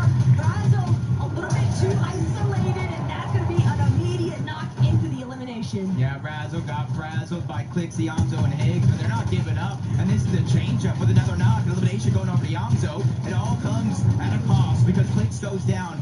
Higgs is trying to stay alive, and he does just that. Yamzo helping save the day, and that's the big part from this team. Because remember, there was a moment yesterday. They got a knock. They got an elimination on the Kanata. Higgs wanted to push over. He wanted to fight that fight 3v2. The rest of the team said, nah, nah, nah, let's rotate in. These guys have come for a comeback. But Pablo, he's last man standing. Paper, still looking to see if he can find him, and Victor B right next to him. Pablo so deeply tucked away into a corner, but he doesn't have a whole lot of options to escape here. Immediately charge him, but Paper, what a shot! He's going to be put down into the dirt. Victor B is going to be able to revive him. A nice clutch by their bragger, but that was still a 10. I love how they're willing to fight the best of the best in the entire world, and that's Victor V's legacy. If y'all remember way, way back when Arkham was even still playing, Coney Crossroads, Victor V said, this is my drop. I don't care how many championships you have, Epic. I don't know how many championships you have, Arkham. You're going to have to go through me. And it's full circle. Now they're on the same team, and that confidence for Victor V is at an all-time high. This is a much more familiar sight, though, for Swizzy, Queasy, and Mustache. Arguably their best loadouts at this point of the lobby so far here today. And Mustache, Swizzy, Queasy definitely still being very conscious of what surrounds them. School Arkansas, but not too far behind, but Yamzo and Clix, they're forcing their way into these edges of zone, and they just don't have anything to work with. The last of their materials being expended. Yamzo even opting to try and fall further back, hoping that the Madness can buy him enough time, but Pump, Baka, Pars, they're already in zone, Jacob. They'll roll this for as long as they want. Yeah, and since they're already positioned in zone, like you said, it makes it an easy decision for Pars to kind of go by himself. He knows his teammates are watching his back to try to get that loop as fast as possible. Yamzo knows they're closing in on the distance. He's trying to use his crash pads to escape, but you cannot escape NA West if they take down Clix, Higgs, and Yamzo, and their struggles continue.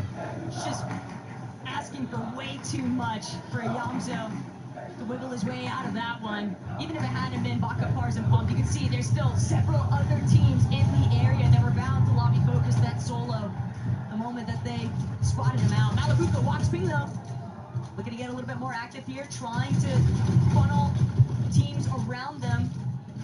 They want to see if they can make a play just to switch slightly higher up off the elevation, utilize some of this natural map terrain. But they're still holding teams back. They don't want anybody rotating through them. Malabuka, keeping a heavy eye out. Walks, separate angle hold there too. But right now, they've got a little bit more time to calm before the storm. I think that's a little bit of an understatement, the way some of these games have been going on, especially today, where more and more teams are realizing the position that they are in on that leaderboard. They're realizing one of the only ways to come back is actually contesting that high ground, making sure Mustache, Quincy, and Swizzy don't continue to run away with a tournament. I mean, they're just doing the same thing. Him and Braves get active early on. They get another elimination on the mid-team. As Storms just continue to look around. Every team that crash pads to the zone, they're at least landing 1, 2, 3 crucial shots. Which is where you see the difference right there from Coyote, Yuma, and Rice, is because they use the Flowberry Fizz with the crash pad to cover more ground, get higher up in the sky, and make it harder for them to get tagged up. A little bit of a look back into what went down with Brazil. Phaser actually winning out, getting a good knock onto Cooper, and that's going to leave a very difficult entry point for Southwood Arc and School. They're not even going to be able to push through, just completely force back the interruption. So steep, but out on high, Rox, he's been knocked. He never had a chance to close it off. He's going to have to depend on Malabuka to get him back to safety, but they're going to have to forfeit height here, Jacob. Another team bound to try and jump immediately onto them, but Ping, Malabuka somehow brought it back without much of a challenge, and that is actually insanity to witness. And Surge underneath, that's the real problem. It's not just Surge, it's active Surge on top of that. Alex and On resign, they're trying to rotate away. They get some shots, but they're still 160 below. Every 7 or so seconds, 25 damage pours out, and you don't get knocked. You get straight eliminated. Crash pad, Flowberry Fizz, they're doing what they can to rotate towards the zone, but it's Wheezy, it's Fizzy, it's Mustache on the other side. M8 versus M8. Malabuka has no choice. 128 below the damage threshold. Wheezy down, Swizzy, a sliver of HP. It's all up to Mustache. But Mustache knows how to play through as a solo. He can maybe clutch up big time here. He just needs a few more placements to continue in first place. Malabuka, Rox, Ping, still underneath that Surge threshold. They're trying, they're so desperate. Everybody around them knows it too. They're not trying to allow the opportunity to let these guys break through their builds. But Mustache is a solo. What more could you possibly do? He's still buying points. He just needs players to fall around him. Like if anybody can start to make this clutch happen, it's him. They are above the damage threshold, but no Wheezy, no Swizzy. They're not in this lobby, and that means a new team is able to claim that high ground. Pixie, Vanya, and Marius. Last time we seen them on this high ground, they weren't able to convert, but this is a second chance for them, and this is a big chance because we're still into the top 15. They have no eliminations for Mustache, Swizzy, Wheezy. They only have 2 placements versus a placement point. This is how you close the gap.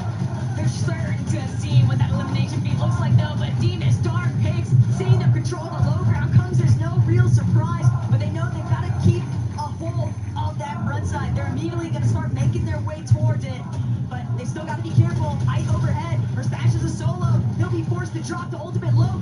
Malabuka creeping directly underneath him, but Mustache, he doesn't realize it. He only has 6 builds. He's trying to conserve as much as he possibly can. He's just so quiet in the background. Yeah, just kind of waiting for the zone to force him out. Let all these teams bypass him on this rotation and hopefully try to get some sort of a sneak attack. Peterbot Cold and Ritual still alive in this game as well, but their material count rather low. A lot of the teams being affected by the high ground and the pressure that they keep pouring down, but at least they're 134 above the damage threshold. When it comes to Storm Surge, I think they're good from here on out, and even Pixie from up above getting another knock onto Coyote. Alex cleans that one up, so Luke going on over to him, but they're just pressuring over and over and over, whether it's an AR, the double pump, they're not letting any team look up.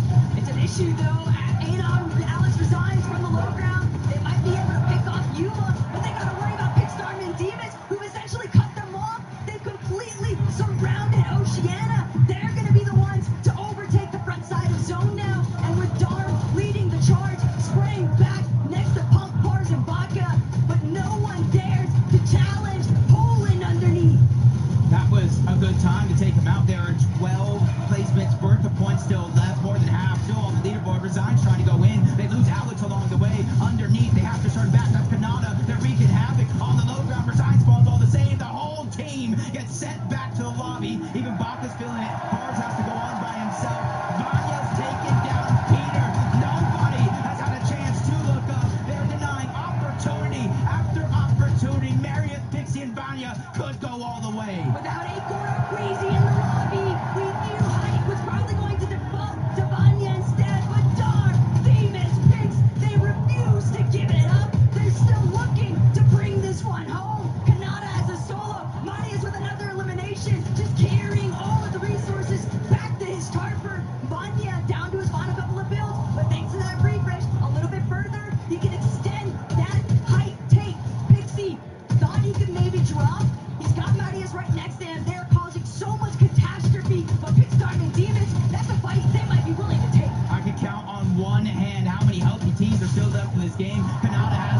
he's trying to get as many placements before he eventually does go down. Vanya, I'm not sure what happened, but he gets knocked. 2 players up on the high ground. Spinks trying to battle back, but Pixie gets dropped. Marius falls as well. Pix, Darm, and Demas, the underdogs, are looking to take it all because they might be one of the only trios left in this lobby, but I spoke too soon. Darm goes down. They have to get the revive. They're the only team on the low ground in the zone. Spinks and Shadows, they don't have a chance. They can't push through. They know they need to find a way to break open. But Darm, that's a big shot. That's all that they needed. Phaser, last man standing on height. Pig still trying to see where's his last player. He's looking to chop out Phaser. Whether or not Phaser can even drop, does he have the Blueberry Fizz? Will he fall before he gets the chance? He was hoping somebody else would deal with Poland. But Pix and Demas, this is it. Raining through. Pix, Demas, and Darm, bring it home. From underdogs to top dogs. And with Queasy, Swizzy, and their stats going down early, that shoots them straight up that leaderboard. They look like they have been here for years. Frankie, we need to know their secret. I don't know what their secret is, but I have to say, all year in Europe, we've been looking at Pix, Darm, and Demas. This trio that seemingly came out of nowhere and have been impressing us ever since. I mean, this has been just an incredible event for you so far, Dom. Yeah, it was incredible, to be honest. Like, I mean, it's our first globals and we played this good. It's crazy. And tell me how you've worked on your game through the year, because when we first saw you competing in Major 1 as a trio, you were so aggressive, and now you know how to not over-aggress, you know how to play the game right through to its end. What have you learned along the way? I mean, we worked with our coach Sven, so like we learned a lot and what to do and what to not do. But he's taught you very well.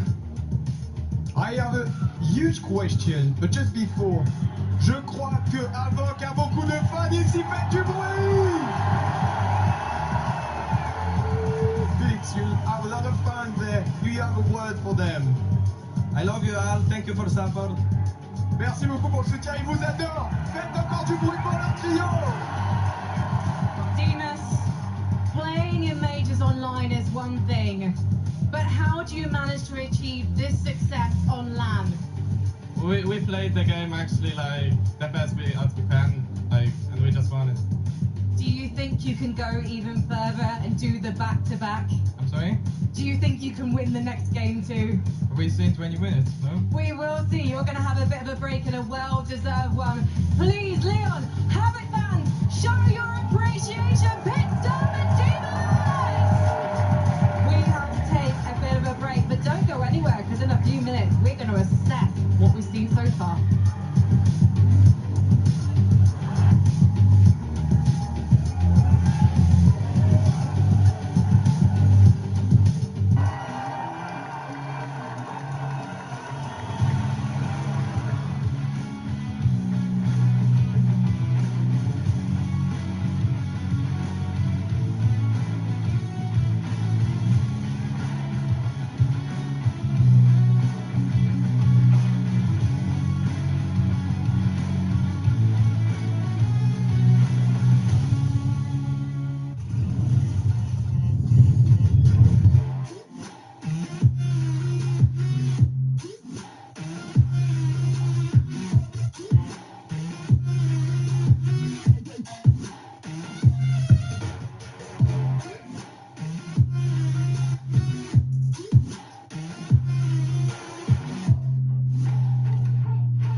get scared? Do you feel lost? I can smell fear. I've been there before, but you made it through the storm again. You did it on your own again. Goosebumps in your skin. Do you feel what I feel? I'm waiting on you to notice that you got what you want. We don't got time to cry right now. Only got time to focus. Some hits on the wait list. I was on dead dangerous.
Cam, this game could not be crazier.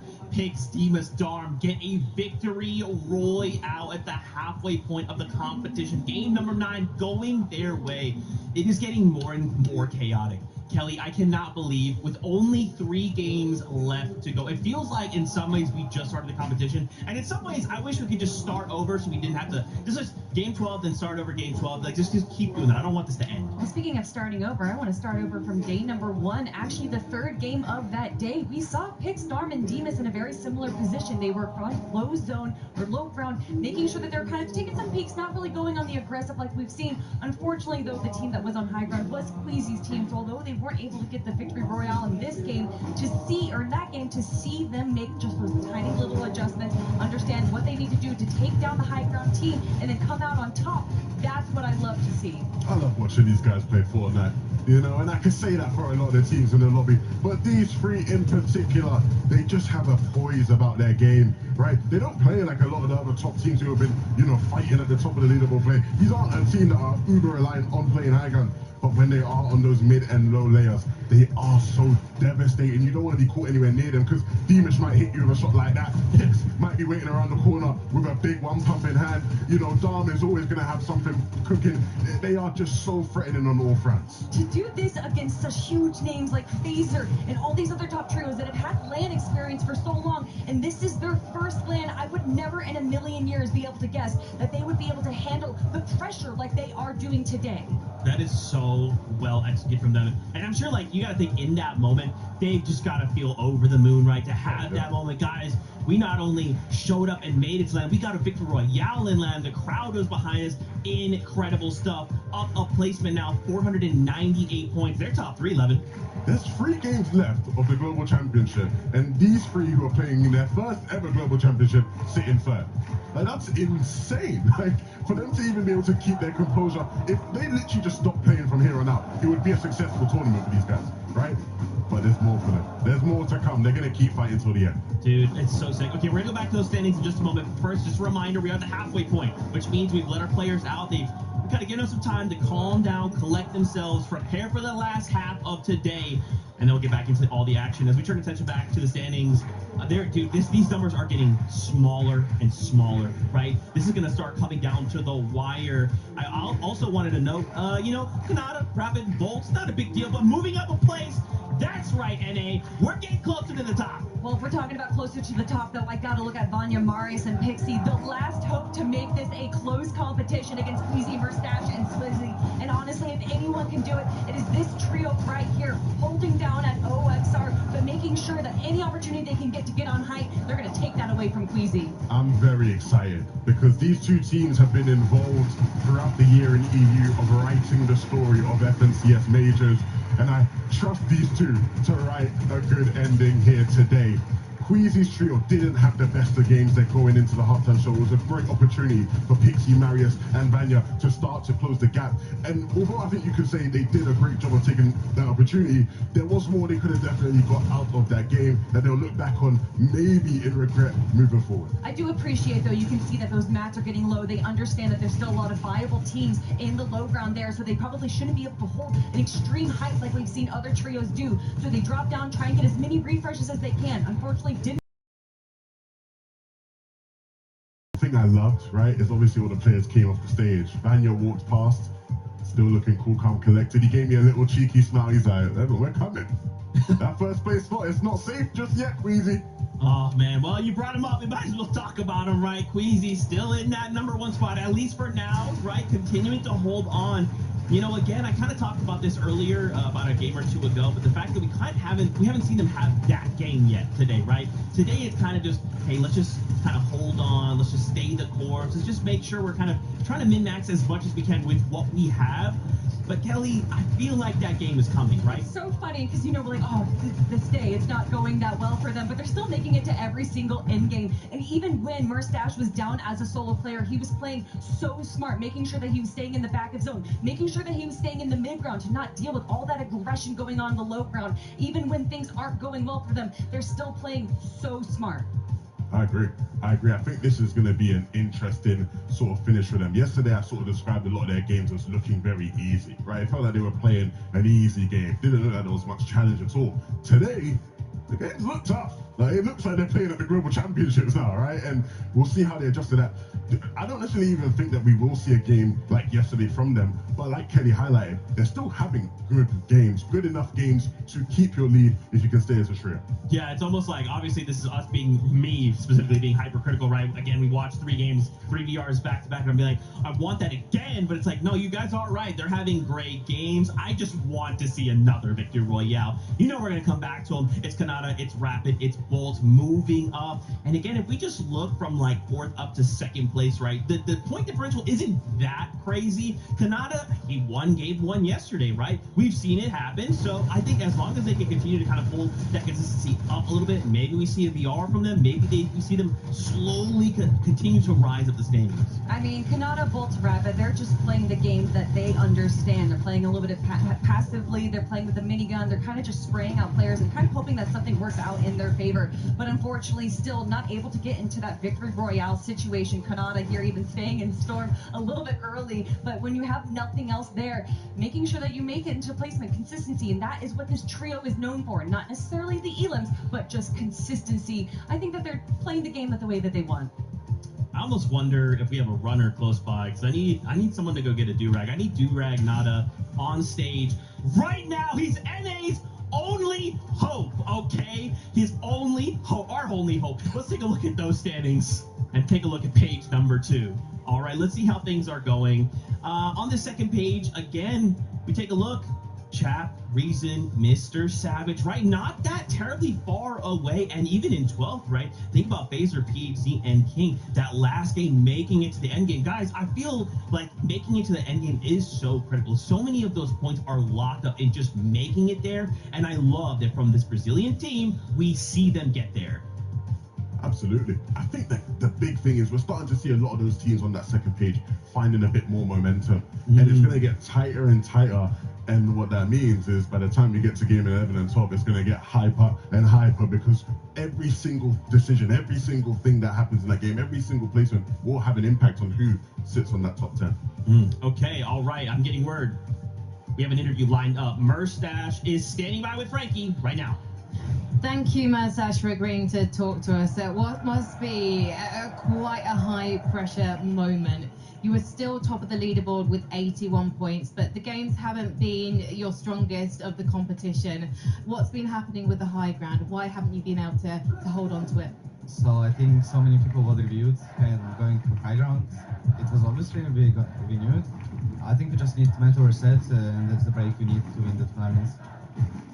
81 points from the 2nd place. What's the strategy now for the next games? As I said, I think we're playing good. We just need mentally reset for all of us, and we're gonna play much better after the break. La simple chose à faire, c'est de reset mental, c'est-à-dire repartir de zéro mentalement, se remettre bien mentalement et repartir de l'avant, parce qu'ils le savent, ils ont le niveau, et s'ils le font, normalement, d'après Merstash, ça devrait passer. So how is the energy now for the trio, Merstash? Obviously, you still have the energy of the audience, but what are the vibes in the booth? I mean, the vibes are still good. We kind of went down after the last game because we died early, but yeah, after the break, I'm pretty sure everything's gonna come back and we're gonna win. So what's the plan for the last 3 games? Take high, don't die. I think that you were going to play out of your mind. We only get to do this once a year, and I know you're not going anywhere without a fight. Thank you so much, Merstash. Good luck. Let's head back to the desk. Thank you so much, Merstash, for that time. We know this time is very valuable for these players, right? So super appreciative of him. Just taking a moment, letting us kind of get into his mind, see where he's at. Oh my gosh, we only have 3 games left to go in the Global Championship. How did we get here? How did this happen so fast, Levin? Let's rewind time. I mean, the games have just been so good. And you know what they say, time flies when you're having a blast. Looking at what Merstash said there, Kelly, he talked about them having an understanding that this type of thing was going to happen. Hype was always going to be a lot more chaotic. There was always going to be a lot more suitors going for it on day 2. And I liked how he sort of said, there's not like an in-game tactical adjustment we have to make. We just need the mental reset. We know what we're doing. We just need to execute better.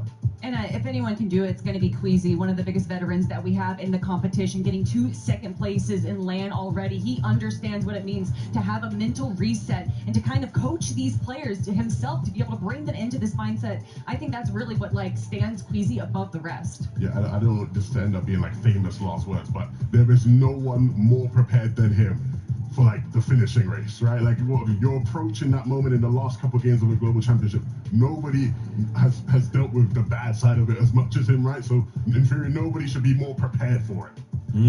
Interesting. That's something. Also, you said something. The fact that like obviously this is a LAN setting, so if I go in and we play a lot from home, right? A lot of our matches are remote, right? If I'm at home, I'm comfortable. I'm in my chair. I'm leaned back. Got my shoes off. Got my drinks close by. It's a lot different than being in this stadium on LAN, under the lights, under the pressure of this crowd. You make a mistake, you hear a boo. You get an elit, you hear them roar, right? It just is so different. Also wanted to highlight just some little fun interactions around we've been seeing in the map as we kind of bring up the standings. I believe it's Vico, Veno, Flixie have had quite the run here at LAN. Obviously, again, love him or hate him, Veno is a character coming out, being Veno. Vico, he's a talker. He's confident, but he can back that up with a lot of his play, Levin. So I'm excited to see what they bring for the last 3 games. Look, I'm not gonna lie. As someone who knows these guys really well, I was worried about them when I realized what the atmosphere here was gonna be like, right? Because again, they're very emotional players. In the case of Vico and Veno, at times they can allow some of these things to get to them. At times it's been difficult for them, but it's good to see that in moments in game, they're not allowing that noise to really get to them, right? They're able to stay locked in. This game, unfortunately, was not a great example of that, right? So really just put them to sleep, put them to shame. So again, I think like Mustache's trio, this break will be huge for these guys for a mental reset. Yeah, definitely. And, Raito there has got to be feeling good representing the smaller regions here, especially to take down someone like Vico, Flixie, who have kind of put a little bit of a target on their back. You know that the audience loved what? Oh, yeah, a little bit, just a little bit. I like that. Guys, I'm getting word. I want to head on up to a little interview. Benji is standing by with Gotaga. What? Eh oui, les amis, regardez, je suis en compagnie de quelqu'un ici que vous connaissez bien. Eh oui, Coco, oui, Gotha, je sais que tu adores ça. Gotha, j'ai entendu dire que c'était un jour un peu particulier pour toi aujourd'hui, non? Oui, on va être champion du monde, c'est pour ça. Et non, je parle évidemment de ton anniversaire, Gotha. C'est aujourd'hui l'anniversaire de Gotaga. C'est quand même pas mal comme anniversaire pour l'instant. C'est vrai. Et mes joueurs peuvent m'offrir le meilleur cadeau ever le jour de mon anniversaire, donc c'est trop bien. S'il le fait, c'est vraiment le meilleur cadeau ever, clairement. Oui, totalement. Bon, comment ça se passe pour vous pour l'instant, cette finale, ce cast avec Squeezie, Brox et Nikov, tout ça va? Ça va bien? C'est incroyable, là on commence un peu à stresser, on a la pression à chaque bus qui part, et non, c'est ouf. Le public, la France, les fans de Gentlemates, les fans des autres structures, un grand merci tout le monde. Vous êtes énormes, vous faites rayonner la France à l'international, les gars. Merci pour tout, vraiment. Dernière question. Il n'y a plus que 81 points d'avance pour le trio de Merstache. Est-ce que ça va le faire? Est-ce qu'ils vont aller au bout, Gotha? Je pense qu'ils vont aller au bout, et au pire des cas, c'est Vagnac. Donc voilà, les gars. Voilà, on est trop bien. Les gars, du bruit pour Gotaga, Squeezie, Brox et Nico. Encore un joyeux anniversaire, Gotha, mais c'est pas le seul. On a d'autres anniversaires à souhaiter aujourd'hui. Et le prochain, c'est avec Frankie. Frankie, it's your turn. Merci beaucoup, Benji. From one birthday boy to another. Amar, what's it like spending your birthday with an incredible arena like this? It is actually amazing to have this kind of birthday present. Gotaga, my friend, bon anniversaire as well from your upstairs. Gotaga and Gentlemates, thank you very much. It's actually insane. Have you got a joint birthday party planned for later? I might have planned a birthday party, right? Yeah, it's. Happy birthday to you. Happy birthday, dear Amma. Happy birthday to you. Amma,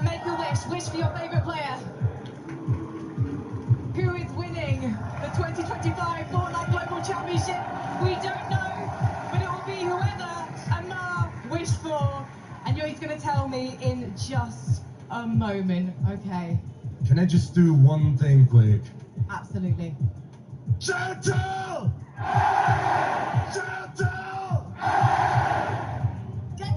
Gentle! Let's go!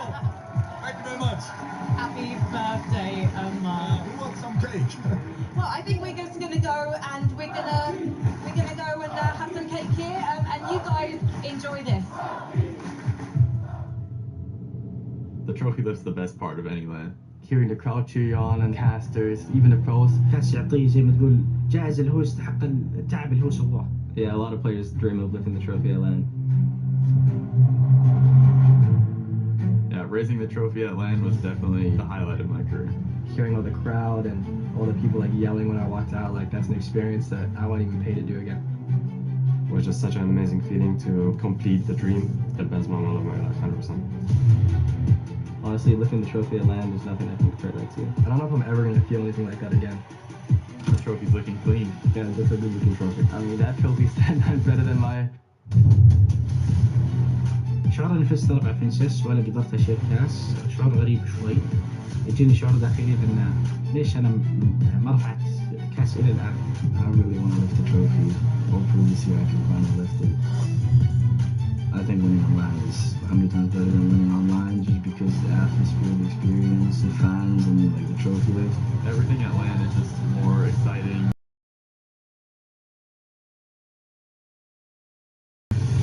Yeah, it 100% feels like this every time you go in the LAN. You just chase that feeling over and over again, clutch after clutch, win after win. I don't think anything in life could make me more happy, but I also want my teammates to experience it. Like I said, I mean, it's such a one-on-one feeling. If it's not a win on LAN, it doesn't really matter. So to win here at Global would just be a great feeling on the moment, honestly, because it's something that I've had on my list for a while now. Winning an official Fortnite LAN would definitely be the craziest moment in my career for sure. إذا تيم مدريس رفع الكاس وفاز بالبطولة بيرفع اسم مدريس الأعلى من الجمعية هناك. I think it's just going to be a beautiful addition to the collection. I've already won before with a different teammate, so I can win again. A lot of people said I'm an underdog, but I showed them not. إني أتشوق اللحظة إني أرفع الكاس.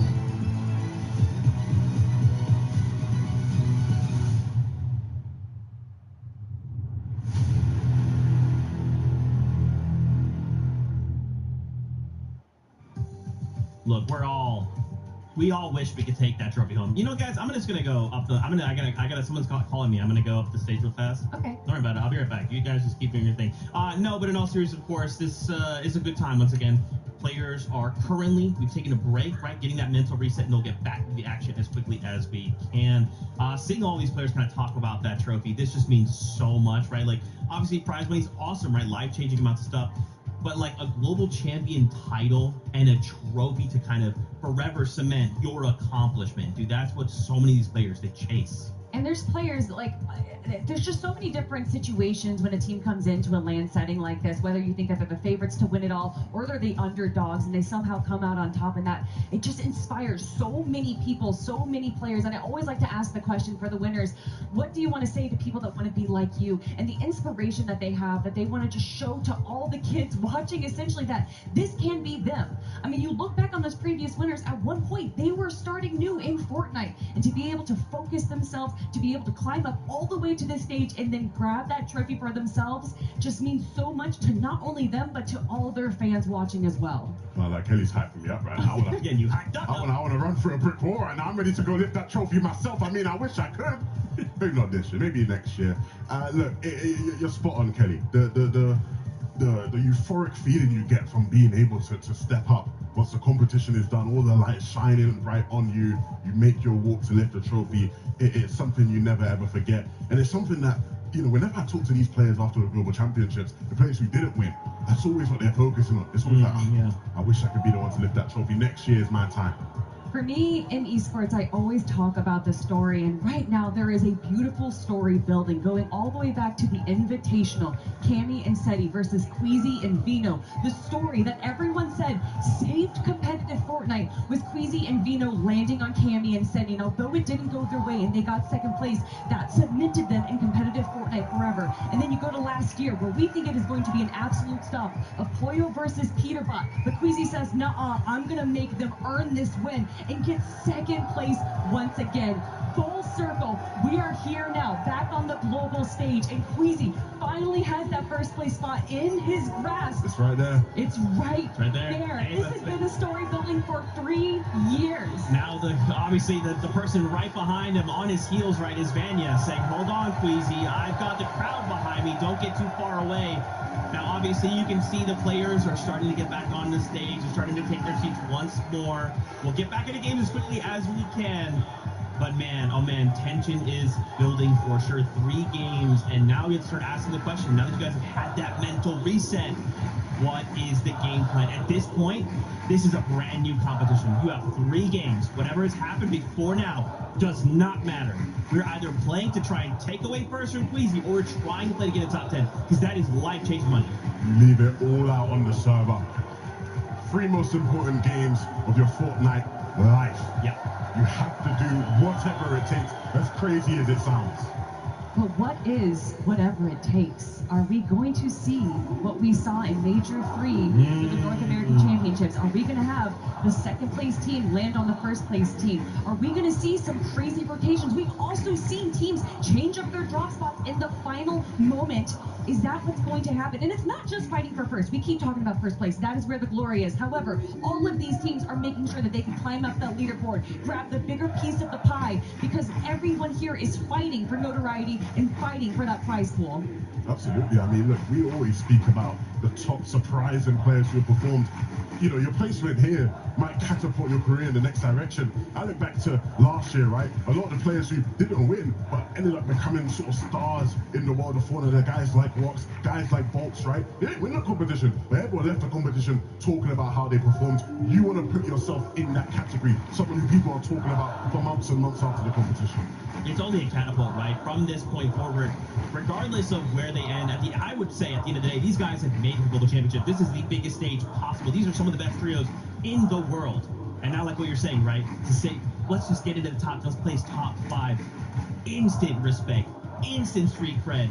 How many of these trios are looking to do that? And that's what I'm saying, man. 3 games, let's go. Kelly, I mean, let's get crazy, right? Everybody in the lobby, let's just go let Queasy, let's take him out. Let's try and close the gap, and then everybody kind of walk around. Why do you think Kelly? He's trying to put that on me right now. I don't think Queasy's going to be a big fan of you guys anymore. I mean, everyone, you can't be having none of that. I mean, look, if you ask him right now, he'd say, yeah, they can do whatever, we're ready for it, right? Because that is just how stone cold he is.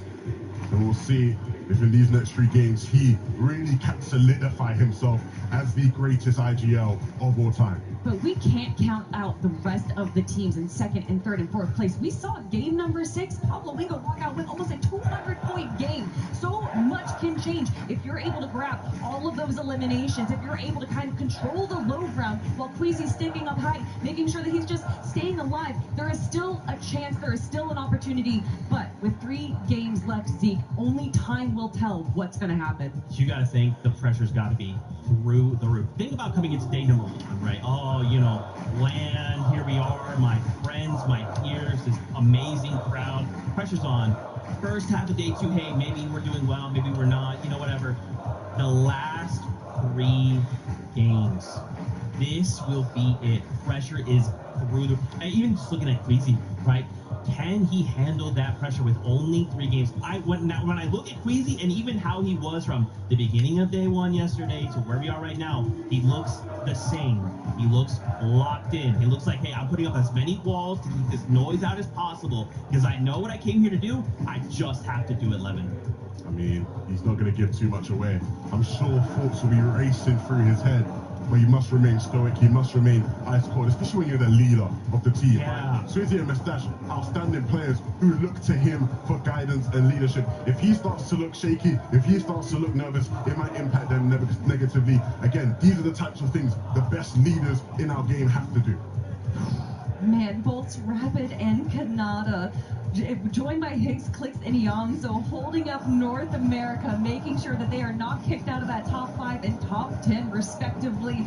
But Honestly, you were right at the beginning of the show, Levin. EU is on top right now, but which of the EU teams will come out on that top? You know, I'm actually curious. I have the corner of my eye there, Nico Venom Flixie, right? They're about 100 points behind, but one good game, like you said, Kelly, could change everything. With that being said, I'm gonna go say what's up to our casters to get things started. Thank you guys so much. This is the final stretch, the last leg of Day 2's competition here at the 2025 FNCS Global Championship, Jacob. And anything could happen because that top two started to get uncomfortably close. Yeah, anything has happened already. 185 points to start the day. That was the lead from Queasy, Swizzy, and Merstash, and it has been decimated. Only 81 points separate first and second place. You got to give it up to the EU teams all weekend long for performing great. But the next game is ready. Let's get right into the action.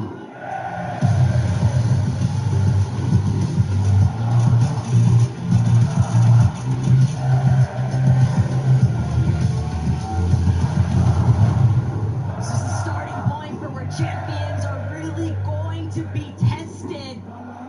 The battle bus taking off here in game 10. And there's one off-spawn fight that I have a feeling we're going to need to see a little bit of a resurgence from Tayson if he intends on continuing to pose a threat for that top half of the leaderboard. So far, here today, it has been largely Roxy's team coming out on top, but anything could change in the blink of an eye. Wait a minute. Who invited Aspect to this party? A whole nother trio now joining the fun at Rangers Ruin. That just put a huge switch up on how these things have been playing out, but instead of a straight 50-50, the majority of these fights, they're trying to take two different sides of the POI. On the outskirts of Aspect and his trio, Tinka, they're trying to loot up. This is the team coming into the Global Championship. They were landing at the Kappa factory. SETI lands over there. They are on fire. I wouldn't want to land there either, so they're just trying to figure out something. Seems a little bit bizarre, though, that Kazi Aspect would choose to actually try and land as a third party here at Rangers Ruin. This is preposterous. Pablo, Chino, Roxy, they fully understand we've got to create a little bit of a gap here. They're already splitting this POI slightly with Tayson, Chicho, and Atris and Aspect Tinka. They did not get the drop they were looking for. Tayson, Chicho, and Atris, they might just be able to run the Yoshi fellas out of here, if not run them down for eliminations entirely. Honestly, considering the little bit of loot that they did have, you know, Wrecker Revolver on one, Sentinel Pump on the other, and they do have some shields as well. Not what I expected out of this drop, but they're doing it, figuring out a way to stay alive. Prexy just immediately runs out of Rangers Ruin. He said, nah, I do not want to fight that triple contested drop. They immediately move towards the left and find a key elimination. Ferdoxy, Chino, and Pablo are revved up and ready to go. And this is the effect of Rod Review, because they completely shut out Striker and Disco's teammate, Kadu, just nowhere left to escape. That's a really nice elimination to find, too, especially considering that they were pretty much forced out of Rangers Ruin due to Kazi third partying. Now Striker and Tisco just kind of hiding. They know their teammate went down in that direction. All those builds, and he's trying to figure out, assess the situation. Can we get those revive boots back up? But Biko, Benno, Twixie returning back to their throne. The first elimination's cleaned up. Toyota figures out a way to even the fight, even landing some crucial damage on the Twixie as he tries to run away. Toyota finishes the job. 2 straight knocks right off the start. It's definitely going to be a bumpy road for Benno's team if this storyline just continues to hold strong here. But someone who hasn't had any issues with their early game, it's going to be Swizzy, Queasy, and Merstash, just taking full advantage of everything that's provided by the Hive. And Swizzy even doing a great job scouting around, heading straight to the top of their search base. They're ready to start getting some tags in. Oh my, another team, Aspect Tika Cat. They say, you know what? The harm and going to another. They immediately make their way on over toward the top side. Tayson, Chicho, and Riz say, you know what? We're going to chase him as far as we can towards the edge of the zone. once they reach that point, they realize they don't have to load up they want. 30 builds on one of those players, an empty item slot. They're immediately about face. They're trying to figure out where they can pick up the scraps from. But you don't want to be operating with scraps with players like Marius, Mixie, and Vanya just have so much at their disposal. Uncontested, always our headquarters. They can spend so much time here, Jacob, and they tend to more often than not. But Visual's brave diminish. They might have something to say about it. They went for an attempt at a sneak plan last game. It was delayed, but they were still able to, follow through that last lobby. But now, Pixar and Demas, look at them a fifth position at Kappa Factory, and no one else in sight. But I wouldn't be too worried about these guys just yet. I mean, they're rolling off that momentum from the last win. Yeah, and I know we're talking about it, but to start the year, Pixar and Demas haven't even played a single game in a regional FNCS final. And now you look at the end of the year, they've not only won a game on the biggest stage Fortnite has to offer, they're in contention of winning the Fortnite Global Championship. If I've ever seen a Cinderella story, this will be one right here. But they have so many juggernauts in their path. Not just Mustache in the trio, not just Pixie, Vanya, and Marius, but Seti, Yapko, Panzer, Kanata, Bolts, and Rapid as well. But something that took place in the last lobby, Jacob, is that we saw many of our top 10 players on the leaderboard getting eliminated early on. And Pollo, Agers, Acorn, well, they're still looking to try and break into that in the first place. Agers gonna find the first elimination onto Wixie. And sure enough, Gentle Mates letting everyone know just how much they support seeing Pollo prosper as he continues trying to apply damage, trying to apply pressure. Alex Thrower left to run, just getting shot at from every direction. Agers, Acorn, and Pollo, that's been one of the biggest thorns in their side. They kind of thought they would have multiple teams in the distance from Demon's Debris that were building surge towers to trade shots with, but they're getting pushed. They're forced on a roulette drop spot and having to force a fight just like this.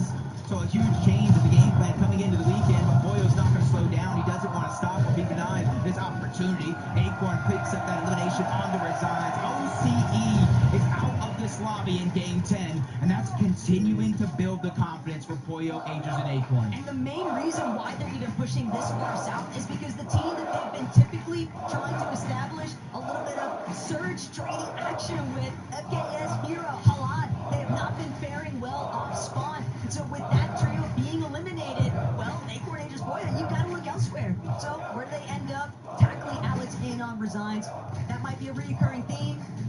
Hard to tell just yet, but they still got to make up for so much lost time, and they're not the only ones. Yamzo, Clicks, and Higgs. We've seen just how stone-faced they have been between each of these lobbies. They were starting off day 2 in that 8th place position, but they have been getting pushed lower and lower in that leaderboard.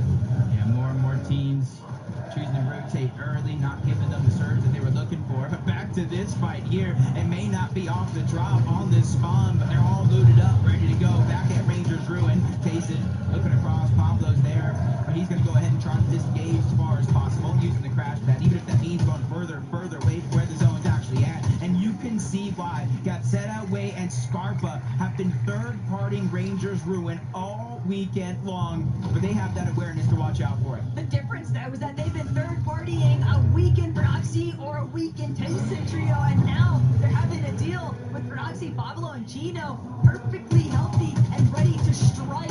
Not only that, but they're still also tangled up with Tayson underneath them. Ping with Malabuka, though, on the ropes here, trying to see if they can battle their way out of this box fight position, but Kappa Factory, this is all just spilling over and against them.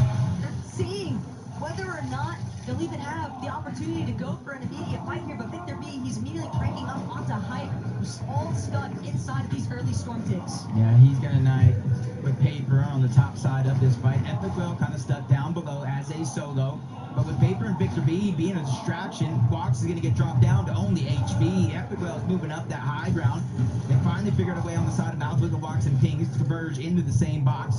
But this is their chance now with all those extra hills. This is their original surge base. Just trying to sit towards the middle. and figure out the plan for Epicwell, Victor B, and Paper.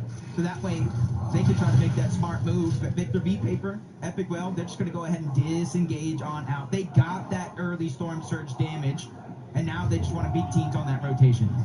Just looking again. A little bit of space creation here.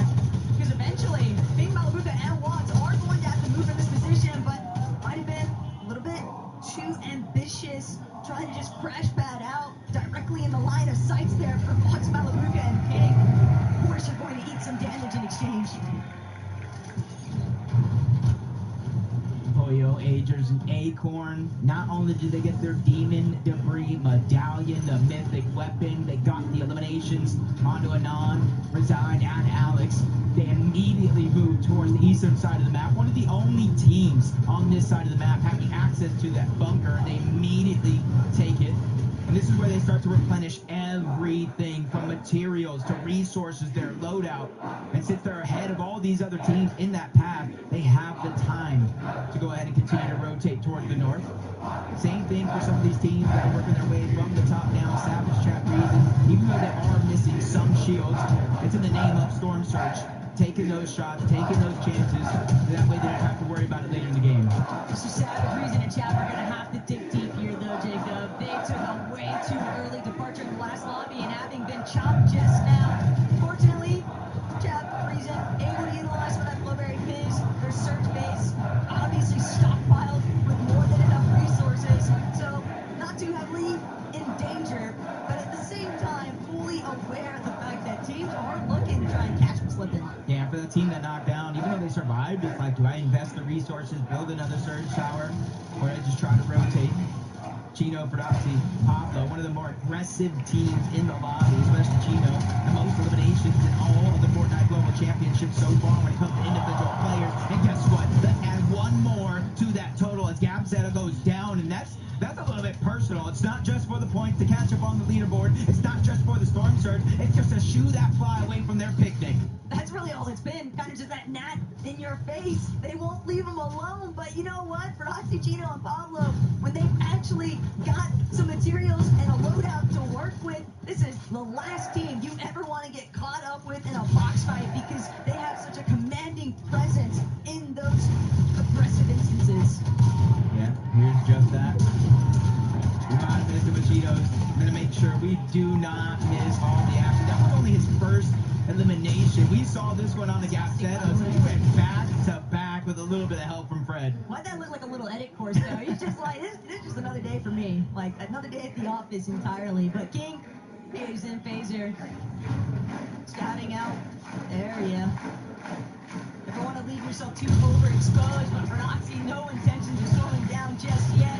Now, they can finally enter this fight. Tayson has been knocked. Chino, once he gets going, it's like impossible to shut him down. And Chino, side by side, racking up the eliminations, several now to boot. That's just on his own head. Prodoxy and Pablo also rocking their own individual eliminations, but they are a little bit hurt. They do have so much to bring themselves back up to full HP, though, Jacob, because of these win-outs on their fights. Yeah, even after taking down Tayson's team, you still see Focus, Upple, Mixon, here, Tika Aspect, and their trio were there at one point or another, but they immediately saw what was going on and said, hey, it might be better for us to try to go to the zone, worry about Storm Surge a little bit later. At least there's two teams we can try to look back on and try to focus. Fred underneath, along with Pablo and Chino, they're just trying to assess the situation. They know another team is up there. They just don't know exactly where they're positioned at. After yesterday, Upple, Focus, and Mixon, we saw opportunities for where they were able to shine, but dealing with a team like Prodoxy, Pablo, and Gino, it's usually not worth sticking around. Better to just prioritize the positioning, shoot out the crash pad from behind you, but both these trios just going to head their separate directions, two different styles of rotating. Ooh, it might not be the biggest upgrade for them, but they are going to be able to replenish their crash pads if it does spawn out. Maybe upgrade their Sentinel pump if it does drop as well. 3 different ones, but that's what they get. A little bit more loot to work with once they get that rank upgrade. And it's only a B rank though, so you can see kind of the slow play, no eliminations, not not necessarily their game plan, though. I like this dead side wraparound, though, from Seti, Panzer, and Yapko. They've got early surge already locked in, so they're going to opt to already make a direct line in towards the elevation of the mountain range and potentially push back other teams that might be looking to try and rotate a little bit after the fact. I can agree with that. Takes in Yam zone. This time around, the zone pulling towards the north, which means they kind of have the luxury to be able to sit in their base. I believe this might have been the team that we saw kind of get chopped earlier on in this game, but as we tune in, Ager is feeling a little bit of struggle. That's Peter, Bot, Cold, and Ritual on the other side. They have to abandon ship in terms of getting Agers back into the game, so Polio, Acorn, they're going to have to work this as a duo, and that's a huge disadvantage going against NA champs, Peter, Bot, Cold, and Ritual, and they're looking to get aggressive. There's only one way back into this game, and it's through eliminations itself. It's starting to feel like Major 3 and NAC all over again right now, Jacob. Peter, Bot, Cold, and Ritual seemingly in the driver's seat right now for this box fight. That is up until Cole loses a good chunk of his shield. He's going to retreat back towards the high ground. Boyo, Agers, side by side, holding down the slower layer. But the longer this drags out, the more time it provides for Ryu, Snowy, and Sa to move in. Yeah, just a kind of scary situation, because even with the knock on the Agers, Peter, Bot, Cold, and Ritual didn't play aggressive, and that's usually something you see out of this team time and time again, especially since they have a deficit that they have on the leaderboard, 14th place versus 18th. You would expect both of these teams to try to make some sort of a play, but they also know this is the two teams we've been seeing all year long essentially battle it out for 1 and 2. In terms of actual top spots and grand finals leaderboard, but in terms of the community as well. But Boyo and Peter, Bot, Jacob, they were just global champions. They did that together. And now, here today, both of them going on huge recovery tours just to try and bring themselves back into contention for top 5. But Peter, Bot, Ritual, Cold, they're just continuing to push themselves up the flip face there. I have to check back in to see whether or not Acorn Polio even decided to pick back up on that engagement. But for right now, Reason, Chap, this is dangerous. They've got Chino, Broxy, and Pablo trailing them, and they've already lost Mr. Savage. They want to play for the reboot, but they've got to deal with Hero first. Yeah, they're kind of faking it, faking like they were going to try to crash pad away, get somebody on the other side to make a mistake. Even though they didn't peek, they realized where they were and immediately start to put pressure down. They have the Stinger, they have the minigun. They are going to melt through these builds if they can focus all on the same target. The reason, the Chap, they are 1,300 damage above the threshold, dropping down to 1,100, but they have more than enough to focus on trying to get Savage back into the game. No other team, or at least not many, can say that they have that amount of comfortability. So for Doxy, rotate, use the Flipberry Fizz, use the crash pad to get out. Get a chance to look in and see what happened. Mr. Savage just too preoccupied dealing with Halad on the other side of his wall. Doesn't get a chance to close off his back tarp. That is a big play to come into fruition there. It's going to be a huge setback too for Chap and Reason to try and bring it back. But Matias, Pixie, Vanya, they've got so much damage right now above the surge threshold, Jacob. All they want to prioritize is the high ground ball, and they have made that very clear here today. Yeah, and they got a smooth rotation, and every other team in front of them is also doing the same thing, so they're not going to be contested by many up until the point where they start to hit that line on the zone. You see it's getting stacked more and more on the south side, where more and more teams are going to have to rotate into. On the whole northeast side, there's 3 teams stacked up. Malibu, Pings, and Walks going to be one of them. Day 2 today, their run has been impeccable. 345 points, doing their best to close the gap as much as they can, but they're kind of in a tough situation here. Talked about 3 big teams all around, ready to fight if they make a mistake. And they're all going to rotate out first, beating Malibu, Pings, and Walks on this rotation. Smart that they're not trying to overcommit. Talking about overcommitments, Chap sees FKS. They were trying to bring him back into the mix, but Chap's taking full advantage of the situation, just bragging out entirely. FKS, the secondary elimination there. And that is exactly what Chap and Reason needed. Breathing room. Maybe we'll see Mr. Savage back in this one. And for Queasy, Swizzy, and Mustache, this is a moment. This is a moment because they've had 2 lackluster games so far. one decently well-played one, and that 185-point gap got dropped to 81. But with still an 81-point lead, it's about a game or so. They have a cushion. They just need to execute here and now. They cannot wait, because if they falter early, that's just opening up the floodgates for anybody and everybody to start to catch up. But the north side zone, it's starting to pull so much congestion. Flitzy, Alto, Higgs, they want to take over the position that Curly, Reed, and Cooper currently reside in, but they don't even realize just on the other end of that box, Chino, Pablo, Fredoxy, and you want to talk about guys who are looking for a fight, just look at the amount of eliminations they've already acquired by 7th zone. This is one of the few teams, it might even be the only team capable of dropping a double-digit elimination win. Capable, they did it yesterday to close out the day.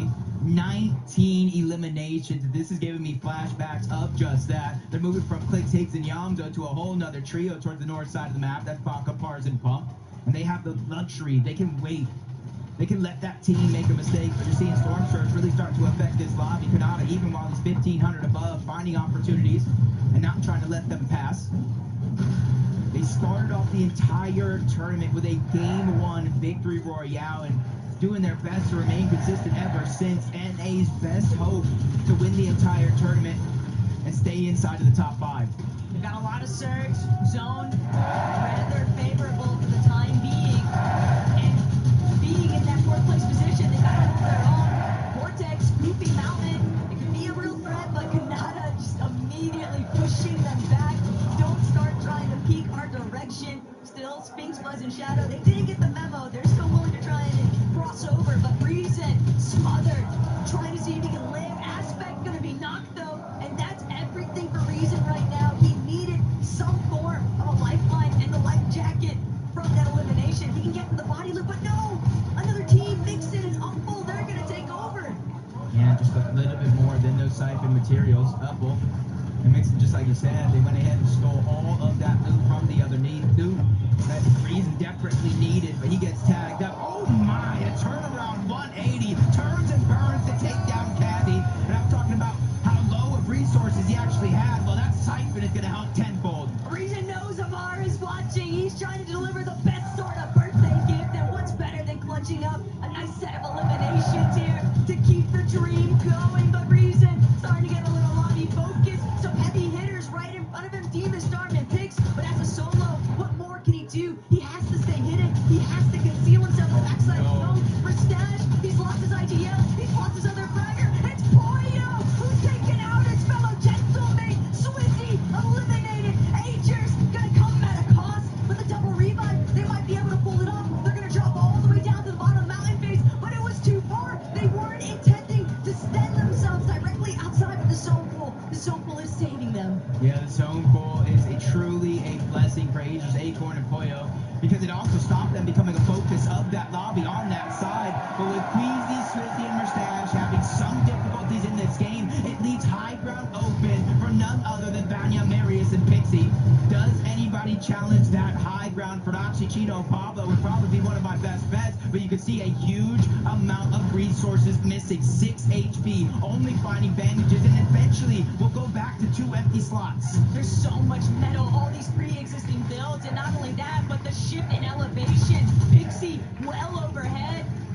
He might be able to even see this team scattered through the low ground. They're trying to get whatever hidden positions they can, but Proxy, he runs into the wrong box. Proxy's immediately put down into the dirt. Pablo and Chino, they're gonna have to get it out the mud, and Pablo with the elimination onto Upple now means that they're stuck inside the building. They've got to break out. But this is the point in time in the game. Top 17 teams still left alive. Placement points will start to click in with every team that falls and cascade further and further, with the eventual winner getting 65 points. But in the feed, you see Chino. He's going to go down. Oh no. Yep, that puts pain and hunger inside. His Pix is now feeling that same pressure. He's going to fall. Demas is being stuck by himself. He has to try to figure out a way out of this situation because they have no resources. Darn, they're separated just a little bit. No materials. And now the zone and somebody else moving in. But oh my, he does it again. Big Darm is going to take down Poyo. And this is exactly why they are the prospects of Poland.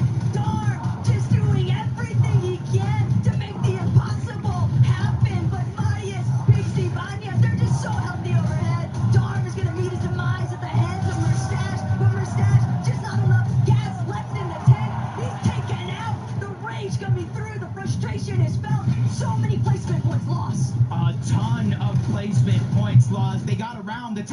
15. It is wide open, and Pixie, Marius, and Vanya can figure out a way to win this game with a certain number of eliminations. For one of the first times today, we could see a new first place team. But Taco, don't let me get too ahead of myself. 2 different games today. We saw them on high ground, and they faltered. This could be third chance to charm. But look at the amount of materials they have, Jacob. 85 build, and that's just on Marius. They are so strongly overhead. The rest of the lobby collapsing into itself. It's cannibalizing itself underneath them. They hardly have to do anything at all. Just spray, suppress, while Pablo continuing to try and push through the storm sickness, tearing away at his back. He finally manages to get inside the zone, but they've been chopped. Pixie saves himself in the last second with the crash pad, but it's Kanata. He's going up. Marius trying to stop it.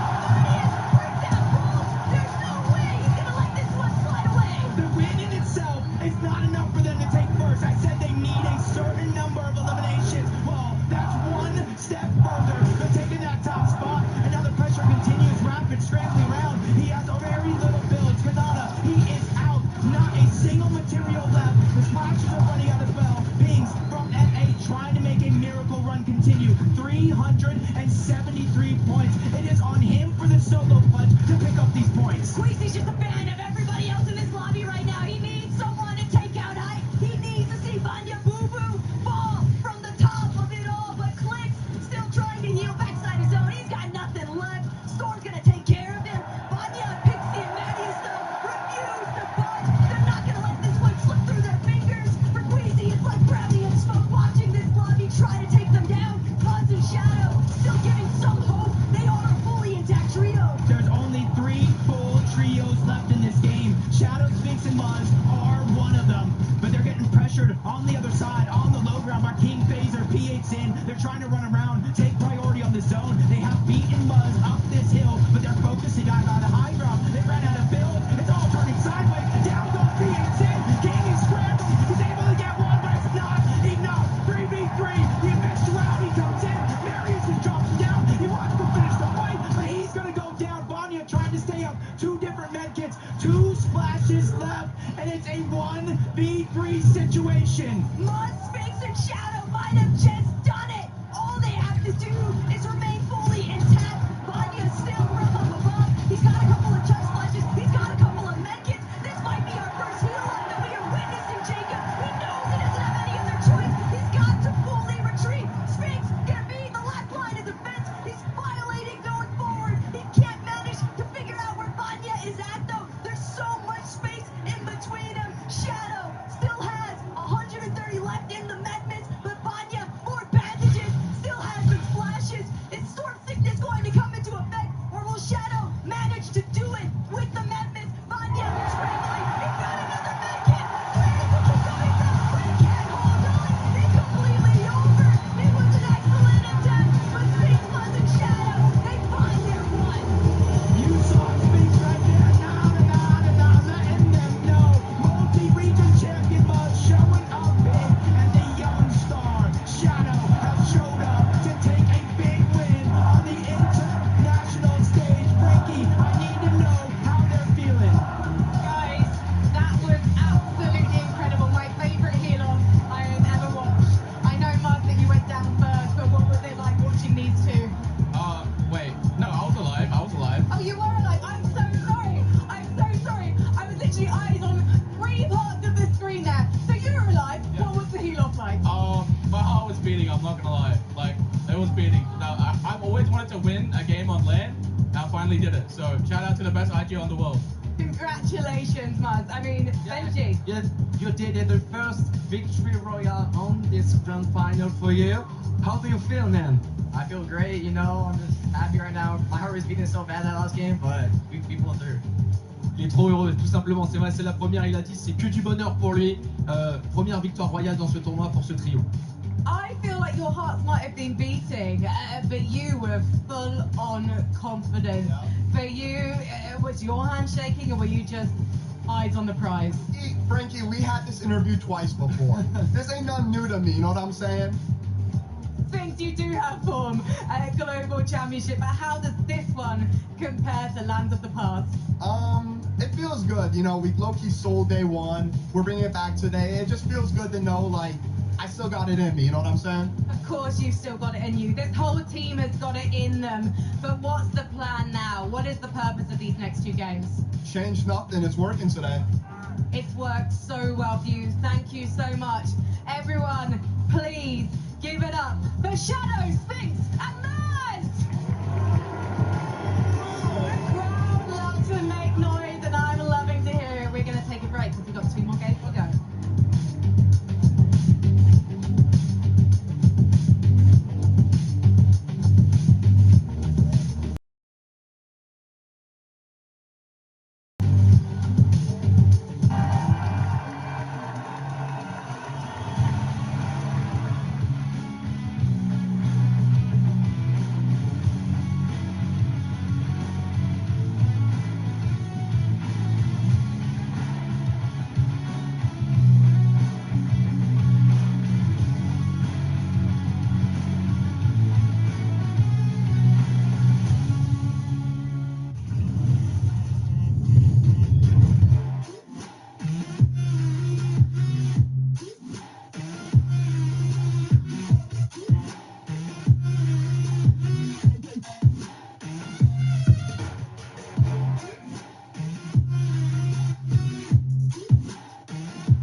Do you get scared? Or do you feel lost? I can smell fear.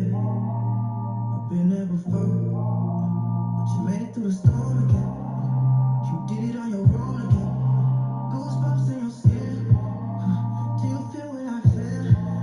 I'm waiting on you to notice that you got what you want. We don't got time to cry right now. Only got time to focus.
Fortnite fan, we did it.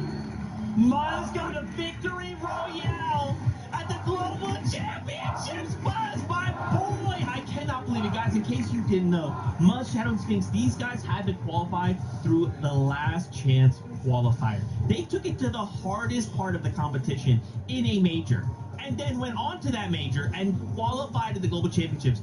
Come here, the hardest stage of this competition, and get a victory royale on land. Minnie, I'm good. I can go home happy.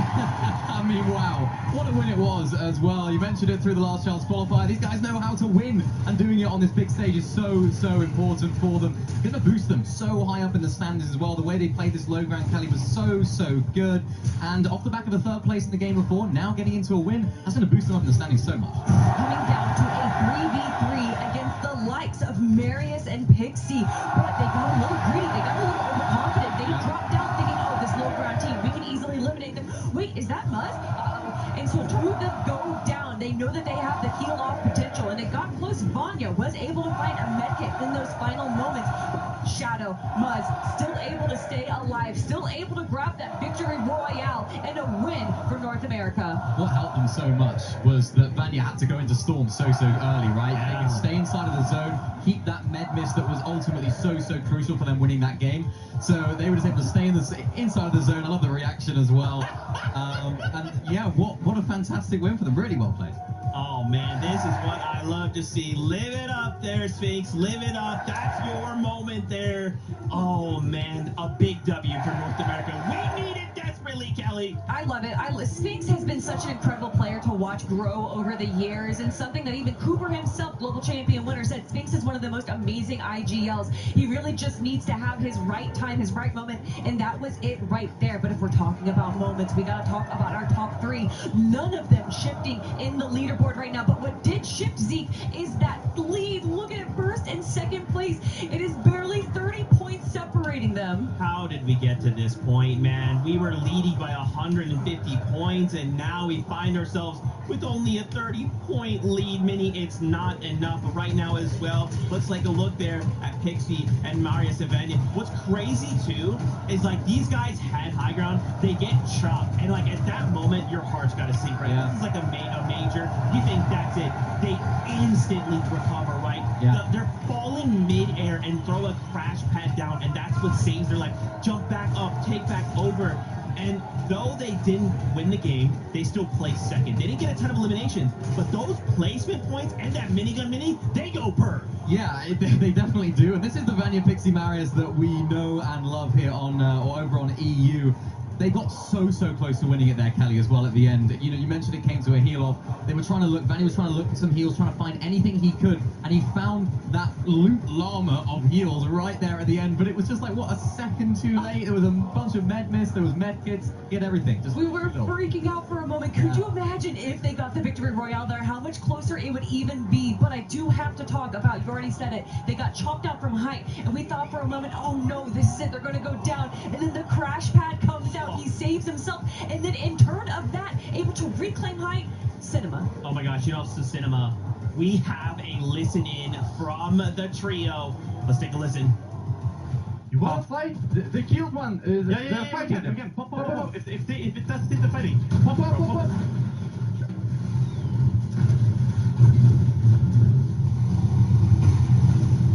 You good. Mr. Stein. Nice. Yeah. I got 500. I'm low. It's healing. Break. What? 180. Nice. I'm checking it. No. 60. Disappear.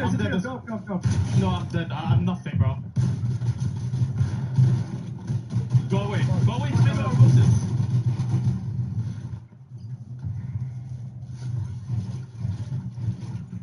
Make it. No. It looks like for a moment, right?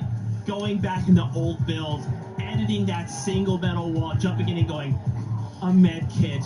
It's all safe. But in the end, not enough. And what's crazy too is just think about Vanya on height, right? There's a moment on the low ground where the teams are fighting, and you just hear the minigun start, and it's just shred everything down below. And I thought at that moment, it's over. Vanya, with that single item, got themselves the win. But man, coming down here to the wire. Other trios popping off in this game as well. Kanata, right? Another savior, right? Please, NA. The difference is, though, Kanata actually is moving down a placement. Now, we can still make this up, right? It's not that many points far behind, but Kelly, we've got 2 more games. Yeah, I mean, with Rapid, Kanata, and Bolts, we already saw them grab the first victory royale of day number 1, setting the stage for everyone else. And although they hadn't had the performance they wanted throughout the rest of the games of day 1, they slowly started to be able to climb back, playing the way that they do. You see, it is low eliminations. They have never been a W key team. Yeah. However, by sticking to the low ground and to the side, as you can see, they're able to just kind of last a little bit longer, maybe get a few clutch limbs at the end, and stay in that placement heavy format we know that they like.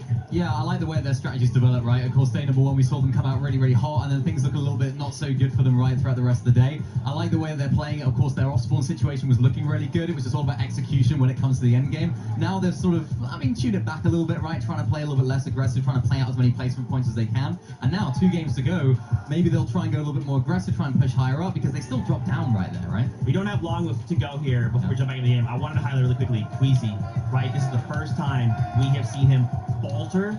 15th place in that game, a single elim. Now we only have a 30-point lead. Guys, this is uncharacteristic. Maybe that reset wasn't helpful, but listen, we still have 2 games to go. Kelly, we can still pull this off. We can still do this. Listen, everyone always talks about caster curses, and I think that's hogwash, but then I spend half of our halftime show talking about Queasy's story in 2nd place, missing out on 1st place in the Invitational, missing out on 1st place last year. And now I'm wondering, why did you do this? Are they going to get 2nd once again? What I hope is that he's learned. I hope he's learned from that last time out, right, getting 2nd place.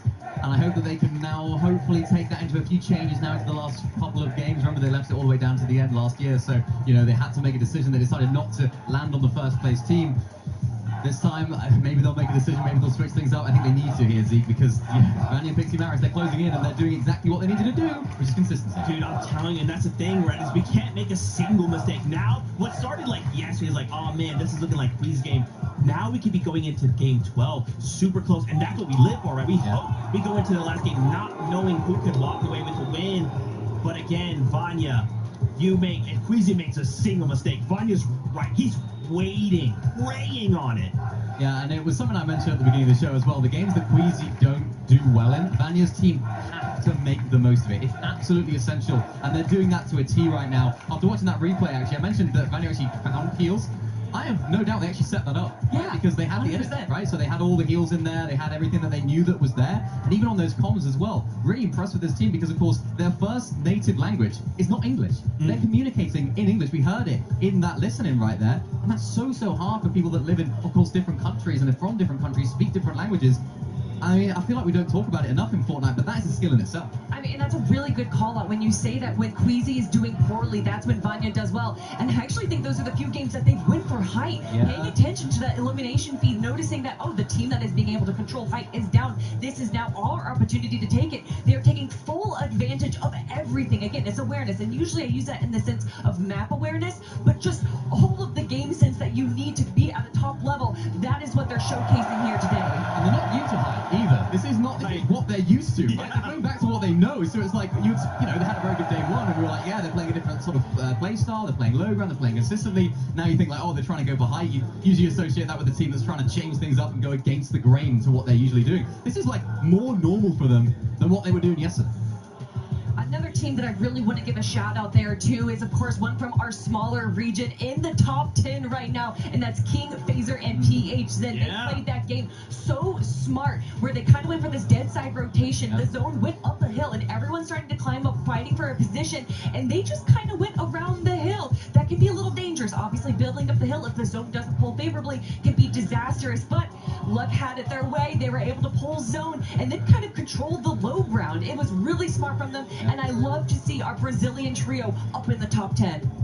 Can't forget as well, they came to NA, right? They decided they wanted more practice. They wanted to kind of refine their skill set. And Mini, that's showing here on a global stage. It looks so good. And also, they played in EU in last chapter as well. Chapter 5, they came on over to EU, had a little go there as well. It wasn't necessarily... Keep talking. That battle bus horn has come, so it is time. Game number 11. Let's go.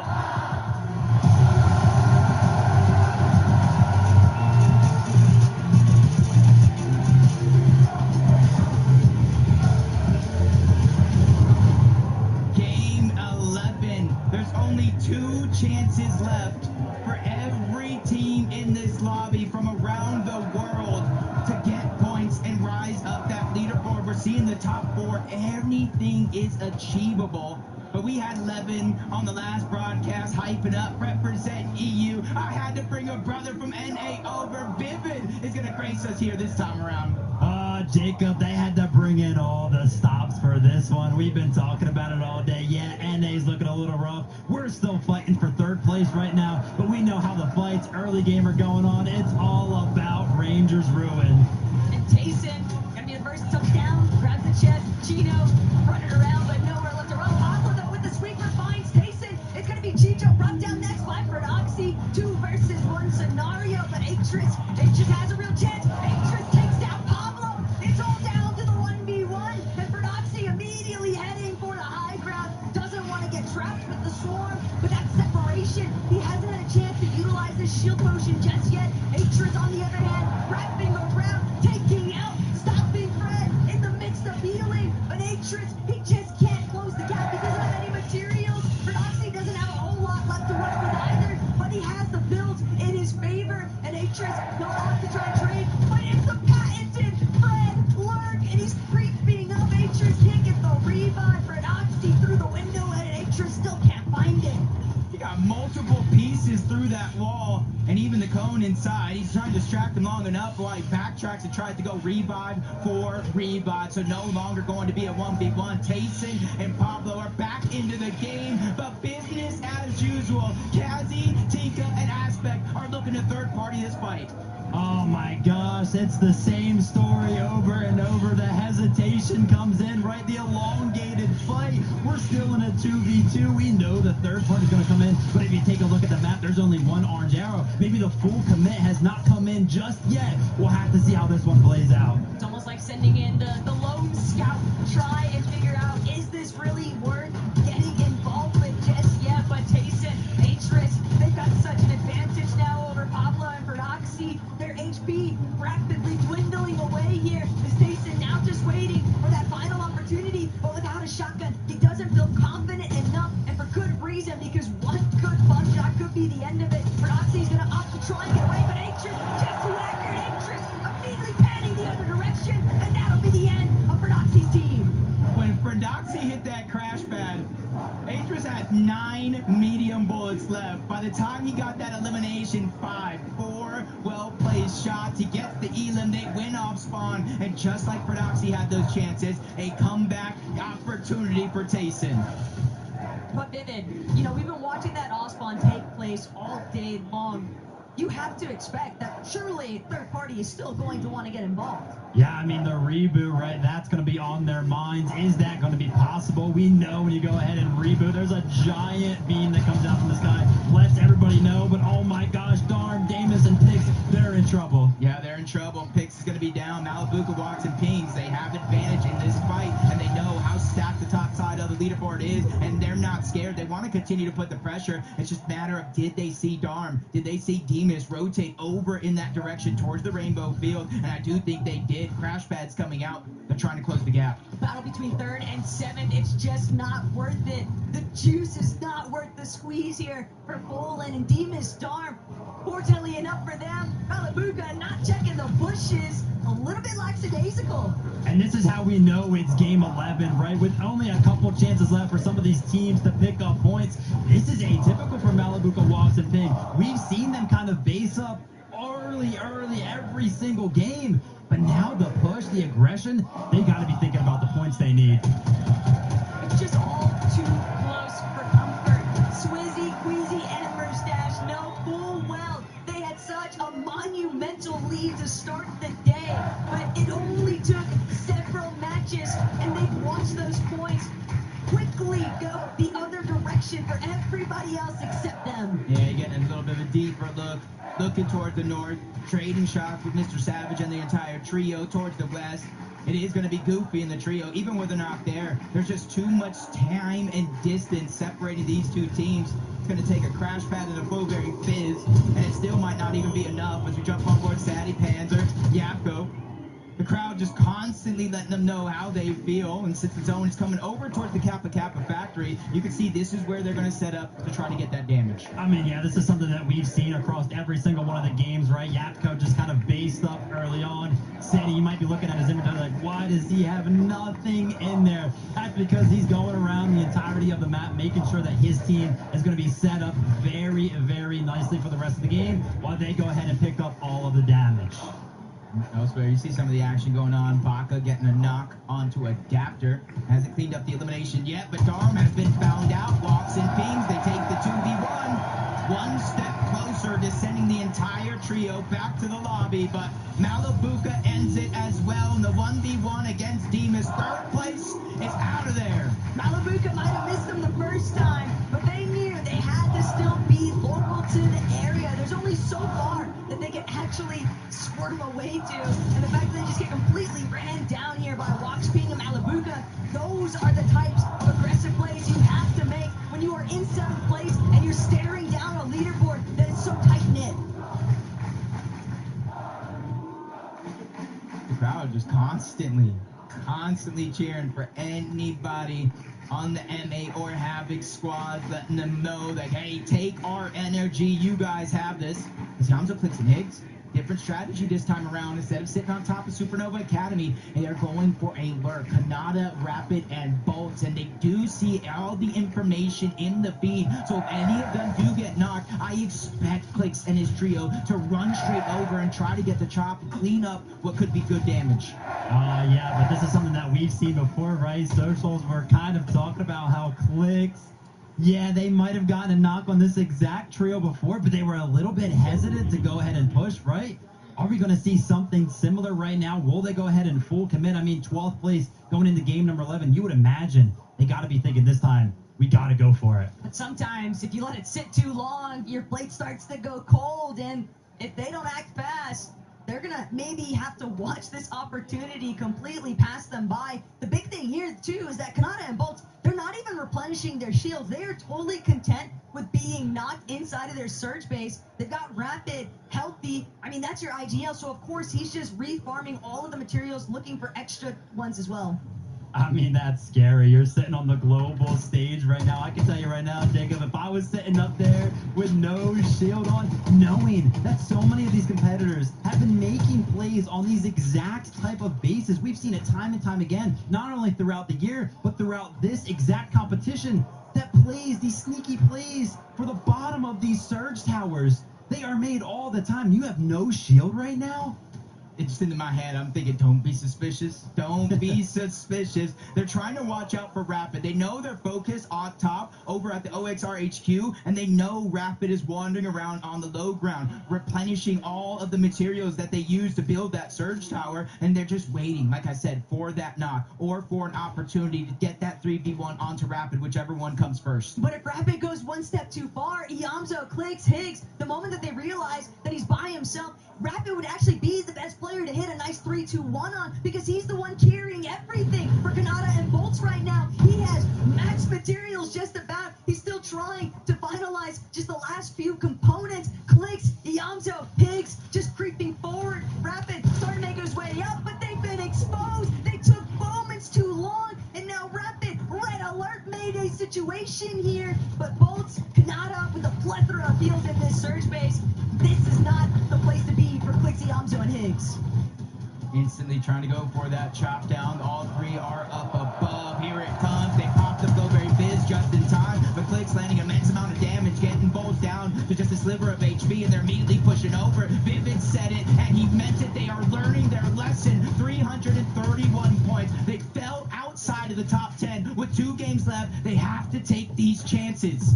But Vivid, do you think that it's still worth trying to force this engagement, knowing full well that you're looking at a team like Kanata that's got more than enough surge, and they can afford to stick around with all these heals? I think the power behind the push for Clicks, Iamzo, and Higgs right there, it was all about the surprise. Rapid with an MVP performance, acting like a bird in the sky, making sure that he kept his 2 teammates safe. Shout out to him, right? Because when you look at the leaderboard, they're in 5th place right now. If Rapid doesn't see them, everything falls apart.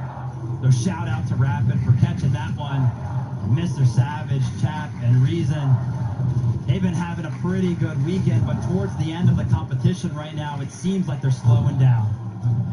Do have to believe it's a little bit revitalizing, though, when you watch Reason put on such a strong solo performance in the last lobby. That tells me they've still got gusto, and they're still willing to throw everything on the line to make it work.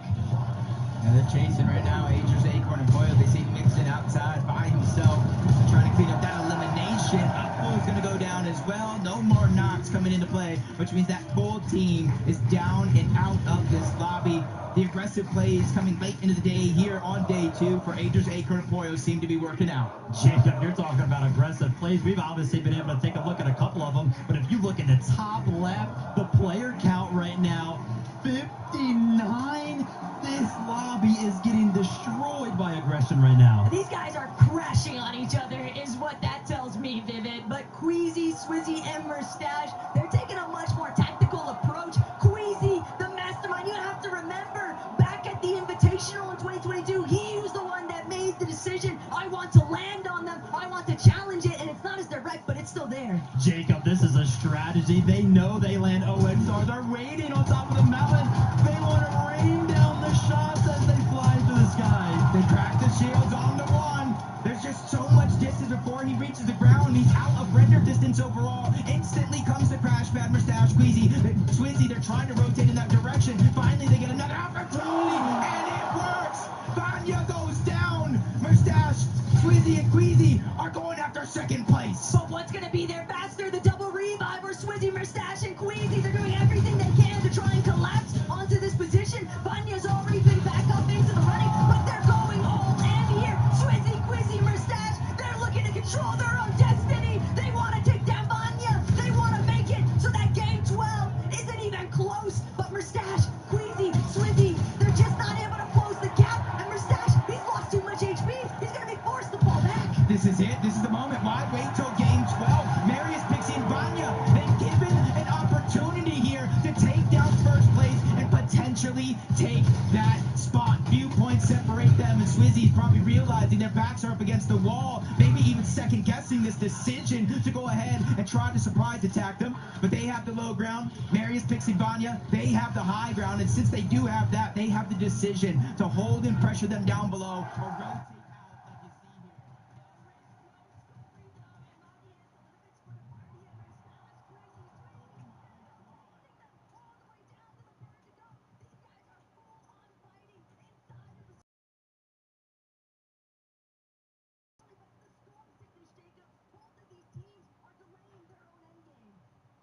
Something that we saw come into play in that last game, the Storm sickness, getting chunks of HP ripped off in the end game, but they're continuing to go. They want to chase this one down, but Pixie on the other side, he's the most elevated. Vanya, he's on low ground trying to heal the best that he can. So Pixie is making sure to defensively hold that high ground. Marius as well. Flowberry Fizz, just make sure to top off the shield. That way they can force him down further and further. They continuously are getting chased, but you say, you know what? You want to fight? Come get it. They're throwing everything at this one. The inventory, all of the heals, they're disappearing. Marius is becoming fully aware that the investment is soon becoming not worth it. How aggressive they're going to get? They're coming right box to box, wall to wall right now. But think about the biggest differences here. Queasy's team, they're not actually carrying shotguns. All they have is the record revolvers in comparison to Marius, who's rocking both of the Gray Sentinel at best. And that record revolver is not able to get close enough. Pixie, Vanya, Marius, Yo. essentially at a standstill right now with Queasy. They have the majority of the heals. You already see the Squirt Juice in the inventory, med kits being used. Essentially almost 200 HP and shields combined between these two. They do have a little bit more of an upper hand. I think Marius knows they're running out of resources to keep this fight going longer. So they are definitely now officially on the clock this deep in the zone, and it's only the fourth one overall. Mustache and them still have splashes underneath. Vanya's dropping, almost gets boxed up. Mustache has his head on a swivel, continuously turning around, but trying to get off the mark. Double pump, and there it is in action. Marius is able to get the knock on the one, but he gets dropped to 30 HP. They desperately need that siphon, but oh no! Disaster strikes. Pixie is now the last one alive. Mustache and Swizzy, they lose Queasy, but it's only a knock. He's quickly going for the revive, and miracle in the making as Pixie falls. They got all three. That's all that they needed. The space has been created, but now they have to capitalize on it. It's one thing to take them out. It's another to keep building on the lead overall. Queasy, Mustache, and Swizzy, this game has just begun. Insane scenes here. Two top teams from EU fighting. Now it's NA's chance as Peter Ball Ritual Cold end that fight as soon as we turn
online. You need to give your energy to NA if you want to see a miracle comeback, because second, third, fourth place, all of them down. Fifth place, that's Kanata, Rapid, and Bolt, and a chance to close the gap, especially more so if they can figure out a way to take down Queasy, Swizzy, and Merstash. But we're now into the top 17. This is where placement points are going to come into play, and they're going to start moving quickly.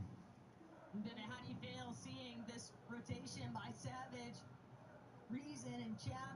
It looked relatively healthy, but they're not the only ones. Other teams in EU definitely making their presence known. Yeah, the chase is on right now for a couple of our teams, namely Malibuca, Wops, and Ping. The aggression early, they want to go ahead and catch up to Rapid, Kanata, and Bolt, right? That's the only team that is currently alive that is ahead of them right now. And as I say that, pressure starts to rain in. Why does this look like one of the practice lobbies right now, though? Down to our last 17 teams and only 6 zone. Ping, Wops, Malibuca, they're trying to see if they can bring down Agers and Acorn with it. Pollo's already been claimed. Acorn, Agers, just trying to create a little bit of space, but they know this might be a fight that they can't avoid any longer. They're going to have to try and take a crash pad out of here, but Malibuca, Wops, and Ping, they are fully wary of what lies ahead.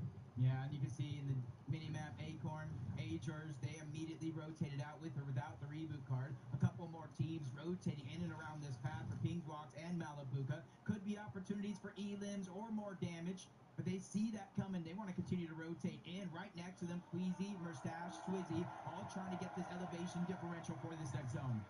But just above them on the other side of this mountain face, Kanata, Rapid, Bolt, they see the crash pad. Merstash, he's been clipped. Merstash is brought down. Swizzy also incredibly low. They're going to be forced to drop all the way down. That height security that they were once hoping for has been completely lost here. Queasy, the healthiest member of his team, but he's got nobody next to him. He can't get close to Swizzy. And that's that investment. What goes around comes around. If you want to sit and storm and fight between first and second place, you want that one to be drawn out. You want to invest everything you have into it. Once you realize that you got to make one of these rotations all the way up the mountain, all of these aimers kind of paying attention to you, you realize quickly you don't have what it takes to survive in this lobby. Oh my, second, third, and fourth. I talked about them being out. And now fifth place has just lost their IGL and Rapid, and it's Queasy and Swizzy that are doing the majority of that damage as they try to make their way into zone. But Queasy can't get down. He has no mats. They were all on Swizzy and Merstash. They hadn't had a chance to actually drop any of their materials. He does see a crash pad. He's trying to bring Swizzy up with him. And now Swizzy manages to connect. What a brilliant play from Queasy. Most players would have probably taken that for themselves, but he said, nah, you're coming back up here with me. That's just a shine. That's just a glimpse.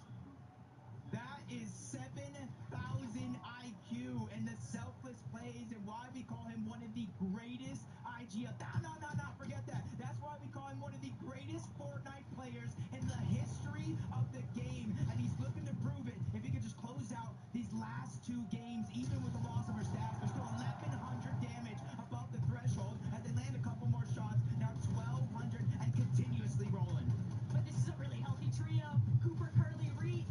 I don't know that that's what Queasy's really looking to chase up. He's not trying to bark up the wrong tree here after all. They've got to be a little bit more reserved here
versatility on top of that as we're going high up the mountain. Bolt doesn't even get a chance really to try stop and check. He's just making sure that he stays concealed towards that backside of zone. But on the high ground, Halad, Hero, FKS, they've actually managed to overtake one of the best positions that we've seen them in all weekend long. Peterbot, Cold, and Ritual, they don't want to walk away from this competition without at least putting some sort of a staple into it. They want to show everybody that, hey, listen, we had a tough time off spawn, but when we make it to the end game, we can put on a show. Yeah, folks, just went down off the side of that mountain. Their run in this game has come to an end. Did they get enough to move into the top four? But Peterbot now battling for it all, and he is by himself. Cold and Ritual are all down below, and he's done it. He's gotten the high ground. He's gotten an elimination. Here he is. He's finally woken up from his slumber, and he's continuing to pressure down and stealing the high ground away. He joins Ritual and Cold on the other side and takes what's theirs. Yesterday, Peterbot said, it's my day off, but today, it's a whole new beast coming alive here in the final hour. FKS going to be taken out by Ritual. Aspect as well, claiming that series of eliminations, but Cold, Peterbot, and Ritual, they're now kings of the mountain face, and they might be kings of this lobby if everyone else isn't careful. There's still more than half of the placement points still available in this lobby, and I think Reason knows it. That's why he's moving to the outside of the zone. He saw 3 different med kits, a replenished amount of materials, and this could be the difference maker in terms of point differential as that leaderboard goes down below. Malibuca, he's struggling all around, rejoins his team. The splashes are coming out, but they're in the backside of the zone. They're sacrificing HP to try to catch any team off guard. It's because of the way that the zone is pulled over this slight bridge of elevation, though. Malibuca, Ping, they don't have a whole lot of builds. Malibuca is going to be forced to try and play heals, try and acquire whatever placement points are possible. The siphon materials going to give him a little bit of extra time and the 2 med kits, but still, he has to make his way forward, and he's going to have to crash directly into Recooper and Curly. But the moment they head down, they're taken out by Peterbot.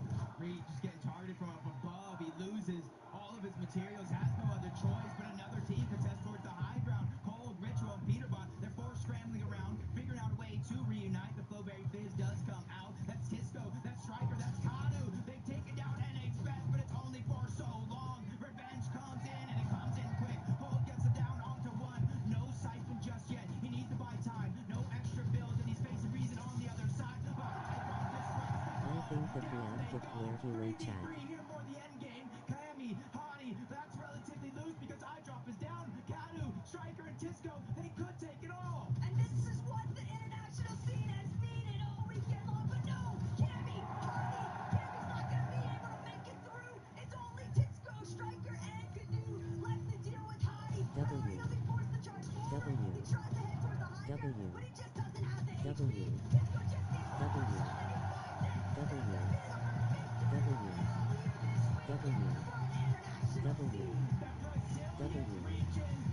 On top, they've showed up. They've reached the top 10 in the leaderboard with a whole nother trio, and this is their chance to shine bright. Frankie, we need to know what they're thinking.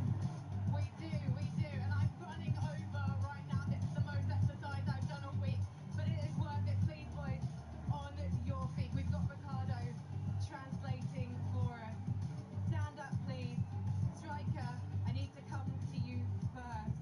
What was going through your mind during that final fight? O que você estava pensando naquela última batalha? Que a gente tinha que ganhar, né? Entrar no comeback, dar os pontos para chegar no top 10 aí, subir na tabela. The only thought was they needed to win.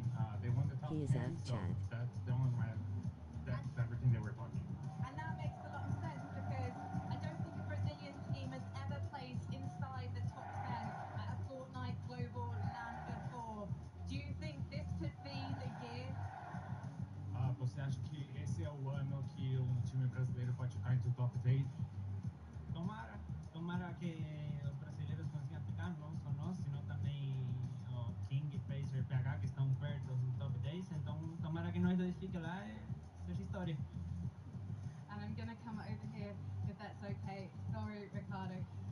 Kado, what has this experience been like for you? To get a victory royale, is this like the ultimate prize for you right now? Como tem sido essa experiência para você ter esse vitória royal? Bom, foi muito importante para nós, a gente precisava dessa vitória. Tava abaixo do top 15 e eu acho que com essa vitória agora a gente vai ganhar muita confiança para o último partido. They needed that win. They were in top 15. That was very important win, and they can't wait for the last match. Well, guys, we cannot wait for the last match after. It has been incredible to have you guys here. Well done for doing it for Brazil. Please, Leon, victory! Now, after this last game, we're going to be crowning a world champion. So tell your friends, they're not going to want to miss this.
Do you get scared? Do you feel lost? I can smell fear. I've been there before, but you made it through the storm again. You did it on your own again. Goosebumps in your skin. Do you feel when I feel? I'm waiting on you to notice that you got what you want. We don't got time to cry right now. Only got time to focus.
Fortnite fam, I hope that you are locked and loaded because that last game, so many developments. BR coming up massive 16 elimination victory royale on land. Oh yeah, Brazil, that's what I like to see. You love to see it, right? You love to see it. I always like it when the sort of smaller regions come out and, come out strong in games. Of course, we didn't have as many big hitters in that game, right, in terms of the leaderboard, so perfect opportunity for them to do it. And the way they took height here, Kelly, was so good. Even towards the end, they weren't fighting against any slouches. It was Cammy and Jari, right? There was a final sort of 3v2, so not easy for them whatsoever. They played really consistently, and something we haven't necessarily seen from them today. We saw it a little bit yesterday. I think they had a 5th and a 3rd in yesterday's game, so it's nice to see them finding that form right now. I think they listened to our complaints. We were asking, why is no one fighting for high ground on day 1? And then day 2, everyone is fighting for high ground right now. And they see there's all this contention going on the high ground. Why don't we third party this right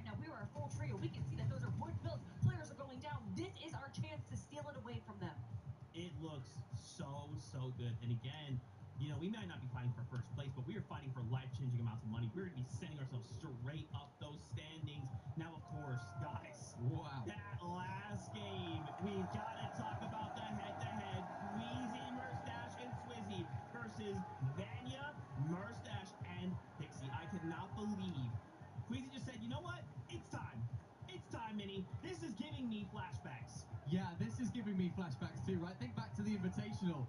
Queasy and Venno landed on Caddy and Seti. It wasn't successful. Thinking back to last year's Globals, Queasy and Thomas, they had the option to land on Peacebot Boy to try and disrupt them. They didn't make the decision to do so. Now they're taking matters into their own hands, and traditionally, typically, we see it in Game 12. In this game, we saw it in Game 11. They understand how strong Vanya's team is. I mean, they had a 16th in their first game, Vanya. Since then, and since, of course, this game, they hadn't placed outside of 6th. So they had to take them out and had to disrupt their game in any way they could, because if Vanya, Pixie, Marius, if they make it off spawn into the end game, they know they're going to get a good game out. Although they did grow that lead just a little bit, it's a bit of a double-edged sword landing onto Vanya or going for Vanya, because Vanya knew the equation. They knew that they just had to run away. But when you have Queasy chasing you down, there's only so much you can do. But as they are being chased down, they're using their masks, they're using their heals. Everything that they need, everything that they have had to have a successful in-game is now gone. So by taking out second place a little bit early, they themselves got a little bit low on mats, a little bit low in heals, and were not able to recover. Can we just talk about how insane? Okay, this is gonna be super nerdy. Okay, super nerdy. When they fight and finally they take them out, they start to make this rotate up the mountain, right? Swizzy gets caught in the storm, makes it out with 1 HP, and you're thinking, okay, wait a minute, let's start looking at what they have. Queasy has nothing, no build. Swizzy has everything, 1 HP. Queasy turns out, throws the crash pad down to get Swizzy back in place. Are you kidding me? Queasy, that is the biggest brain play I've ever seen in my entire life. And guess what? We have a listen-in from that moment. Broken. Follow me, okay? Everyone has OXRs, right? Yeah. Okay, follow me. We're gonna try something. Put against this. Okay, don't go in render of Canada. Okay? Yeah, no render of Canada. Go this way. Come on, last one, right now. 30 already? 30, 60, 50, 50, back. Search right. Yeah. They probably don't have that much rights, by the way. We probably have more. We can play white tagging. Yeah? Hey, taking a black. I shot careful. Yeah. The fire group. I'm dead, probably. I think I'm about to start someone. I'm out. I'm dead. Okay. Dead. Nice.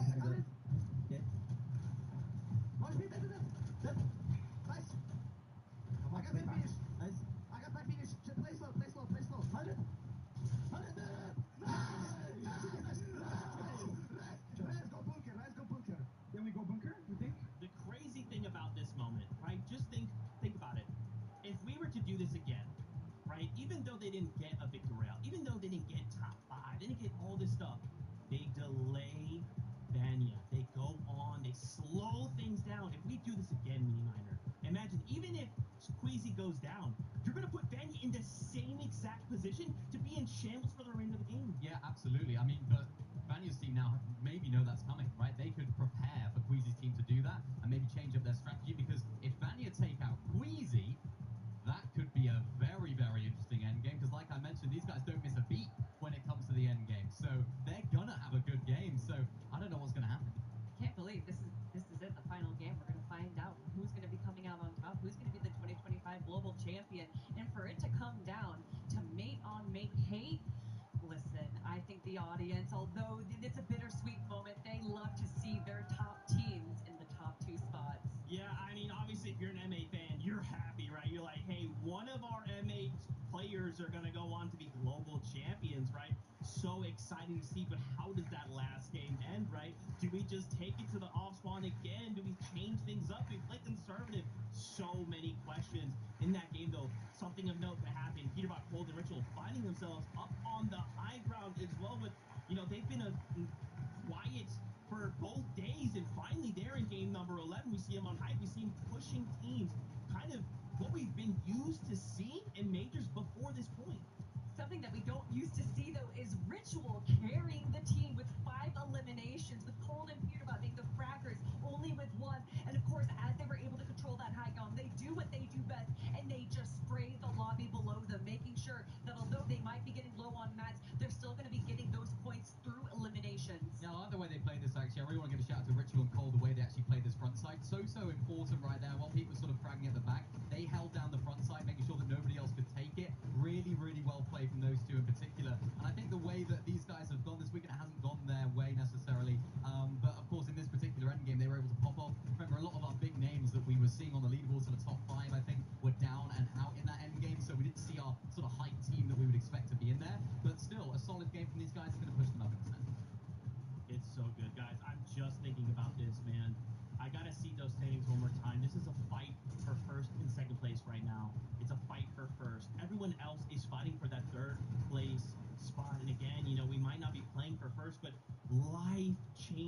second page, right? If we could break up into that top 10, this is going to come down to the last game. Fortnite always be doing this to me. We start day 2, it's, oh man, it's going to wrap it up. We know how it goes. Game 12 comes around, says, Zeke, hello, we're Fortnite. You know what we do best. We save it to the very last game.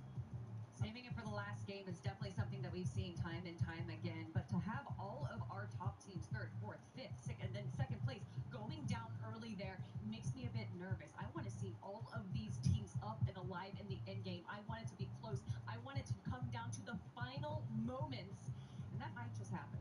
I hope so. I really hope so. I mean, I'm just thinking about sort of Vanya's position. What would they do in this situation? Is it for them to take it into their own hands? Do they try and outplay Queasy's team? Do they try and avoid what was going on? I know we had that in that listening right there. We listened to Queasy saying, we're going to have more whites than them. We can play the storm, which is exactly why they won that fight. Yeah. Sort of watching it just here, and I remember saying, I was like, yeah, they're going to win the fight because they have all these whites, of course, from their drop spot. We broke it down at the beginning of the weekend, how powerful that drop spot is. They can get some, the slurp juices, of course, from there, all the splashes that they get from there. Super, super valuable for them. And now, maybe we're going to see a little bit of a change of strategy for Vanya's team. Do they try and stack the whites, stay back in the storm a little bit? Not too sure how they're going to play it out, but they have to respond. They have to do something to try and stop this this push from Queasy. You know what I want to see? I want to see that victory royale turn Oh, from yeah. 0-0 to 0-1 to get practically a 5.9 average placement, but still just be so short on claiming that. Man, I mean, Minnie, what is it? What can they do? I mean, I think they just have to try and... I wouldn't, if I were them, try and land on Queasy or anything crazy like that, because they are so good at endgame, right? We haven't seen the day 2 that we saw from day 1 of Queasy, right? We haven't seen them have that performance that we saw in day number 1. So it's almost safe to assume that they maybe not have that great performance in this final game like we saw. Maybe they could. It's Queasy. We don't know. But for Vanya's team, maybe they just play it out. They have to think about that in the back of their mind. What could Queasy do? It's gonna be so close. It all comes down to that. And this is what they are fighting for, that beautiful trophy. But it is not just a physical object, it is an emotional one as well. Being able to come out on top, to be able to claim that in front of all of these incredible fans, that is a life-changing experience. You talk about life-changing. I mean, Pix, Darm, and Demus, right? Going up against Seti, Yapko, and Panzer, and even Rapid, Kanata, and Bolts. 500 points out of Rapid, Kanata, and Bolts. Up to 512 in 3rd place, Pix, Darm, and Demus. This could very easy. I mean, guys, just look at this. Yeah. Right from 5th place all the way up to 3rd place.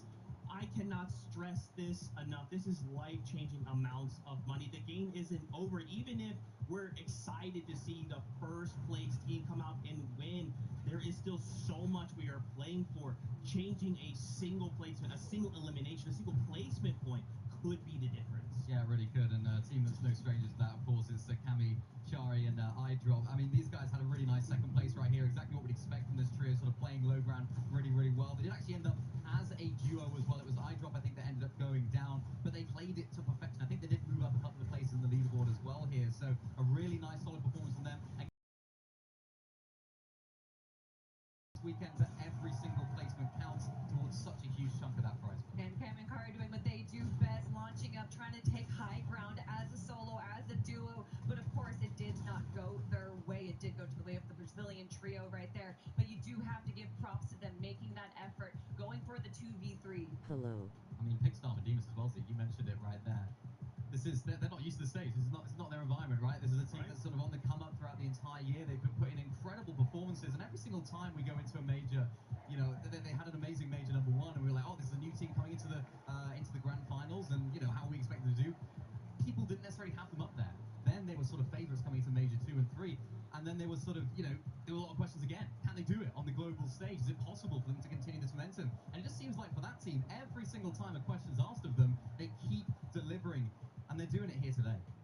To end in that 3rd place, you saw that prize money. Yeah. You saw that prize money. But again, remember, Kanata, Rapid, both in that 5th place, only 12 points behind. So for these top 5 from 3rd down to 5th, we're kind of fighting each other, right? We know what's happening at the top. Can I say how much I love to see Kanata's trio in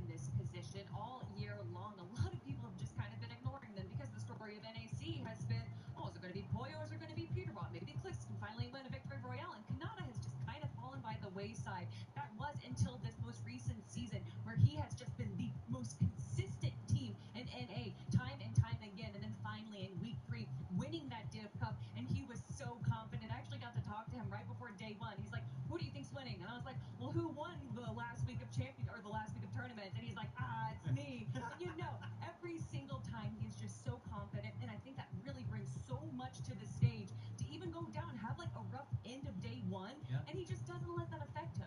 Yeah, it's so crazy, man. Once again, here we are getting ready for that last game. My heart is pounding. I'm sure you guys at home are going crazy as well. What are we hoping to see? All right, putting you on the spot. Okay. Final game. Give me your hopes, your dreams, your aspirations for this game. You know what I'd love to see? I'd love to see Vanya's team try and land on Queasy. Queasy's team try and land on Vanya. And we end up just having a crazy end game where they're both flying for high, and it's like a full-on, like the excitement takes it through to the entire game. It'll be so exciting. That's what I want to see. I don't know what will happen though. Okay, I like that. I'm gonna continue off of that. Okay. They both switch drop spots. They both make it to the end game. Queasy on high ground, Vanya on low ground. 3v3, final moment of the game to win it all.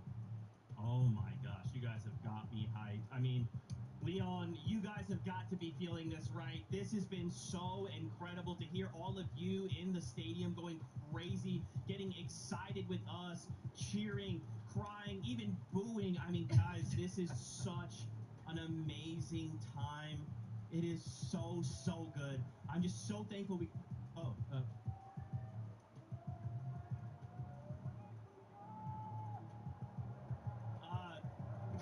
sorry, guys. This is hot off the presses. I need Benji right now. I need the translator.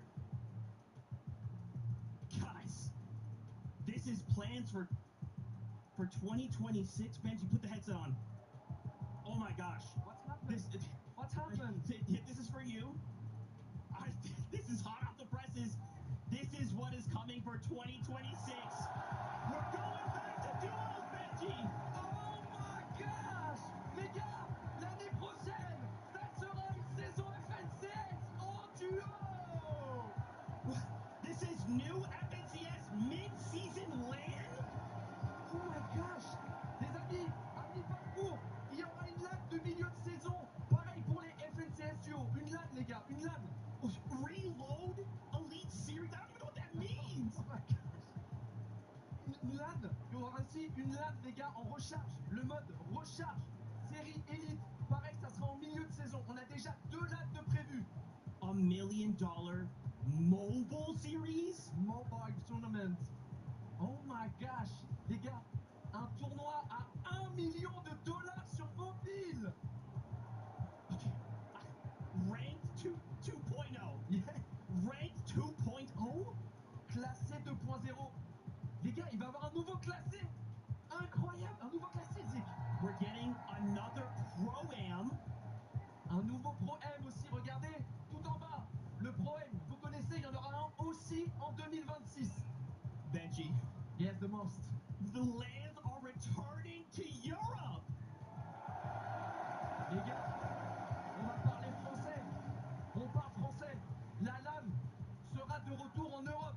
Il faut qu'on fasse en sorte que Epic choisisse la France. Epic Games, please. Choice is France.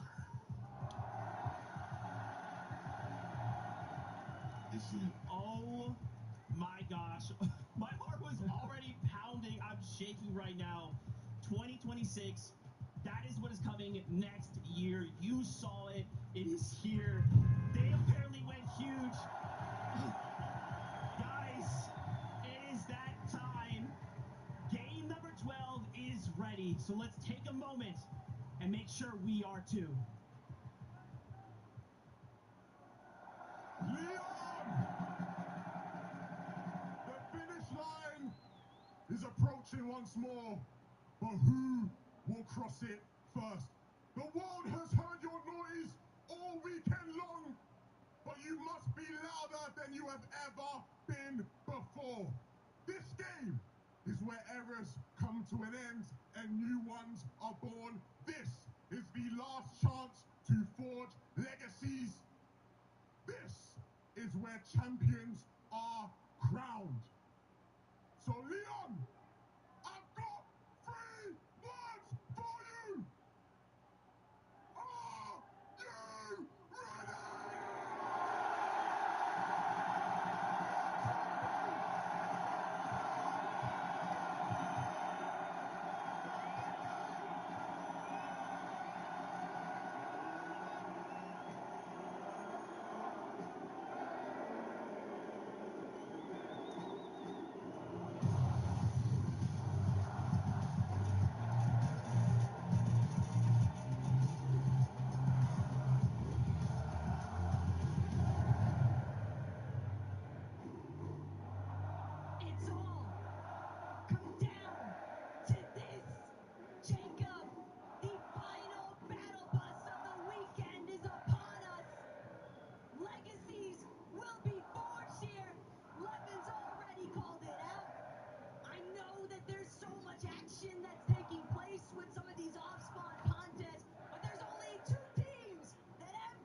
Not too soon. Business as usual on the north side of the map. With almost a 50-plus point lead for Queasy, Swizzy, and Mustache. Nothing changes for them. They don't even need to necessarily win this game. They just need to continue to outscore Pixie, Marius, and Vanya, who are also uncontested at the OXR HQ. And the most insane thing about this all is it was Queasy in that last game that ended Marius, Vanya, and Pixie's run. They not only pushed over to their side of the map, they chased them down and sent them back to the lobby. Completely intercepted, completely ruined Vanya's game plan for his team. But Vico, a little bit of off-spawn domination taking place here. He's got a big elimination onto Yuma. Blixie and Meadow are not with him, though. Toyota still looking to chase Vico out. And Vico nearly gets the better end of that trade. But he will fall. Meadow, Vico, and Blixie are out of the running. But for Toyota and Rise, there's still a lot of heavy lifting to be done. Asia on top. A battle throughout 12 games. As the dust settles, they will be the last ones laughing and immediately set their eyes onto two different teams to try to continue to accumulate that early game surge. But they have to be careful. His teammate is on the other side, and they are still down Yuma. They have to figure out a way to backtrack, but they have no time. Pablo, Chino, they're already trying to taste down Asia's best. Paul can't really do much of anything from this position. He's just got to stay side by side to Hero currently, but Chino, Pablo, and Proxy, they've already got 3 eliminations on Chino alone. And Proxy keeping an open eye out for where Haran is heading next. And his teammates glad to be far away from Chino, Pablo, and Proxy, but these guys will be the real menaces of this lobby. They're just going to continue to try and get a clean sweep for everyone that comes into their path of fire here. Proxy and Pablo really distributing some pain right now. Hero, he just doesn't have anything to try and prevent himself from being taken out. Flex and Focus, they took notice of what was going down, though. They decided to go crashing down on top of Chino, Pablo, and Proxy. But Jacob, this is a box fight that I don't know Chino's necessarily prepared to take it up, but he's got so many splashes. He'll be back to full HP in no time. And this is a team right now to start the game. I know they have 411 points, but they were at 399. Chap, Savage, and Reason, 403 above them. I dropped Hottie and Cammy, 434. And then even Ping Walks and Malibu at 441. If they continue to play in this pace, get these eliminations, and make it deep into the end game, they can overtake some teams on their way up the top of the leaderboard for pride, glory, and line in their pockets with that much more money, what they came for, as Proxy continues to move forward, not slowing down, and Haran is going to go down. Proxy's kind of been calling it out, even in the events leading up to this weekend. We know that we're competitive. We know it's going to be tough. Winning likely out of the question for that trio, but they can still put on a strong performance to see what more prizing they can possibly secure.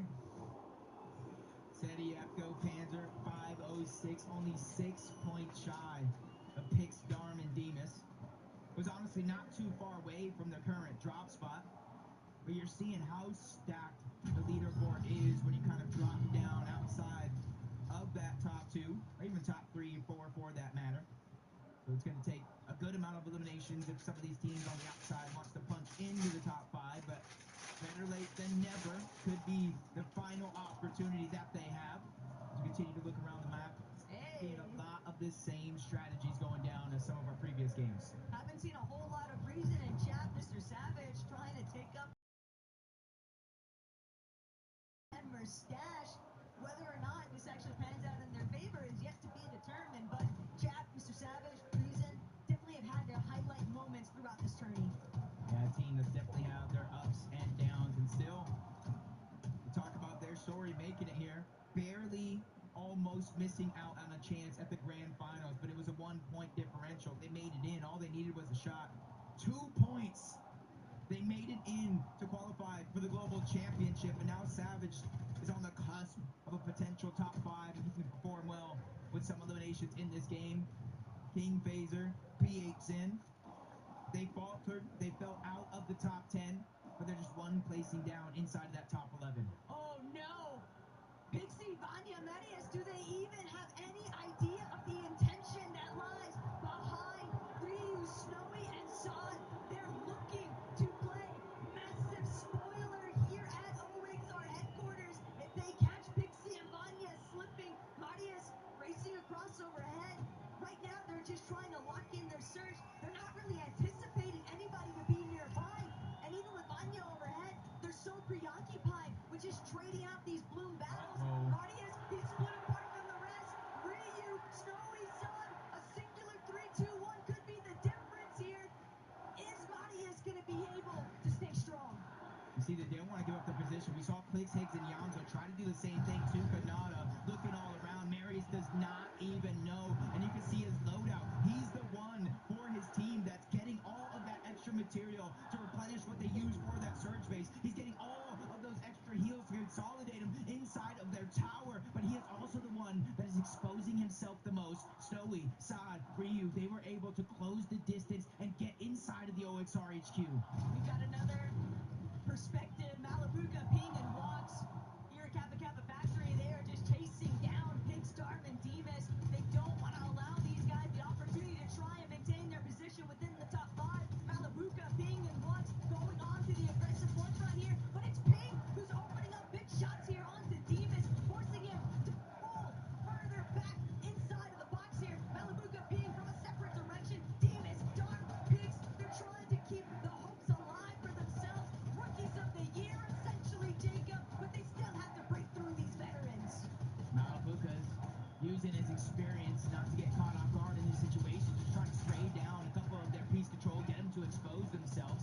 But right now it is going to be a 3v3, but you see at the bottom of your minimap 2 teams from the Kappa Kappa Factory that could be looking for surge to try to interrupt this one as Demons continues to scramble around. Oh no, 17 HP, 2 builds left. Walks continues to put down the pressure. A good thing for him.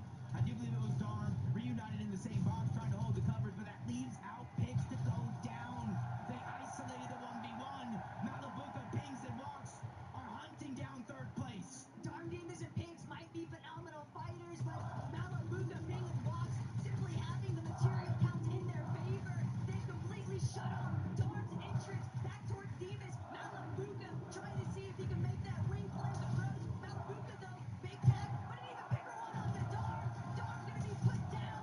Elimination after elimination now as Demas meets his demise. Third place might be exclusively up for grabs.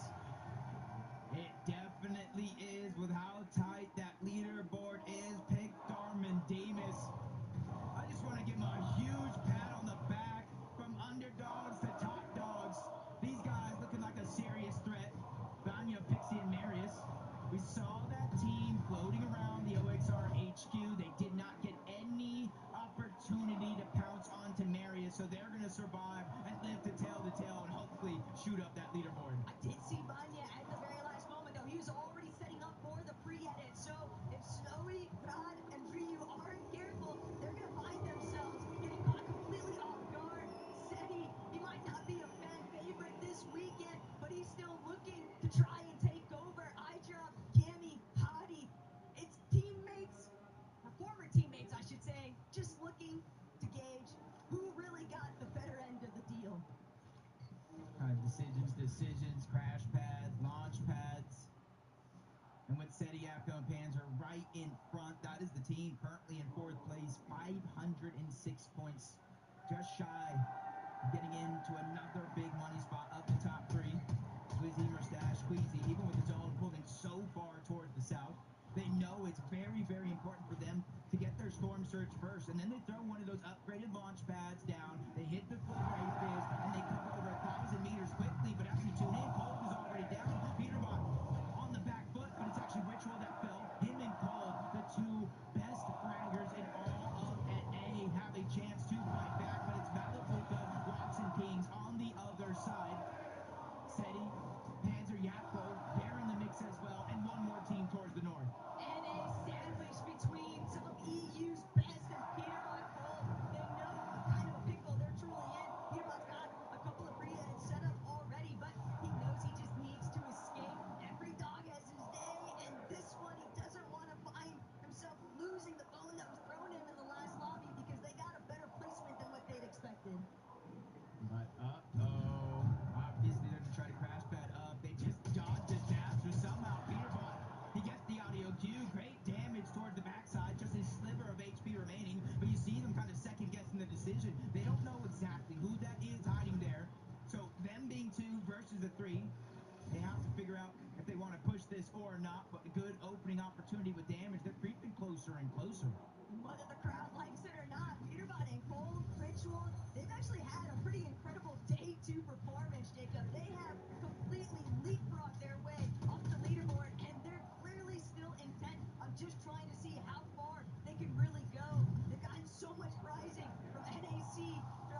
going down that leaderboard just gets more and more money. I should say upside. You got 450,000 for first place, 300,000 for second, 225,000 for third. And that's just kind of a showing of like every placing you go up, even if you might not be able to win, could be a life-changing amount of money.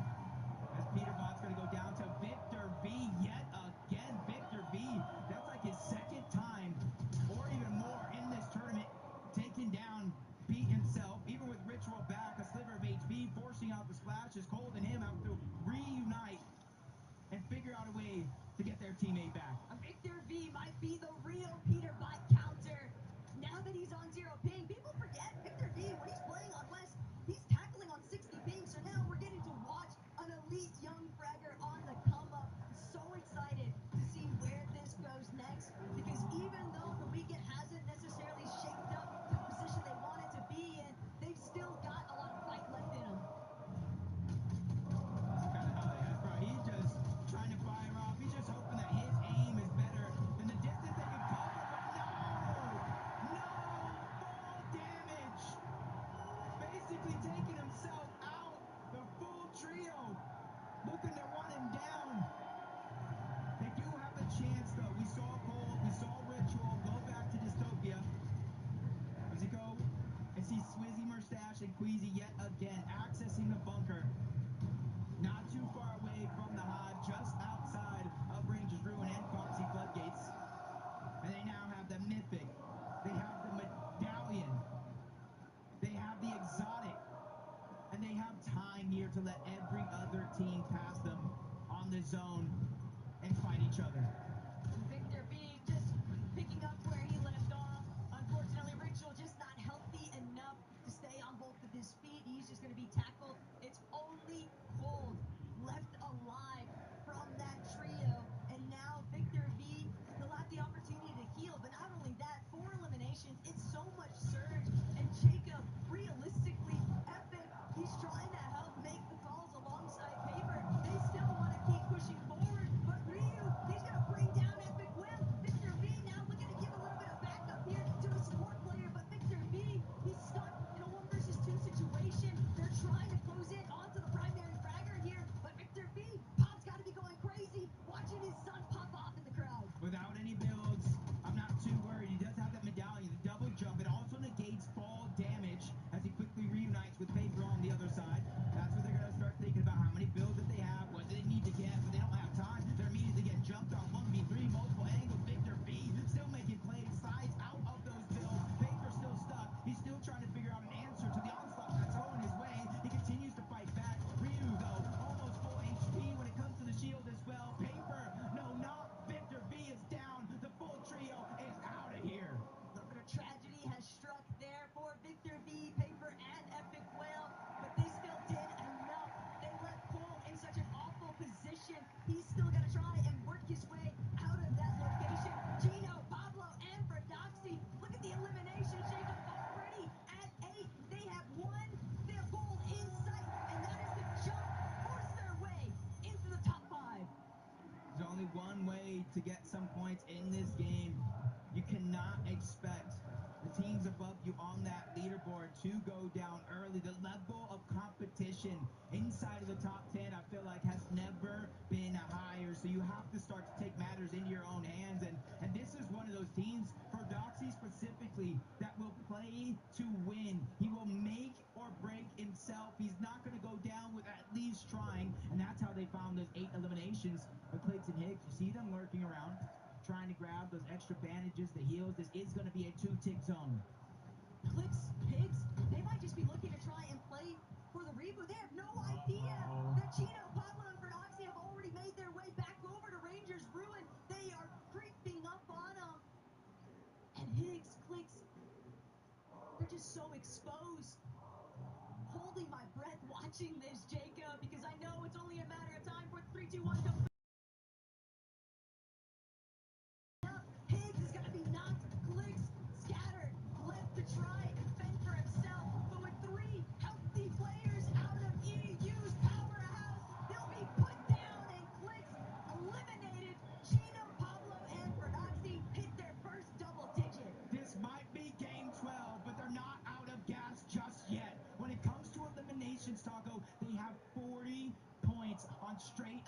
eliminations alone. We haven't even touched those placement points yet. They're shooting up the leaderboard faster than ever. I talked about the prize money differential, and that's exactly what they're after. Canada Rapid and Bolt, the same thing for them. To start the game, they were in about 5th place, but hot on their heels. There's so many teams trying to get aggressive to get those points. See in the distance, 2nd place, Vanya, Nereus, and Pixie. Not going for the high ground just yet. 6th zone, more than half of the game left still to play.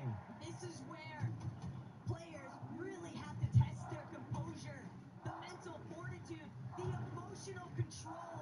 It's so easy to want to hit the autopilot if you're in Queasy's position. You start to see the lights. You start to think that could be us, our name. The crowd is chanting with the same case scenario for Vanya as well. They're still looking to try and overtake 1st place. And if Verstappen, Swizzy, and Queasy get lobby focused, that could be the ultimate difference maker. But instead, Swizzy fires back.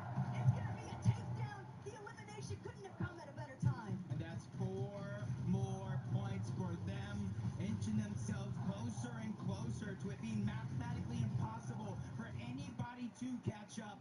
But again, no placement points just yet. That can truly shake things up, especially since they have a max pull across the map and a few teams trying to make and mirror that same rotation. First comes the crash pad, then the Flowberry Fizz, and they can continue that rotation until they make the zone. But Taco, more than half of this zone is over open water. Not only that, but Swizzy, Queasy, and Verstappen, they are white line crash padding straight towards the next zone. The fact that nobody has taken a shot at them along the way, it's a bold maneuver, but it pans out heavily in their favor, and they're continuing to scale their way down. We saw Ritual get eliminated yet again. Sasser striking for some teams in front of Queasy, but better still, Seti, Panzer, and Yapko.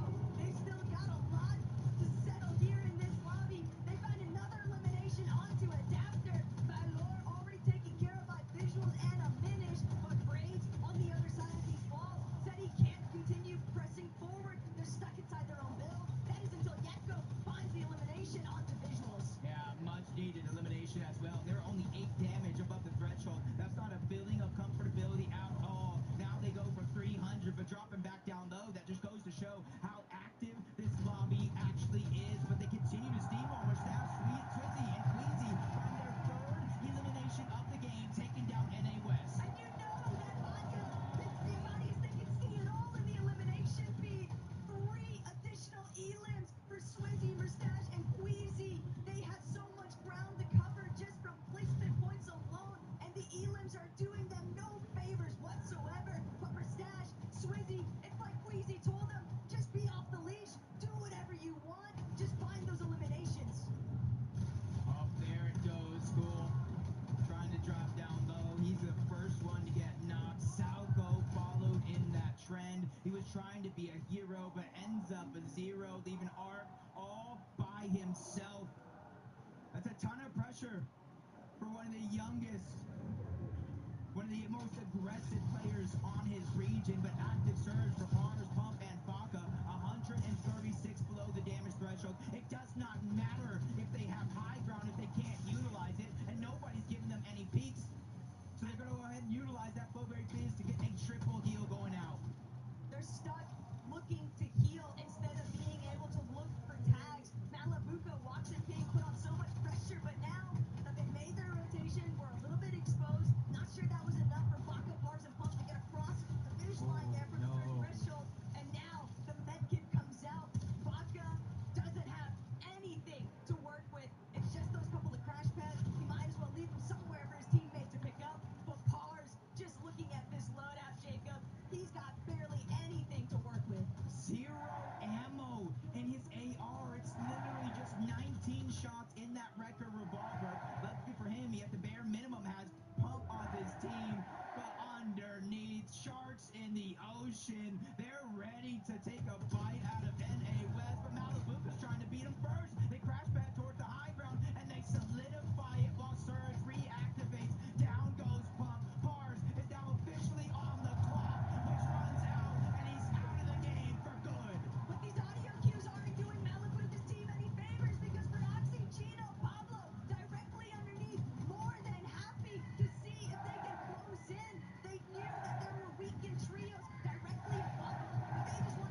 time is truly running out. They have to make sure Tweezy, Mustache, and Swizzy somehow go down outside of the top 8 as they continue to move through. It's becoming more and more impossible. They're 600 plus damage above the threshold. They're looking down to the backside of zone, trying to figure out where the weakness is for any of these trios, trying to rotate in.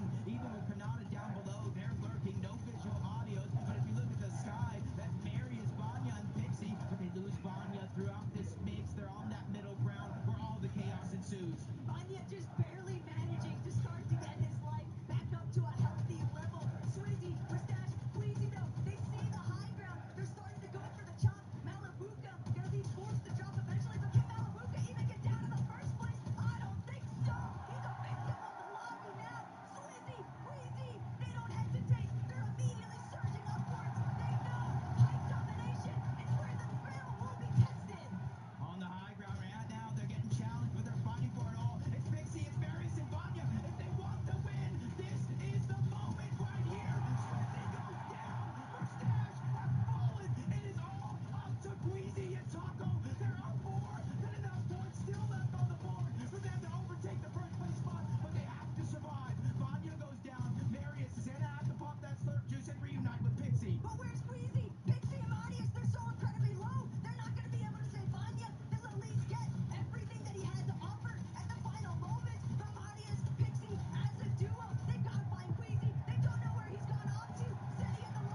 talk to me about today. Yesterday, we were all saying this trophy was surely yours. But this morning, those first 3 games, they didn't go your way. Did you think you were going to have to settle for second place again? No, I was playing only for first. That's why we did what we did at game 11, and I mean, shout out to them, because we went into this like thinking like 99% we're gonna win, and it pushed it to the last game. So shout out to my next trio. Like, I don't even know, they did amazing. Guys, I'm with Sweezy. Je peux pas vous le dire autrement. Sweezy a les larmes aux yeux. Sweezy est ému. I saw the real tears in your eyes. How do you feel, Sweezy? I feel amazing. Last year I couldn't play with my duo. Now I'm here and I win. Cette année, c'était la bonne pour lui. Enfin la bonne. Il est tellement ému, Sweezy. Good luck for the future. Guys, I have to ask, what makes this a world-beating team? Them too, just fragging ability. I mean, they solo clutched the game 11 with 2v3. I don't know. I try to do my best. Today, I feel like I underperformed by a lot, but they pulled through and they got me the win. Well, you're not going to think about that anymore because you guys have a trophy to lift. Guys, please take your position. To Le Mans, please, one more time, give it up for your 2025 Fortnite Global Champions. It's Sweezy, Swizzy,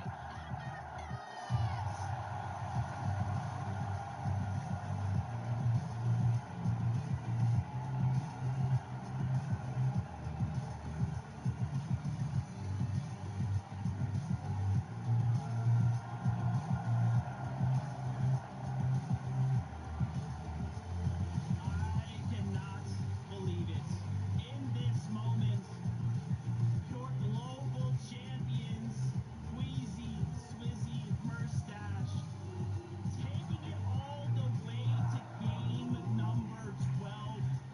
To think, Kelly, at the beginning of this year, this trio formed, and we thought, what the heck are you talking about? This sounds like a high-caliber trio. To qualify, to bring it here, to push everyone else on land to their very limits, and now to walk away. Global champions, guys. How does it feel? Swizzy, I want to start with you, bro. Anytime that you guys have performed well, I mean, the camera's been on you, you feel like a guy who wears his heart on his sleeve. Those emotions flood through you, smile big. How does this moment feel right now? It's so amazing. I think I did the most mentality in our team. Like I saw their face our first game, and they say like, guys, lock it. Lock Really. Dude, and you said yourself, right, the fact that past times you've not been able to play with your actual teammates. The moment you get to play with your actual trio, you win the global championship. Yeah. Queasy, going all the way back to the Invitational, so close to claiming that first place spot, but you walk away in second. Last year, the same situation happened, and finally, you claim your rightful spot as a global champion. What has that journey been like starting all the way back in 2022? I don't even know. I mean, from Invitational, literally like before game 12, I said, guys, please, let's not make it the same thing again. And I mean, we did it finally, so it's a crazy feeling. Murstache, brother, I mean, you've been hearing it for 2 days now. They see you on screen, this crowd goes crazy. Did that push you forward? Did that make you more nervous anyway, in any way? Not gonna lie, I want to thank everyone being here for support with us, and because it meant so much for us. I think it gave me confidence at least the first day. So yeah, I want to thank to everyone for being here and support us. All right, we got to talk about essentially the winning moment for you guys in game 11. I want to know what was going through the comms, whose idea was it, and how were you able to execute it? Basically, half break, we went to body view, we watched zones, we were figuring out, because day 1, our game plan was to get metal in bunkers. Day 2, the bunkers were gone. 2 of the games we ran for it, they got taken before we could get there, and kind of messed up our game.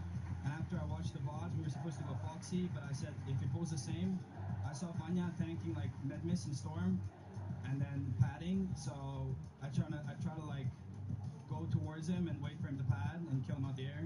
That was the plan, but yeah. I mean, obviously it worked out in your favor going for second place right there. Queasy, that is why you are regarded as one of the best IGLs in the world.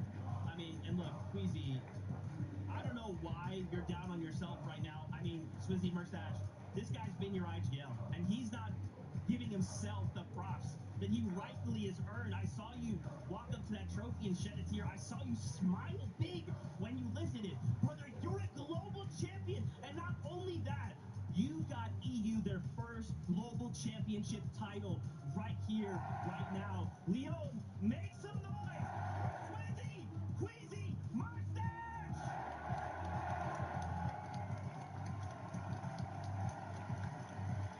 Forever in history, you guys have made a moment in Fortnite. Thank you guys so much. We're going to let you guys go. Take this trophy. Get out of here. Go celebrate global champions. Congratulations again. You can leave your headsets here. Get out of here, guys. Come on, Leo. Make some more noise!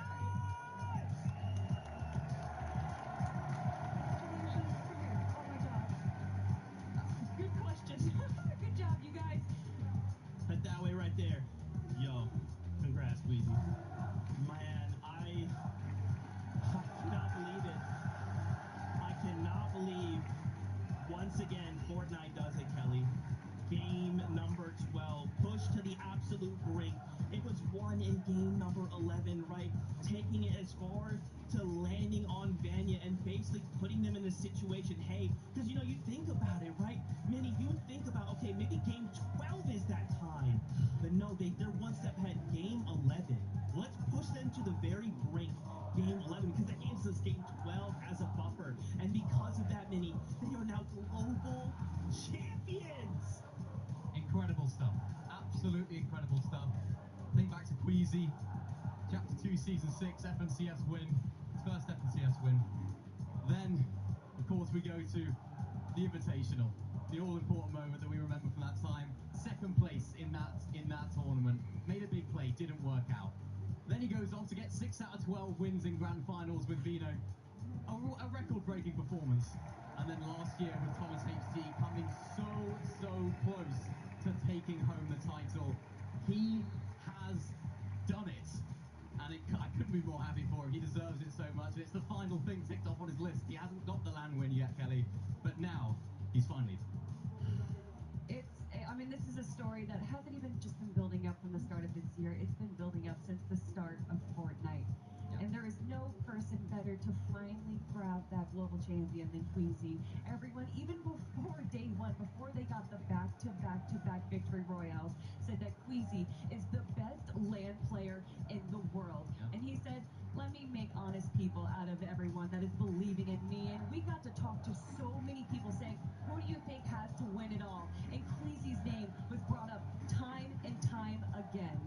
I mean, and again, Queasy, when you wake up tomorrow and you start to doubt yourself, look yourself in the mirror and think, I am a global champion. And let that doubt fade away forever, brother. You guys have done something incredible here. You have made this crowd roar. If there are any M8 fans, you know they're also going crazy. The fact M8 came out in that #1 spot. But don't forget, other players, other trios were fighting for that prize money. Let's take a look how things ended. We saw there early on in the game, Pixie fell, but in the end there, it looks like Panther, SETI, Japko come out in third place. I kept saying, Kanata, now's the moment, but SETI said, hold on. We're going to make sure that Globals 2025 is dominated by EU. Yeah, what a performance from SETI, Panzer, and Yapko. Really great. They played the meta really well all weekend. Fixed a couple of issues they might have had. You know, we were looking at them this weekend. They were contested. A lot of people had them written off. But no, they put on an absolute display of excellence all weekend, and really happy for them to get third there. Listen, as the NA representative on this desk, I do have to give a shout out to Kanata, Rapid, and Bolts, holding it strong in 5th place for North America.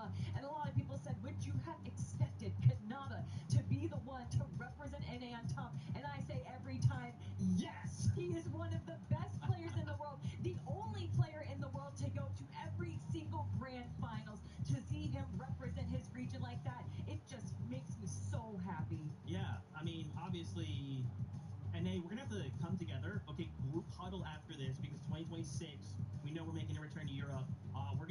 show up there. But it's fine. You guys can have one. That's fine. We still have two at the end of the day. My friends, final kind of closing thoughts after the weekend before we kind of start wrapping up and saying goodbye. I mean, what a weekend overall. The atmosphere here has been absolutely electric. All the fans here have put on an incredible display themselves, right? Let alone the players on that stage. Every single one of them put everything into preparing for this event. Of course, playing this weekend as well in front of a crowd, which at times wasn't necessarily as positive towards some of the players, but they showed grit, they showed determination, and they showed that they can pull through. And this, I think, has been my favorite Globals. 100%. There is so many moving pieces that go into a global championships.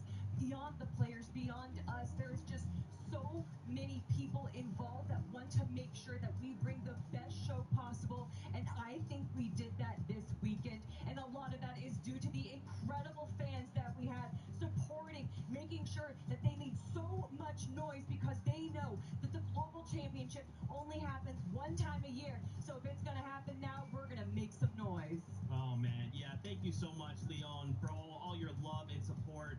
You guys have truly made this something special. Thank you, thank you, thank you. As we start getting ready to say goodbye, let's get the rest of the crew in here. And, of course, you know I want to get the crew, the French commentators who kind of helped bring this whole thing to life in venue. Fortnite fam, thank you so much. A big thank you to the players. A couple things before we go. Don't forget double XP going on till Monday. Hop in, get yourself all that XP. Make sure you play. So much to play for. You heard the news for 2026. It's about to be crazy. But as always, until then, we love you. Keep yourself safe. And we'll see you on that battle bus.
Hello.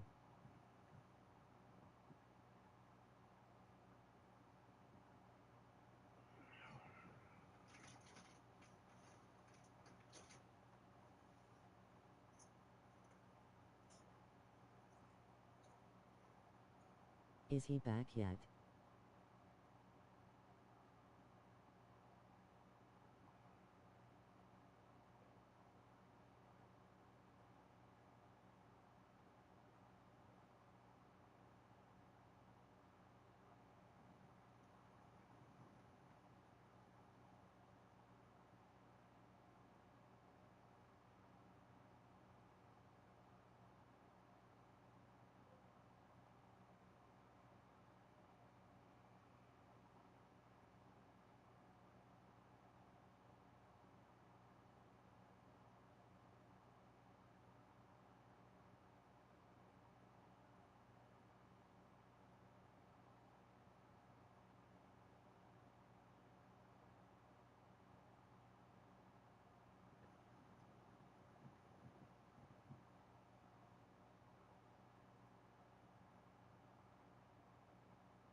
be dragging this on.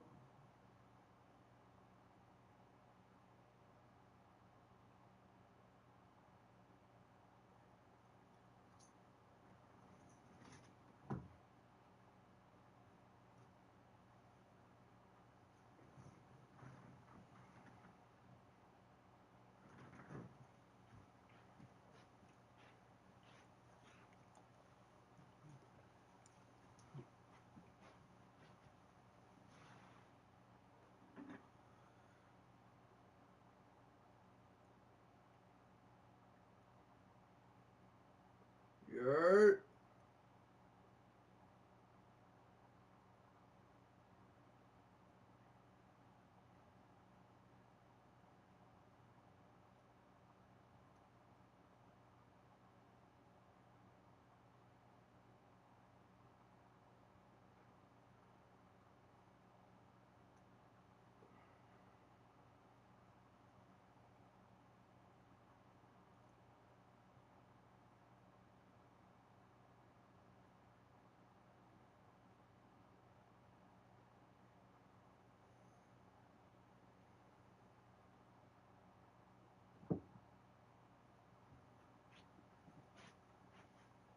I really disagree.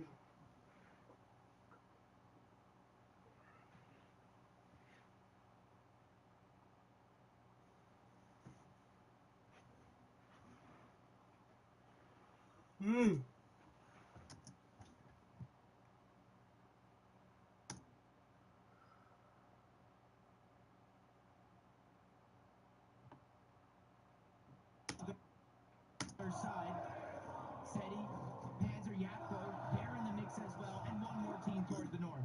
And a sandwich between some of EU's best and Peterbot Gold. They know what kind of a pickle they're truly in. Peterbot's got a couple of preheads set up already, but he knows he just needs to escape. Every dog has his day, and this one he doesn't want to find himself losing the bone that was thrown him in the last lobby because they got a better placement than what they'd expected.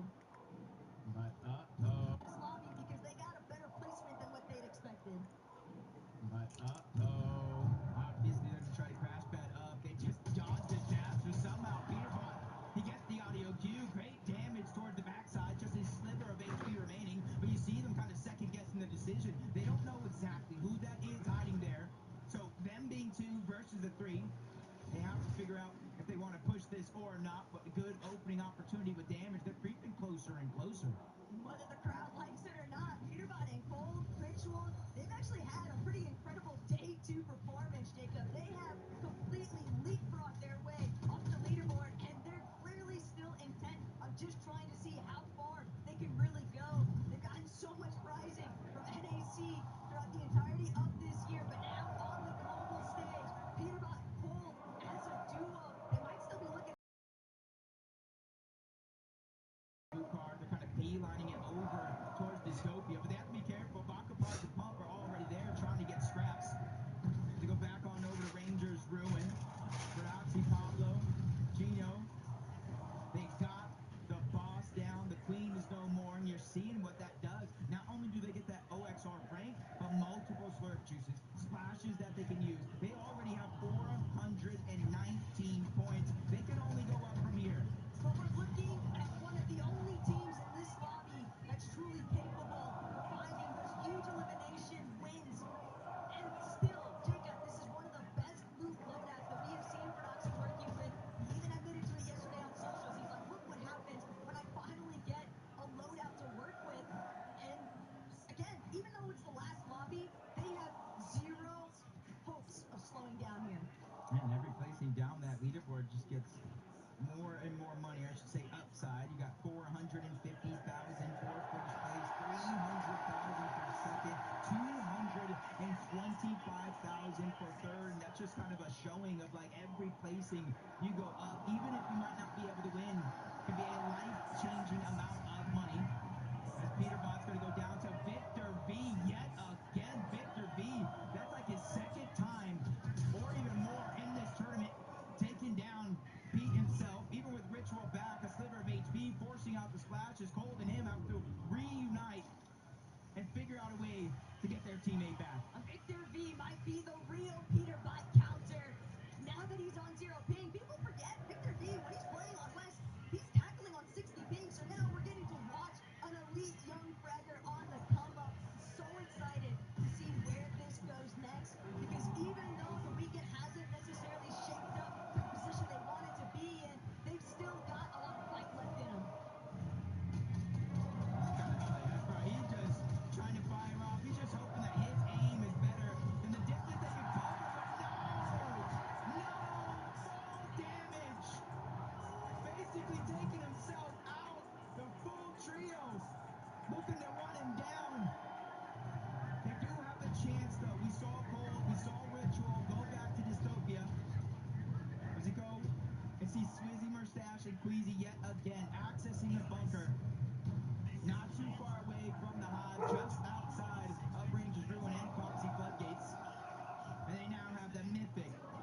have those extra bandages, the heals. This is going to be a 2-tick zone.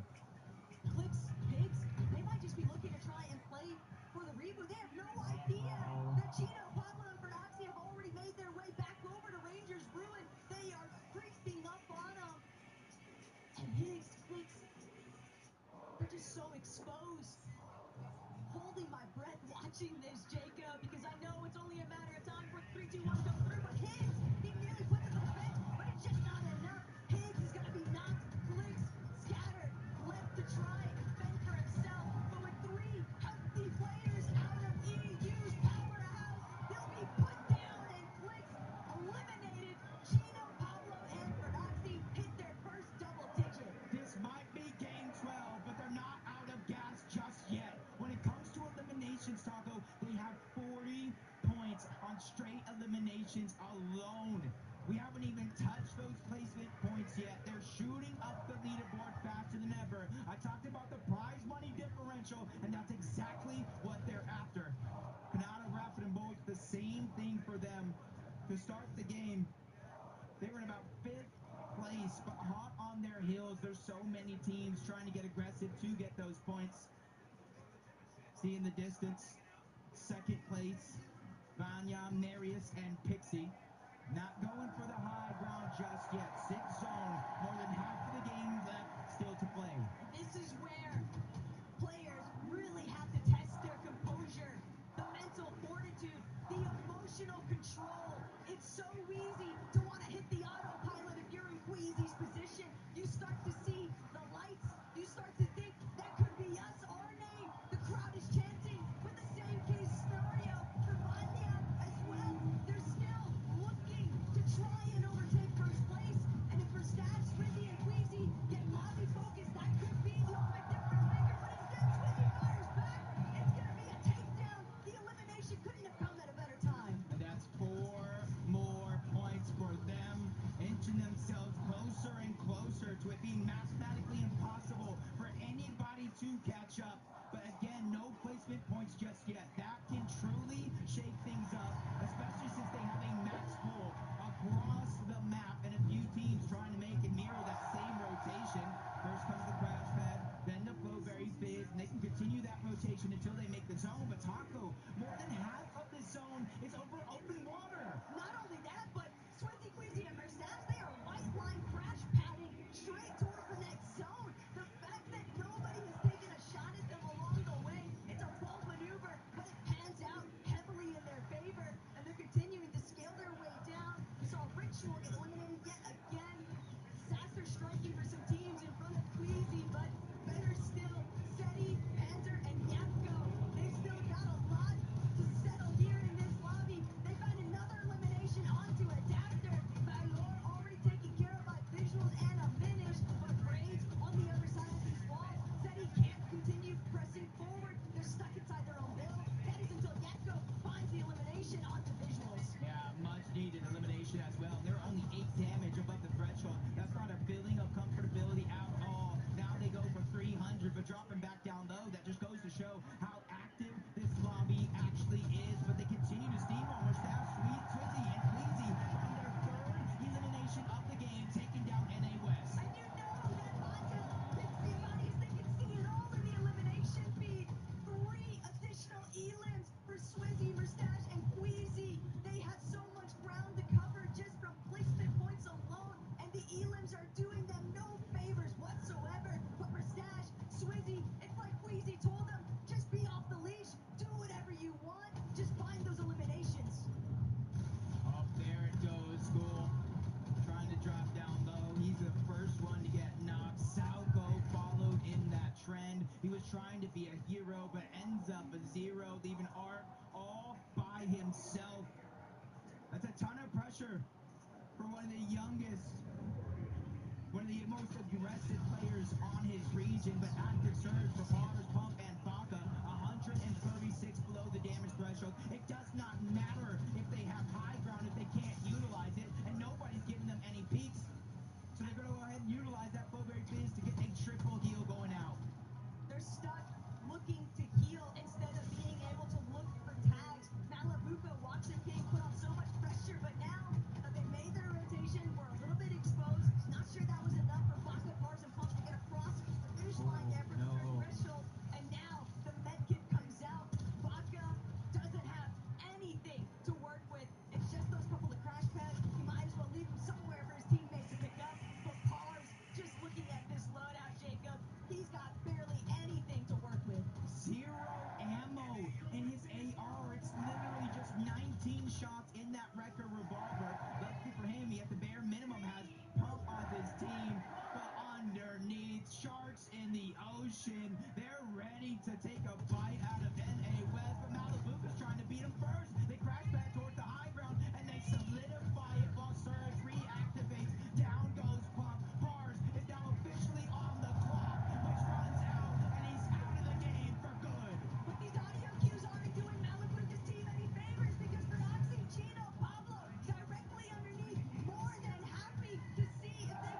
they solo clutched the game 11 with 2v3. I don't know. I try to do my best. Today, I feel like I underperformed by a lot, but they pulled through and they got me the win. Well, you're not going to think about that anymore because you guys have a trophy to lift. Guys, please take your position. To Le Mans, please, one more time. Give it up for your 2025 Fortnite Global Champion. It's Sweezy, Swizzy,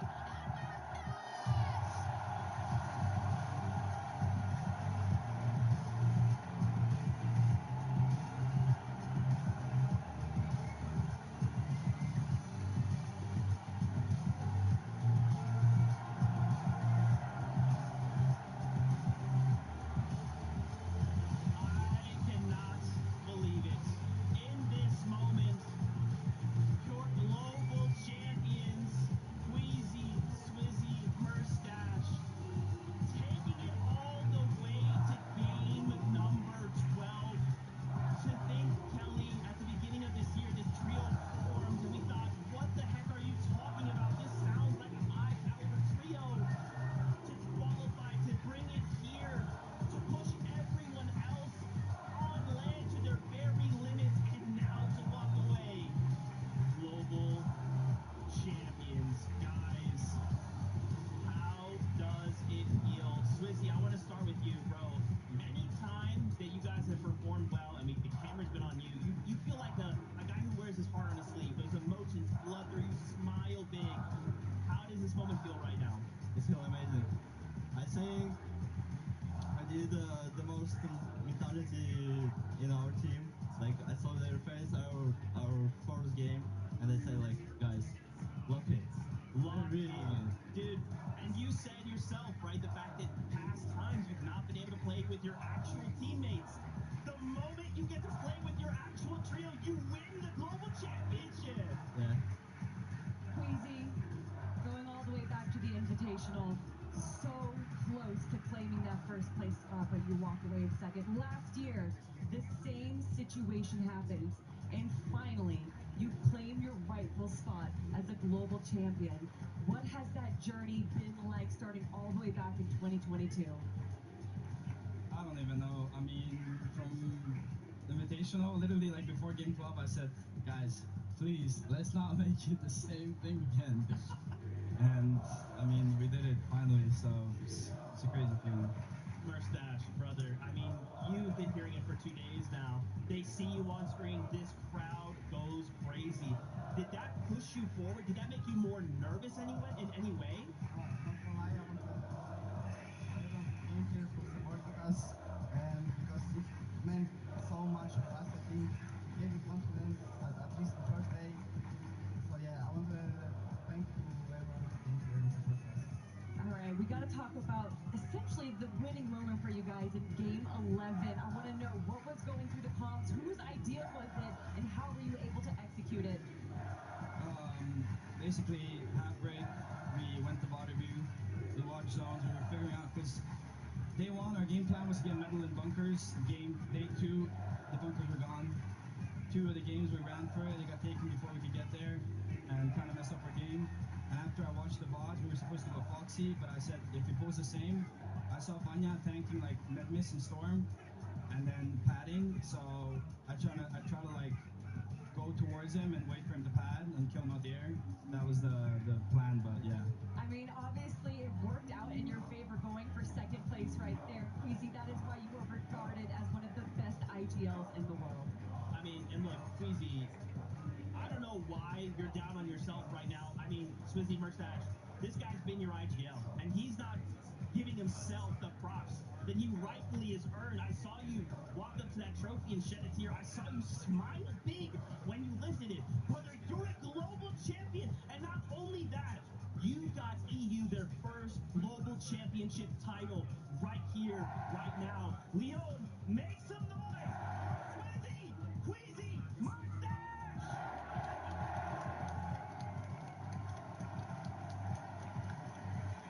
Forever in history, you guys have made a moment in Fortnite. Thank you guys so much.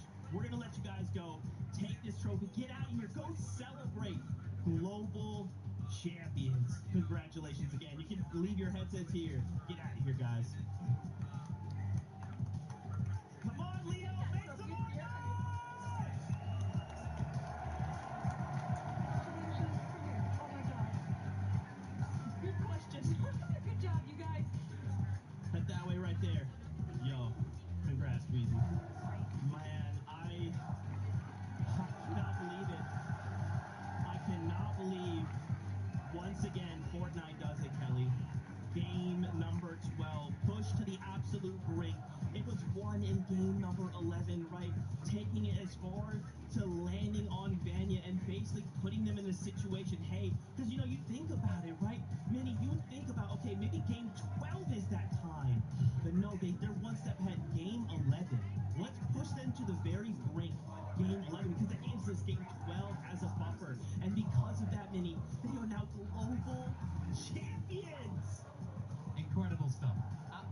2026 FNCS win, first FNCS win. Then, of course, we go to the Invitational, the all-important moment that we remember from that time. Second place in that tournament, made a big play, didn't work out. Then he goes on to get 6 out of 12 wins in grand finals with Vino, a record-breaking performance. And then last year with Thomas HD coming so close to taking home the title. He has done it. And I couldn't be more happy for him. He deserves it so much. And it's the final thing ticked off on his list. He hasn't got the LAN win yet, Kelly. But now, he's finally. I mean, this is a story that hasn't even just been building up from the start of this year. It's been building up since the start of Fortnite. And there is no person better to finally grab that global champion than Queasy. Everyone, even before day one, before they got the back-to-back victory royales, said that Queasy is the best LAN player in the world. And he said, let me make honest people out of everyone that is believing in me. And we got to talk to so many people saying, who do you think has to win it all? And Queasy's name was brought up time and time again. I mean, and again, Queasy, when you wake up tomorrow and you start to doubt yourself, look yourself in the mirror and think, I am a global champion. And let that doubt fade away forever, brother.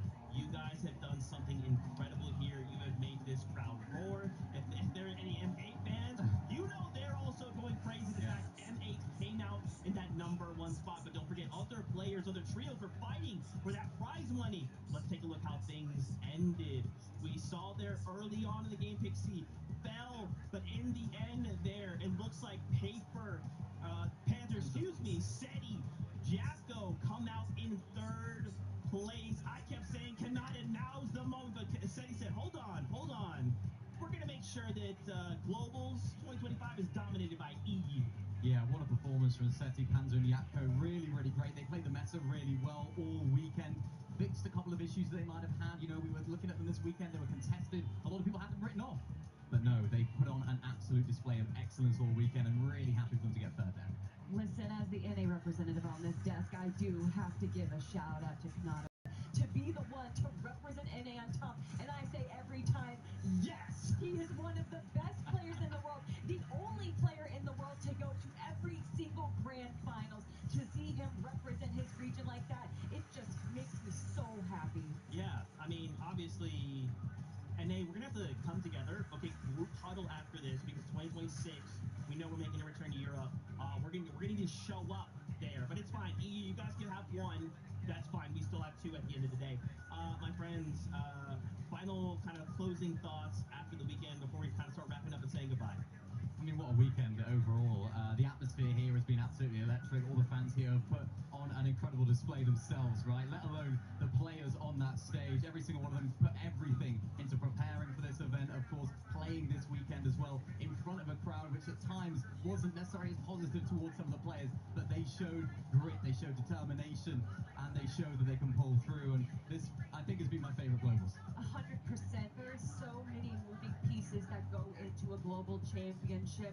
Beyond the players, beyond us, there's just so many people involved that want to make sure that we bring the best show possible. And I think we did that this weekend. And a lot of that is due to the incredible fans that we had supporting, making sure that they made so much noise because they know that the global championship only happens 1 time a year. So if it's going to happen now, we're going to make some noise. Oh, man. Yeah, thank you so much, Leon, for all your love and support. You guys have truly made this something special. Thank you. As we start getting ready to say goodbye, let's get the rest of the crew in here. And, of course, you know I want to get the crew, the French commentators who kind of helped bring this whole thing to life in venue. Fortnite fam, thank you so much. A big thank you to the players. A couple things before we go. Don't forget double XP going on till Monday. Hop in, get yourself all that XP. Make sure you play. So much to play for. You heard the news for 2026. It's about to be crazy. But as always, until then, we love you. Keep yourself safe. And we'll see you on that battle bus.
Let me tell you why we have Spectrum. I'm on a video chat.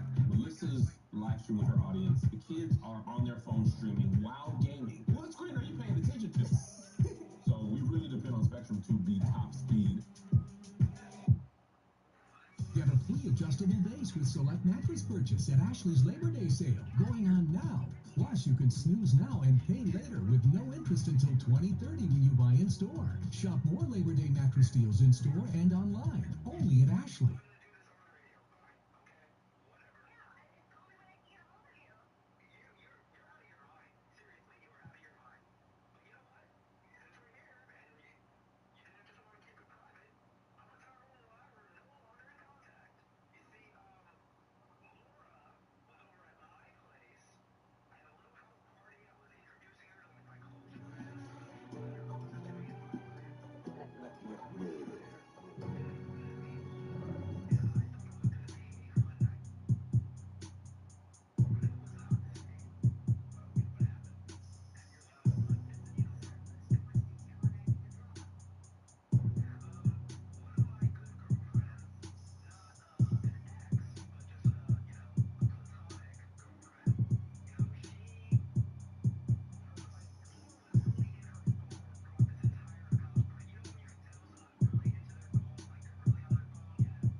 motherfucker!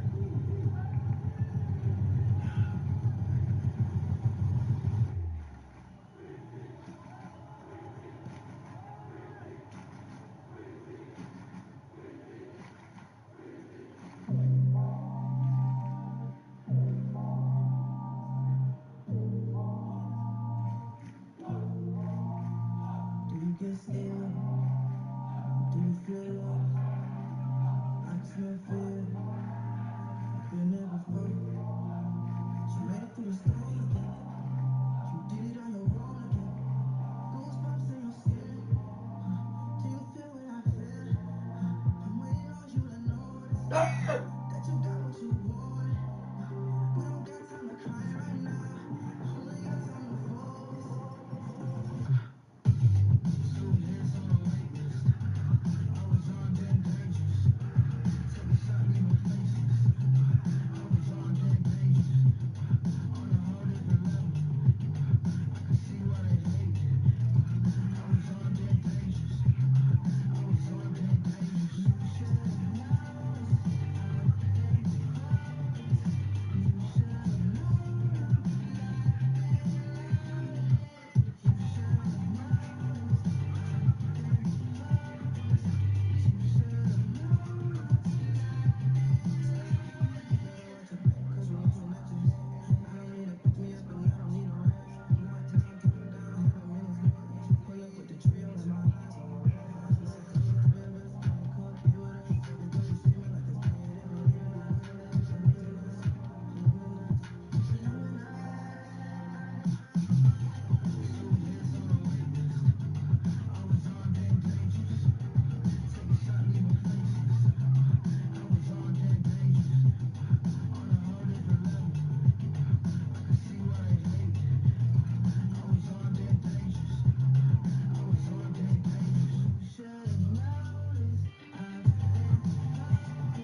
The French word souvenir means to remember.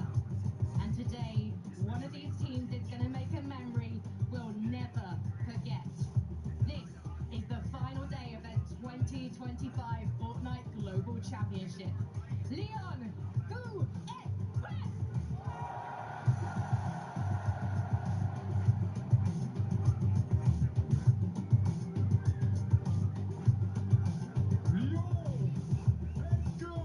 Vous êtes chaud! C'est la deuxième journée du Fortnite Global Championship. Hier, on a eu 6 trios qui ont fait des performances exceptionnelles. Ça a commencé par le trio de Canada Rapid et Bolt, mais aussi Quickie, Sweezy Merfat, back to back to back. On a eu Flixi, Veno et Nico. Et ensuite, Predossi, avec son trio Pablo et Chino, qui ont fait des performances incroyables. C'est les 6 dernières parties. Un trio va être couronné champion du monde. Bonjour, Joker, comment ça va? Ça va très bien et toi? Are you ready? Je pense. Wait, I think I am ready, but we need to keep testing this crowd, I think. Je veux vous entendre! I'm going to be testing on their English very soon, thank you, I think. Oh yeah, ça va être incroyable. Qui? Oh, qui? Oh, qui? Merci à vous, but today is not about any of us except these players, and the winners will be raising this silverware created by Thomas Light. It is the most beautiful silverware, but it also means that you are the best team in the world when you raise it. The question is, can Queasy, Swizzy and Moustache hold on until the end of Game 12, Magic? Est-ce que, mesdames et messieurs, vous avez vu ce trophée qui est juste magnifique? Il a été fait par Thomas Link, qui a vraiment préparé énormément de choses, et notamment ce trophée. Il a aussi été participant au Pro Am, et globalement, il est magnifique. Est-ce que Squeezie, Merstatch vont le soulever ou pas? Eh bien, on va voir ça. Alors, Benji, get this crowd to show the rest of the world how the French can make some noise for me, please. Est-ce qu'on peut faire un maximum de bruit pour ce magnifique trophée et savoir qui va le soulever? So much more of that to come today, but for now, let's talk about what happened in games 1, 2, 3, 4, and 5, and 6 yesterday with the Islanders. Fortnite fam, welcome back. The Global Championship. This is day number 2. It is great to be back here with some of our favorite friends, these players, and this amazing crowd. We've already seen several clips of you guys going crazy. There's moments where you couldn't even hear what we were saying because the noise was so loud. And that's what we're here for. And of course, we're also here for some Global Championship or champions to be crowned. Day 2 feels a little bit different. Maybe it's the looming thought, the obvious idea that after these 6 subsequent games, we're going to crown global champions. Only 6 games separates us, Mini Miner.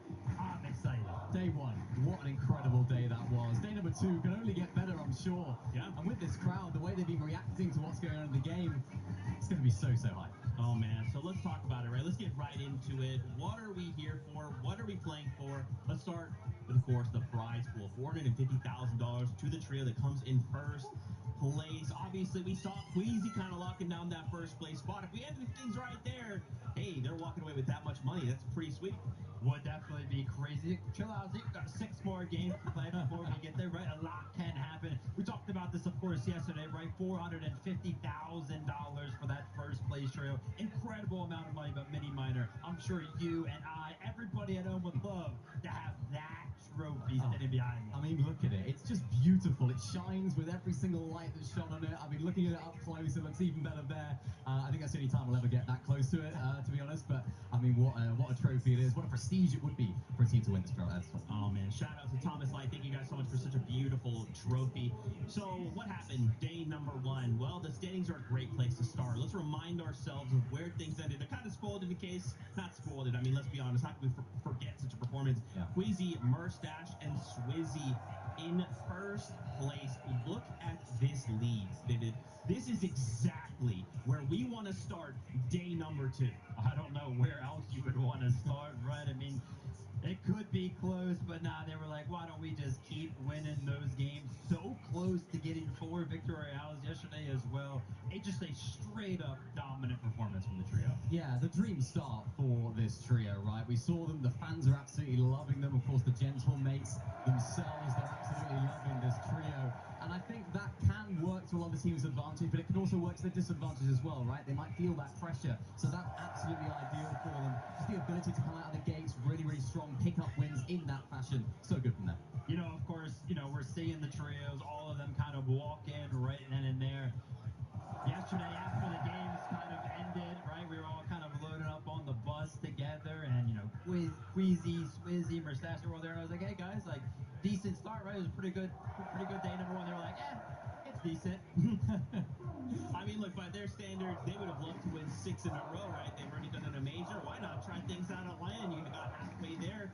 But listen, we have 6 games today. Maybe we can try and push out another 3, get 6 wins on land. And I mean, again, the fact that they have 3 victory royales on land environment, back to back, is insane. I mean, obviously, it's very, very easy for us to talk about the victory royales. Look at the other games there, Minnie. Right? Raph does a great job of showing off just how well they played in every single game. Yeah, something I spoke about at the end of the day yesterday. The games that they're having when they're not winning are still absolutely amazing. Yeah. Especially that last game as well, the way that it was Queasy and Swizzy were able to sort of clutch up, find all those eliminations, find all those placements. As a duo, just gives this team so much firepower. No matter what happens, they always seem to make it work. And the way that they talk in interviews, the way that Queasy talks, so confident, so calm. Let's hope they can bring that into today. Man, for Queasy to walk away with a global champion title with this crowd behind him, I mean, there could not be anything better than that. Let's take a look at some of the damage numbers from the trio. We took a look and broke kind of things down, looking at them, looking at everybody else. So let's take a look. Yeah, Merstash, okay, all right, 3K too. I mean, guys, they're leading the pack.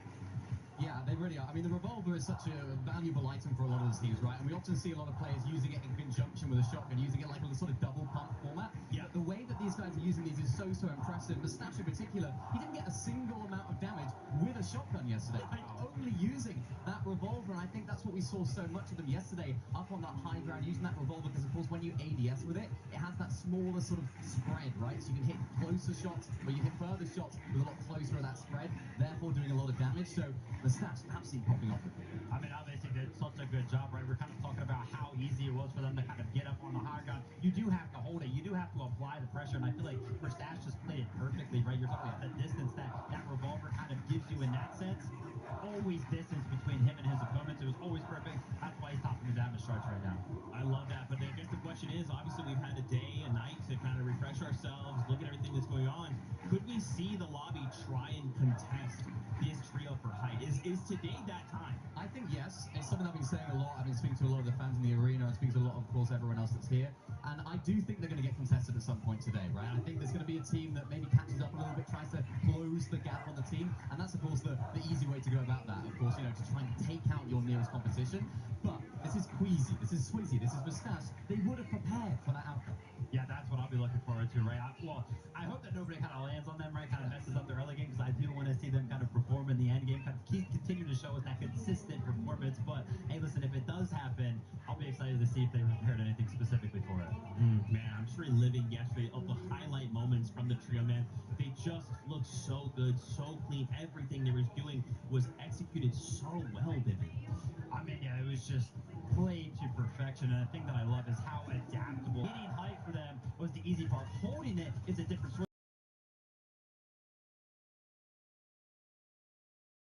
Layer of the high ground, and then have two players actually play a couple of extra layers above that. Strategically speaking, right, in the game right now, there's Flowberry Fizz in the game, you've got the crash bed, so players can actually launch up to the high ground very easy. So playing that double layered height is very good to kind of prevent that from happening. Yeah, definitely. I mean, having that the distance between two layers so valuable. If someone does decide to try and launch pad up, maybe using the crash pad to try and get their way up, they can just deal with it so easily. And again, we saw it with Mustache with that revolver, just swatting everyone that's decided to come on up, making it so simple for them. And then in another game, they decide not to, but they're very adaptable with it. Yeah, exactly. And as you can see right here, they go with a different strategy. They keep Queasy and Mustache up on the high ground, but then Swizzy drops down. He's going to be the one kind of holding down the batches for the trio, right? He's going to be one in the face of all of the trios below them, making sure that they feel his presence in the lobby. Now, these type of plays, adapting to the lobby, it could be a material-based thing, right? If they don't have enough materials to kind of do that double layer, they might do something like this, but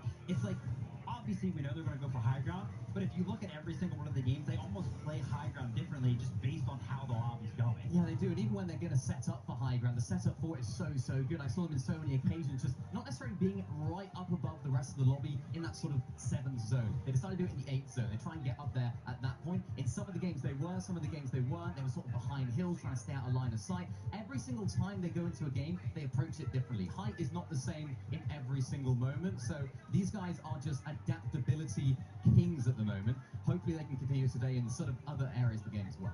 Yeah, I mean, what better time to force adaptation than in day 2, right? And I love that you guys are kind of highlighting these things, because that means, if we come into day 2 and everyone's saying, we're just going to take height from Queasy, we'll contest them, it's not going to be that easy, right? This guy came in and did what he did in this environment, at these stakes, with this crowd. And the fact that Swizzy, we kind of seen his history in previous times not being able to play with his correct duo trio partners at the time, right? And it comes in with his actual team members, and look at the performance he's putting on. I mean, we talked about it, right? A lot of pressure on their shoulders, just simply based on the fact that a lot of people kind of had them towards the top of their prediction list, and I can't lie, they are rising to the occasion. Yeah, they definitely are. So good. All right. Of course, we've talked about Queasy, we've talked about Swizzy. Why don't we hear from Mustache? Because Frankie is standing by with him right now. We had to grab Mustache after yesterday's performance. Were you expecting to be top of the leaderboard after day 1? I mean, we're gonna place at least top 3, but that we're gonna win and be above second place by 200 points? No, definitely not. Are you surprised that none of the other teams here are able to break through that double top in the end game? Yeah, so it's actually our strat that you can't take our high ground, it's just impossible, like, you can't do anything. It looks that way. C'est impossible de leur reprendre la hauteur, c'est ce qu'il vient exactement de dire, et il est très confiant. Il pensait pas finir premier, mais top 3, donc il est très content de cette performance. Now, how will you keep this consistency in your performance? So I think we have the same plan. We just changed a little bit so teams around us can grief us, and even like any other teams at Para, because I think we can get griefed because teams wants to win as well. So we should just change a little bit our plan. Is the strategy, if people do drop on you at the hive, basically Swizzy go frag? Yeah, that's basically. I mean, I don't think anyone gonna contest us because it's kind of hard to contest our spot. If you con, you'll die by third, by